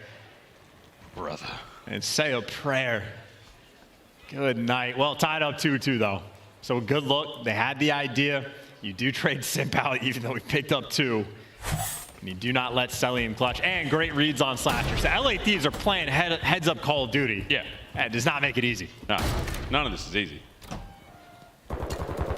Stun check. Kenny's getting spotted out. Whoa, Drazah was like, I'm going in. Was not going to utter his usual catchphrase in these moments, but you can guess. Slasher on the wall. Takes care of business. Makes it a 3v3. It's just impossible. I mean, just instantly throwing away that man advantage. Still, though, 3v3, not the worst thing in the world, but Slasher responsible for the flank on one side, so Octane not going to be able to move. Kenny, though, looking to get in position. A few moments away from the dead silence, and Octane actually does find the pick. And that player next to that door Oh. He's making noise. Yeah. Kenny knows. A lot of noise. Will he know he's in that spot? Yeah, maybe. Aha! Perfect. Perfectly done. It was a trap. Oh! Second air from aLLeY Thieves. Good work. Playing the map advantage they have. They take the lead. Yeah, and using the information so well right there from Kenny. Kicks open the door just to bait out the shots. He knew his teammate was getting in position, and Kenny heard Cell jumping around moments before. Perfect execution. Nice swarm on the site after the fact, and honestly, probably the pick that Octane gets on Slasher as well. Buys you a little bit more freedom on the map. And I think there's been a lot of that for aLLeY Thieves, game planning around Slasher, whether you're attacking him for the first bloods or reading him when he's going through the flanks. Maybe that's the, I don't even want to call it a weakness, but the one sort of opportunity you have. An aggressive alleyway hit right now from Atlanta FaZe. Going to pay off only momentarily. 3v3. He kills. Too fast. Way too fast. Over towards the A-bomb site. It's aBeZy now defending it. He's defending it alone. He's got quite a lot of work to do from the inside of this building. His teammate's going to reinforce in a moment, but for now, 1 minute to go. And feeling the pressure of being alone, you see 1 and 4. They're going to be very quick to be the reinforcements as soon as aBeZy can feed the information. But how quick can you get it? Not fast enough. aLLeY Thieves, they pounce. Can't feed nothing. Slasher now trying to move in a position. He's setting himself up for the kill here. However, Octane's upstairs coverage is there. Oh, you're going to take that fight. Octane's going to hold this position again. Doesn't want to let too much happen. Downstairs is where the foray takes place. You've still got tons of map pressure now if you're the aLLeY Thieves. Well, he's completely repositioned, but he doesn't have a lot of time. And now Octane's going to give him the intel. Slasher makes the read, but Octane with the chow. A different game plan every round, and this time, if not attacking Slasher, dealing with the First Blood Reaper. There for the trade on that alley push. I think Drazah might have felt it and said, hey, I hit the alley last round, got the first blood. aBeZy's going to try to make the exact same play. And or Simp, aBeZy, doesn't matter. A tear is a tear. Late game reads here from the aLLeY Thieves on this Elasilo. Cruise missile there and a 7 spree for Octane, the man closest to you on the screen. Here we go. Let's see what he'll do with it. The great outdoors are no longer a safe place with that bad boy in the sky. I think everyone else from, he's pulling out the, yeah, saw a foot, but I think most people going to be playing inside. You don't see snipers super often on this map, but obviously they can be devastating. Drazah now once again in a battle of the wits against Cellium upstairs. Kenny trying to make as much noise as possible downstairs. Stun check does connect. Would that be enough now to force some engagement? Oh, you're so lucky, aBeZy. Oh, he went back for it, and he gets a kill! He double dips! And the rest of FaZe, they all get their fill as well. Envoy 1v4. And he's going nowhere. Yeah, just thinking about the bitter end. You know, there's a few players that have made an impact with a snipe on this map, but it's a bit of a rarity. And you see the idea there from Octane, what he was looking for, but if he's not able to connect, might be the last time we see him with the boomstick in that round. So good idea. Again, aLLeY Thieves going deep in their bag of tricks, but can't deliver there. Atlanta FaZe killed the momentum. Take an extra round back on their side. Whew, long day for aBeZy. It's not easy being aBeZy and having to get first bloods on a seemingly non-stop basis. Attacking round now for the aLLeY Thieves. It's first to 6 here in Search and Destroy. How deep can the playbook go? Maybe our first B hit potentially. Cellium raining out shots and little pixel fight, nothing cooking there. Slasher, they know he loves the tower. Kenny, though, just gets absolutely beamed. That almost looked like he got shot in the back. Slasher, those are ridiculously good shots. Rips the head of Kenny. Now the slow prowl. No one really from FaZe that close. Envoy's not going to spot too much on the Simp. Oh, he goes for it. Oh, not only does he go for it, gives him a couple of warning shots as well. And you're getting all the intel right now if you're Atlanta FaZe. You don't have to overcommit and go for any crazy chows. You can trust your retakes. You can give up bomb plants, or you can deal with Cellium. But again, gets out with his life. He's done his job. You got number 2 and number 3. The tears getting in position, ready for the B hit, and even Slasher can take his time on the flank. He might find himself in a fight with Drazah, but that'll be a bit later on. He's out of the play for a while now. Slasher may have to get moving. Simp doesn't connect there. The door does get shut though. Oh, Octane wins a big one. Trey's there. Terror's now making their moves onto the site. Slasher does spring to life. 3v1, all onto Drazah. And Drazah already got a kill, so they know exactly what direction they need to look, and he's going to be forced to make the play inside. Has the angle, can't get the kill. Slasher with the coverage. And the man that they were trying to pick apart early on, now on a 4 spree. Slasher taking care of business. 1 round at a time. Atlanta FaZe proved that they are never out of it yet. Will the Dead Silence finish up? Maybe get back to it a little bit sooner? Takes 7.5 seconds to defuse the bomb here in Search and Destroy, so you've got plenty of time to let that meter build up. Shown on the top side of the screen right now, that's Atlanta FaZe. They are reaping the rewards, and the player who defuses the bomb gets a nice chunk as well, so that is going to set them up beautifully for the next round. We're all tied up 4-4. And still one of the best contests that any team has been able to deliver on this map against Atlanta FaZe. So I'm looking forward to the game plan for this next one, because LA Thieves, deep bag of tricks, been very creative in these rounds. They need something a little bit extra on defense for Atlanta FaZe. It'll be expected. Play for picks, double up the tears inside round A. Leave the ARs for both flanks. Heavy stack on the inside right now from the LA Thieves, not letting anyone get through. Ouch. Not only the sign, but aBeZy's ears.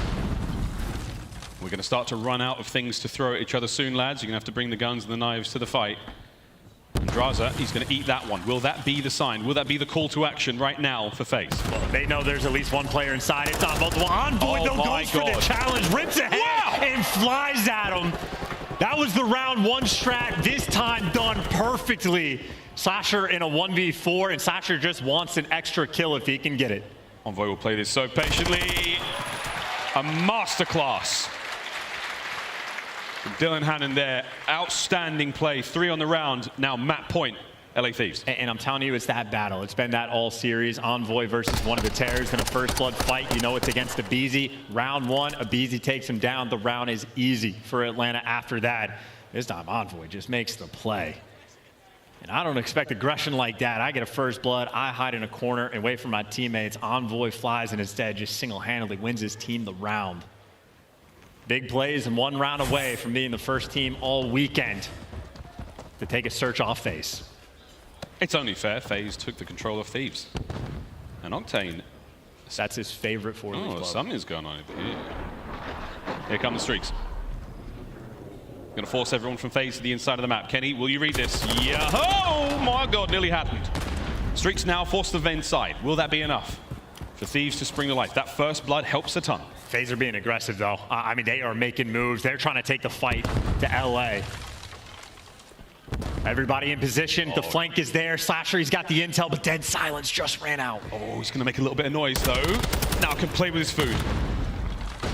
The trap has been set and it's been sprung. Envoy, though, manages to once again turn the tables. Trades there once again. All down to aBeZy. And what a round. It would be a 1v1 now. Dancing around in a CDL! One step ahead every single time. It's round 11 now. And guess who had Dead Silence? It was aBeZy. He can hear it coming. That's the, oh, he's right behind me. He just dropped down. He looks for the chow, but he only finds death. If it's not for the clutches, Cellium had a 1v2. Cellium wins a 1v1, and now aBeZy clutches this one. Add it to the pile. Atlanta FaZe.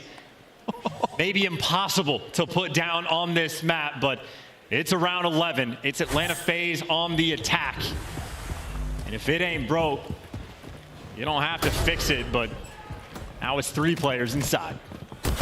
What are we talking about? Ending that spree. Atlanta FaZe. Think again, it's not over yet. And this is no time wasted. They're already pouncing on it. They got the stuns out, they got the nades to back him down, and this is a quick bomb plan, 4v4. Here we go. Square up in the final round. Thieves lining up here for the hit. Going directly towards the bomb site. They're going to play an aggressive trade battle here. Simp versus Envoy here, and it's madness. Nades it down. He tries to take one with him. Cellium, though, gets the job done, 3v2. They got the extra nades. Now you got aBeZy on a 4. He's going to be inside. The bomb, only 20 seconds left. They're trying to make the play. You see what's happening, but Atlanta FaZe read it like a book, and they're gonna get it done. It's not over yet. LaRue's finished, cleaned up FaZe. The search and destroy spree stays alive, and what a pair of rounds it was. The clutch from aBeZy. Brilliant teamwork once again. tournament point. And the type of round 11 that'll put a big old smile on aBeZy's face. Aggressive. You get the bomb down instantly. It's just the aggressive play call in the final round. Like, they've been taking it slow every single time. Using their tacks, using their nades, feeling out the round. This time, just go out, punch them in the mouth. I mean, I think that was legit 20 seconds by the time they got that bomb planted. LA Thieves forced to react, and it got a little bit dicey, a little bit mixy, but in those clutch moments, time and time again, Atlanta FaZe able to come out on top. Just sensational work from them. They've managed to secure search and destroy, and they have put themselves on tournament point. One more map is all FaZe need to end the spree of bad luck they have had here in majors. And we know what the setup is going to be as we can re-look at some of these clutches that these players on FaZe are able to deliver. And not just clutches, near clutches as well, where Octane has left one shot in that moment. I mean, this is just almost like a gauntlet example of how difficult Atlanta FaZe are to put down. Even when you have the advantage in these rounds, it's not easy. Even when you have the round count lead, it's not easy. Even Minnesota Røkkr earlier feeling the pain of the Atlanta FaZe comeback and search and destroy. But we know what the setup is for these final two maps. You have LA Thieves, who until Atlanta were able to take them down, we're on an 8 spree in control. We're going to a control for our next map. But of course, that final one, search and destroy, where Atlanta FaZe has still been perfect. So it's map point right now for Atlanta in an incredibly comfortable position. One more map to execute. And what a poetic finish this may be. Atlanta FaZe, not only to win the major, they have to defeat the LA Thieves on the mode that they have remained undefeated in for so long. And if we do get that final map, it'll be the same thing for the LA Thieves. Defeat the map and mode that FaZe have been so untouchable on. It's time to do better than you've ever done before, teams. Here we go, into another control. And make no mistake, Atlanta FaZe have revenge on their mind. Final two majors, we saw it Vanguard. LA Thieves beat them twice at each of the majors, one of which in the grand finals for a ring. Don't forget about those body shots from Simp. That is something he is surely not going to forget. But it's aLLeY, and for Atlanta FaZe, a 1-3 record on this map throughout the year. It has not been their finest in the game mode for LA Thieves that it absolutely was. And maybe a long time coming. A lot of second places that these guys felt throughout Vanguard. They're looking to get back on top. All the way back to the Cold War, all the way back to the 80s. Crazy, man. That's crazy. FaZe have yet to hoist a trophy since then. Is today the day? Is this destiny fulfilled? We'll find out. The LA Thieves, the good old red rivals, they're going to have something to say in this game of control, and this is where FaZe have to dig as deep as they possibly can. I don't know what Coach Crowder passed on to them in the final moments there. Whoever he said, we'll see if it helps in a moment. This is going to be a battle. I mean, this is already a battle of endurance for LA Thieves. I mean, maybe it's a good thing that they've been 3-0ing teams left and right to almost keep things to a minimum, because they've played a massive amount of series. This is their third one of the day. So much Call of Duty they have played, and Atlanta FaZe starting to rack up the maps as well. The tail end potential final map, if not one of the final two of this tournament. And aBeZy hasn't even broken a sweat. One more map, FaZe. If Thieves win it, we go to a search and destroy in Mikado. The final chance here at Major 2. What a series it has been so far. We stick it out. The game of control, 2 zones, 30 lives either side. First team to win 3. Let's get it.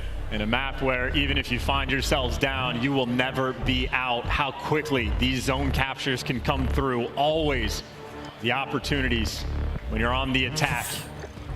It'll be LA Thieves on offense first. It'll be the First Blood King, whose perspective we're watching.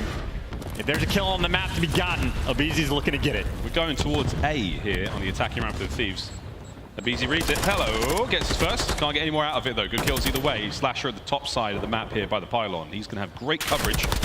And a big win there. Well, how quick can Atlanta FaZe actually jump towards this B zone now? aBeZy's going to be the first one maybe back on the mix and selling maybe to spot these players out on the cross, but it's one of those moments. If LA Thieves start finding a couple kills, you can hop that zone and get those 6 fast, but Atlanta FaZe does not care. Oh, no. They're picking you apart. Another 4-man wipe. Only 1 life lost. Everything else has been perfect. And that nade landed as well with aBeZy.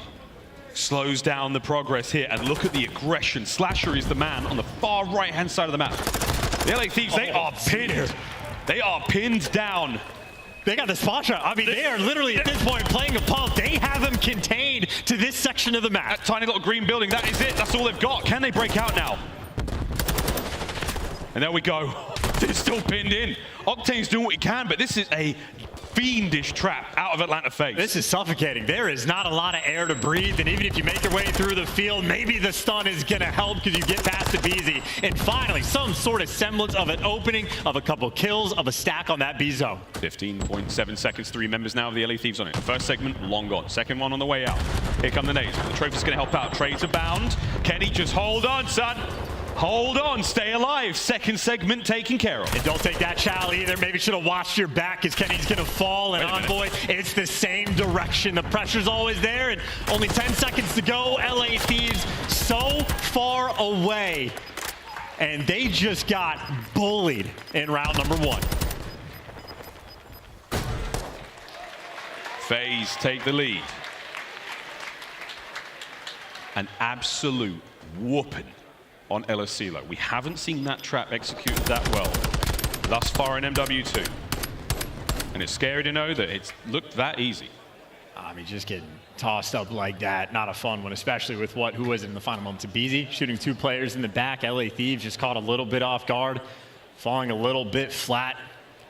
And around where Kenny starts off 0-5, never falling in or respawn, not able to collect. Now Atlanta FaZe's turn to attack. LA Thieves, they want the response. I don't know if they're going to get it. Inside of the warehouse is where we're going to see most of the action here again. A looking to be a bit more popping. Can Kenny get on the board? Cellium takes care of Drazah on the other side, so that's going to be the top side of the map safe. This makes attacking A that much easier. He got spotted as well. I think they spotted his feet when he was jumping up, but the timing is there for him to at least get one, but you get traded. And a lot more success for Atlanta right now on the attack. Slasher out at the wing, and Drazah gonna get picked off. They got all their bases covered, including their base. Cellium's so confident, he's wrapping back towards the field side of the map. He trusts his teammates because they got everything covered. 8 points secure. Pressure on the field, and Cellium, he's already towards that B zone. Already in. The one-man Cellium can push his way forward. Damage control right now for the LA Thieves. Things are starting to get out of hand. You've got yourself 2 minutes to play with here on offense if you're FaZe. Hold the line, LA Thieves. Yeah, a nice catch, though, to not let anything slip on by. Extra couple kills to go your way, and maybe LA Thieves trying to think about setting up a little spawn trap of their own. Octane motor mouth in the comms. Knows the players are above them, knows they're at the back door. Atlanta FaZe trying to get the strike. He's there on the inside of the rec room, shaking it for dollar bills by the pole over there now. He's going to get on out. Get things moving towards that field side. FaZe trying to find that one opening, trying to find that window, and this might be it. Well, they found Octane on the front. You also have players working the flank, so this is a well-coordinated push. Slasher's behind enemy lines. They're trying to basically trap them right now, even when Atlanta FaZe are attacking. Slasher's taking a sweet time to get into the fight, but when he does, it is going to sting. Here he comes from the hillside. Spots one. There's the cleanups. Kenny's next. The damage dealt, not the kill. His teammates are on the point. This is synchronized savagery out of FaZe. They are in. It's just easy right now for Slasher. Your cutoff man knows to look above his teammates. It's easy. The second tick nearly through. Octane forced to go for difficult chows, and you shoot him out of the sky. Slasher right now is just skeet shooting. 10-2. Having all the fun in the world. You're looking towards the end of the round unless someone can get in there and stop it. Can anyone be there? No. Atlanta FaZe. Tournament point right now. And LA Thieves look like they have run out of steam. Cellium bouncing on the main stage with a smile on his face. Slasher, the new man on the roster. When it was nothing but second and third places all of last year, they wanted an upgrade.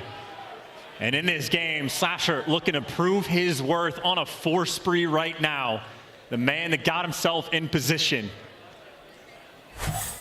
Looking to be back on top.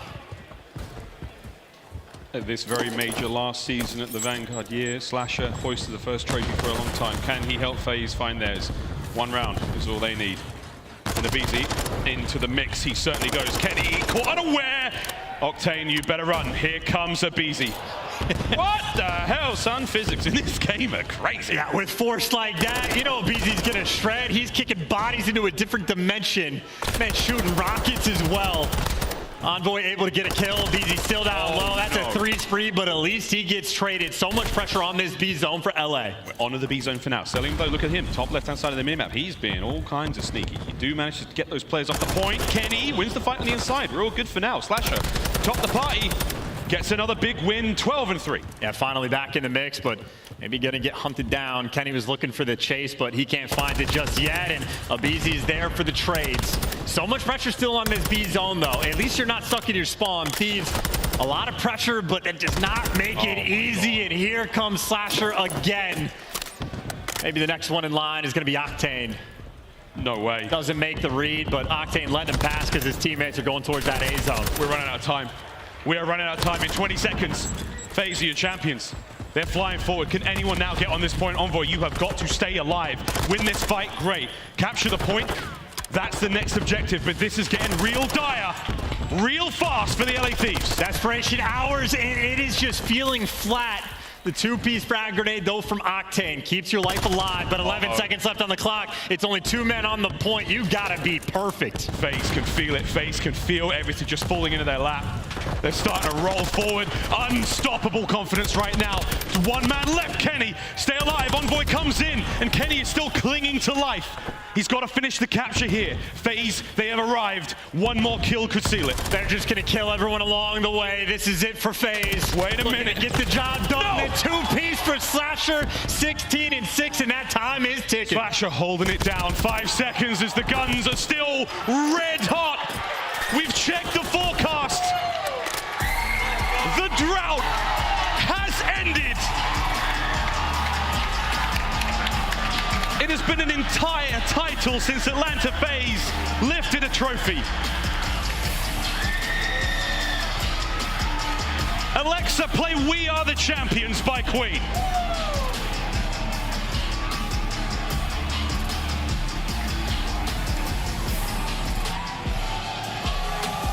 Atlanta FaZe made the roster change for a reason. Second place was not good enough for the entire year. They hold the trophy. They got their revenge. Your Major 2 champions, Atlanta FaZe. And my God, how good it must feel for these players to have come so far. They've taken down seemingly everyone to get to this moment. And the LA Thieves, chance, the lower bracket run was there. They were building up momentum. They were destroying squads along the way. 3-0, 3-0, 3-0. The one man who gets it done in the lower bracket run, he's on that stage, but he's on the wrong side of it this time. No one was going to take that title from him. Slasher remains the king of the lower bracket run, and now he's the king of Major 2. Keeps that legacy secure, gets to throw out some of those FaZe ups. And everybody knows how difficult it is to get and stay at the top. Atlanta FaZe, who dominated that position for so long, feels like they're back at home. And you have to hand it to the team, the camaraderie. The FaZe 3 of Simp, aBeZy and Cellium are so tight to bring in another player to the fold, to bring him into the system, to trust them enough with such an important position, such amazing responsibility, and Slasher, the one man who rose to the occasion. What an unbelievable performance in the final map. Instrumental in many, many victories getting here. FaZe are back on top. And that is a terrifying sight for the rest of the league. Flawless in search and destroy as well throughout the tournament. Not a fun thing to deal with. I mean, Slasher won Major 2 last year off the back of search and destroy as well, but every single game mode, so clean. They just put the league on watch. Going into the next Major, I mean, hey, all eyes on FaZe. There's no doubt about it. They found the winning formula in search and destroy. Their run continues. They end the spree of the LA Thieves in control with an insanely dominant performance there on LSELO. What changes will come on the 15th with Season 2? Will it be new maps? What will it be? What changes to the meta will we have? Will FaZe remain the team to beat? Well, we'll find out about that later. For now, it's the guy Blaze on stage with the winning team. As you said, Miles, the drought is over. Give it up for Atlanta FaZe, as they are your Major 1 champions. I'm gonna start this one off with MC himself. Cellium, what does this win mean for you? Because it has been a while. Yeah, of course, man. This win has been like over a year, so it's been a long time since, you know, we won, but I'm happy that we did it here with Austin too, especially. Like, Austin's a great teammate, and everyone doubting him is just dumb at this point. And I just want to say one thing too. I can't wait to save Ben's head, so I'm excited. Oh, Ben, get ready for it. aBeZy, how are you feeling, man? You have been locked in all weekend long. I have seen you every morning, making sure that you could lock this one. But what does this win mean for you right now in this moment? It's amazing. I mean, bringing Austin onto the team and, you know, everyone doubting us and stuff, like, Austin's a beast, and it feels good, man. That 1v2 on that S&D felt amazing, too. I was going to ask you about that one, because that was a big play right there. Now, Austin, let me walk on over here. Let me scoot down the line real quick, okay? Once again, last year, your last win was at Major 1, but now you get to do it in red. What does this mean for you and, you know, just kind of proving all the doubters wrong and coming back here and being on top? Man, it means a lot, to be honest. Like, these guys giving me the opportunity to play with them obviously was a big thing for me. They believed in me, the whole coaching staff, everyone at Atlanta FaZe. I just want to thank them for, you know, giving me this opportunity, and I'm glad I was able to show out and get one on the board for them. There you go, there you go. Now, while Coach Replays has the mic in his hand, Coach, talk to me about this group of players, okay? You've been with the core 3 for a long time. You've known Slasher for a while. What does this win mean for you and the team, and how did y'all get this one done? I mean, man, this means so much just because, like, this roster, this core 3 has been so, just like, we've been through our ups, we've been through our downs, and like through everything right now, like, the amount of work that goes in behind the scenes with this roster specifically has been insane. It was only a matter of time until they're back on top. So I'm so proud, dude. I'm so proud of them. They played so well. I'm glad to have Austin back on this roster, and honestly, this is just an incredible feeling. Awesome, awesome, awesome. Pass the mic on over to Simp. And Simp, before you say something, Boston and Call of Duty fans out there, I want you guys to know that this is your tournament MVP. What does this feel like for you? Because we were just talking, and I asked you, did you feel like you was back in full form, and you said like you was getting there, and you picked the right time to get back? Yeah, I mean, I don't know. I feel like recently, this year, we've been getting back in form, and personally, myself, I know I've been doing a lot of work behind the scenes to really just find my, you know, mode again, build confidence, and I feel like the practice we put in together as a whole, like, helps it. Yeah. Just because, I don't know, we're all working on each other, you know, we all love each other, and we're all just here to win, so just thank you guys. There you go. Now, any last thing that you guys want to say out here to the crowd, to everyone who's watching at home, who's been cheering FaZe all weekend? You know, thank you guys, all the fans, everyone here. You guys make COD great. Without you guys, you know, events would suck, so you guys are the best. Thank you guys so much. Pass me that mic, Simp, and you guys have a moment one more time. Boston, give it up for your Major 2 champions.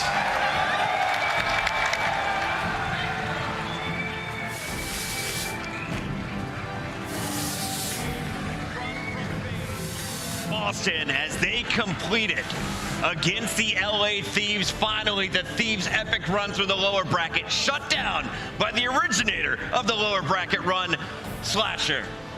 And this is so amazing as we look back here, because this is now back-to-back years for Slasher, winning Major 2. He did it with the LA Guerrillas. Now as the new piece, he pulls it off with Atlanta FaZe, and he gives this team a trophy, one that they have been in such a drought for. Yeah. Finally, they're walking home with gold once again, Nameless. Yeah, you know, it's been such a long drought as well. I feel like they fought so hard for this. So many second-place finishes. They end up making a roster change, and they bring in Slasher to fix their search and destroy. Well, guess what happened? They fixed their search and destroy, and they win 17 of their last 18 search and destroys. That is absolutely insane. These guys are disgusting. They come away with the victory against a strong LA Thieves team who made a miraculous run.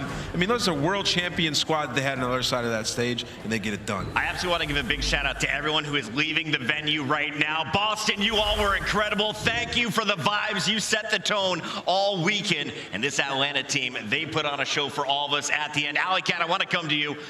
This FaZe squad, we all called LA. We saw the streak, but FaZe proved they are not to be messed with in S&D and control. They clutched up, and they were able to just impress everyone.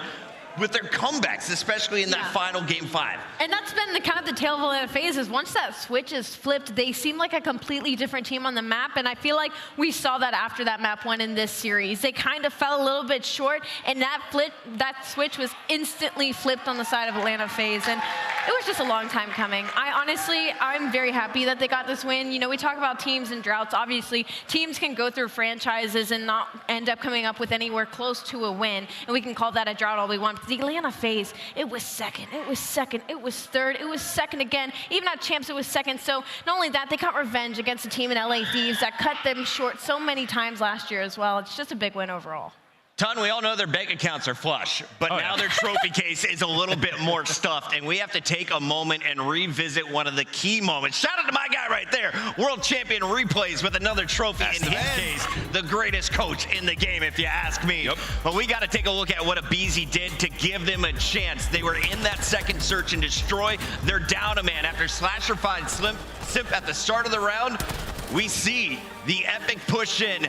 3 players trying to track him down, and aBeZy outguns him here. Yeah, the 1v3, it's a big moment in the game. The snapper onto Kenny, and as we said, sometimes aBeZy can come into a map and just not be existent, but when he is existent on the map, he is an unbelievable player in the X Factor for this Atlanta FaZe team. And we were talking, that had to be the game-changing moment, right, of this series. You just take all of the wind out of LA sails. 100%. And then what do they do the very next round, Puckett? They run and they instant plant it. I know Bose is somewhere sitting proud that they got the rock down and they forced them to come to them. And what happens there? I mean, they're in a small room. Atlanta FaZe in a tiny terrace. You ain't winning that fight.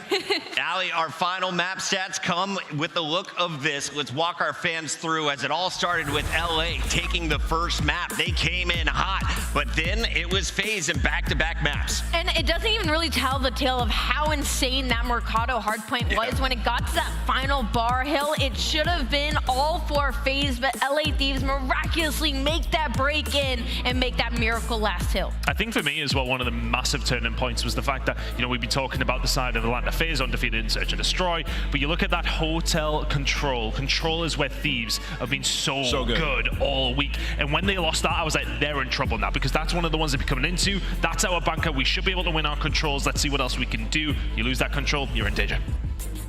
Love what we saw in those controls. Here's a look at the final game of Control, and you can see the numbers. Slasher 17-7. He combines with Cellium as the ARs drop 35-15. But we got to talk about Simp. He was 9-11 in that last game, but this man was the X factor. He was the one that popped off, that created opportunities for the rest of this squad. And Allie, we got to talk about the MVP and exactly what he accomplished here in this venue. He broke records. I mean, he broke records in this venue, and you know what, even in that final series at Hotel, 14-4 out of Simp. I mean, he's the MVP for a reason, right? And it's not only just the KDs that he was putting up, but it's the fact that he changed himself and evolved as a player in the middle of these series, in the middle of these maps, to try and put himself and his team in the most optimal position every single time. Simp is your MVP, chat. Show him some love. Make sure you're following his channel between now and the next qualifier. And if you're just joining us, you're a little bit late, but here's how things shaped up. Your bracket, it all started with FaZe coming in. They played OpTic for the #1 seed. They lost that battle. So that means they took the 6th seed in against the Breach. 3-2 as they come back against the Breach in that series. Then 3-0'd the Toronto Ultra. We saw a grand finals go to another game 5, or sorry, the winners bracket final, another game 5 against the Røkkr before they cinched the deal with a 4-2 win against the Thieves. And what does all this effort earn them? A whole lot of money. $200,000, 65 CDL points, and another trophy in that trophy case, Ant. Yeah, and some points, man. They get that trophy, they get to put that there, they're out of their drought, and those points are gonna matter later in the season. Y'all will see as we get to our next stage. Toronto was in that #2 spot. We have the Subliners in our #1 spot overall. Those two teams leave with just 20 points and 10 points, meaning we are gonna see quite a bit of shakeup in our overall standings this season. An epic day, an epic evening of action here, and we can't ask for another weekend like this. How do you top a major like this time? I mean, we've had some crazy days during this major, especially considering how we started things off. Then the 5 3-0s in a row was absolutely wild. We've had some crazy games, and I don't know, man, I feel like they're back now. It's a dangerous prospect. Allie, final thoughts on the weekend? been record-breaking, and we'll see you guys next time. I'm just glad I was able to make it back into the venue. This is an amazing weekend. You guys freaking smashed it, and Major 3 is going to be no different. It's going to be lit, man. From the ER to the grand finals, Nameless did it all this weekend, and we're going to do a whole lot more, but that's up to us. You guys enjoy your Sunday. We will see you for Major 3. The qualifiers kick off in the middle of February after the Super Bowl. We'll see you then.